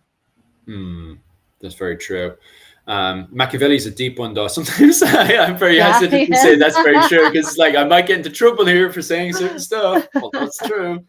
So um, you want to finish up there? So if we don't have any other questions, anybody that wants to say this, do you have any more questions before I elaborate and finish up on my yeah, side? let's see. Cause some comments I'm just going to share. Amazing topics tonight, much deeper than most will delve. Well, thank you, Jamesy. Mm, This is kind of our thing. This is yeah, how we roll. We definitely appreciate. subscribe and follow. Yeah, please subscribe and follow. If you haven't, hit that thumbs up, everyone. And I Subscribe and follow. just want to thank everybody because during this live stream today, you guys have pushed me up to 29K, which means so much to myself. And if you could just push it a wee bit more, I can hit 30K and then start celebrating, which would mean the world to me. How are you doing subscription wise, Rachel? Because you've also been flying and jumping up subscription Well, wise as well. because I took that big break from live streaming because my Mm, travels literally drained me. yeah. Yeah, I'm only at 17,000. So subscribe, damn it. I do need to get back into I'm getting back into the live stream mode. Unfortunately, I was really to live stream. You have to have energy because apparently people don't want to watch a zombie. So Yeah, it's true. I just haven't had that energy for a while, but I'm getting it back. I'm finally sleeping again Mm. regularly. And so I'm going to start my regular daily live stream regimen as per always. So stay tuned every day for something fun. And Philip and I will be together most Tuesdays and perhaps some Wednesdays when I have something on a Tuesday. But next week we will be addressing a very controversial topic, and I'll just give a teaser. The teaser is ethnic diversity in medieval Europe. So Yeah, it's gonna be a fun one, all right. Like, it's gonna be a if, fun topic. yeah, if the comments are what's it called, going in there from a smart idea, we can actually have a pretty deep conversation inside there. But if people are just being silly and childish, then the conversation is going to be pretty stupid. But we'll try to elaborate where we can for sure. This week, what was it called? If you guys want to jump on again on Wednesday night for you guys, if you're over in Europe and America, myself and Mihal, because early on there was a question that popped up to cover the Bruce's invasion of Ireland. Actually, myself and Mihal will be covering that on Wednesday night if you're in Europe and in America. And then if you're living in Asia, like myself and Rachel are, that will be for Thursday morning. So we're covering Bruce's invasion of Ireland, part of the Scottish War of Independence. So if you're into the likes of Braveheart or Outlaw King or any of that kind of stuff, definitely tune in there. Also, on top of that, guys, if you pop over to my Patreon, this week I will be covering John de Courcy, Prince of Ulster, and how he fought against the English and the North, what was it they called, the Gaelic, and everyone in between. Absolutely wild character. He just woke up one day and he was only, I think it was about 17, 18 years of age, was in Dublin during the Norman invasion of Ireland around 1175.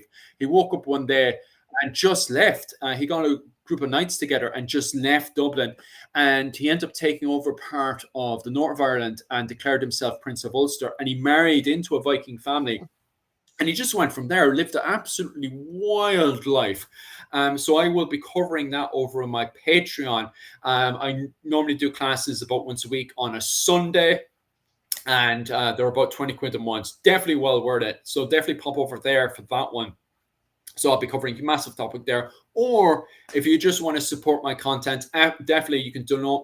Now officially, after years of fighting with YouTube, you can now you donate. finally you can get monetized again. Oh, I'm so happy for you. It didn't occur to me what that meant that you were saying, that you finally fought YouTube. Yeah, after years of fighting with YouTube for various reasons, I won't get into that now. You can now actually donate money through this one, or you can pop over to my Patreon and donate money over there as well. Or you can just join my classes as well, which would be absolutely amazing.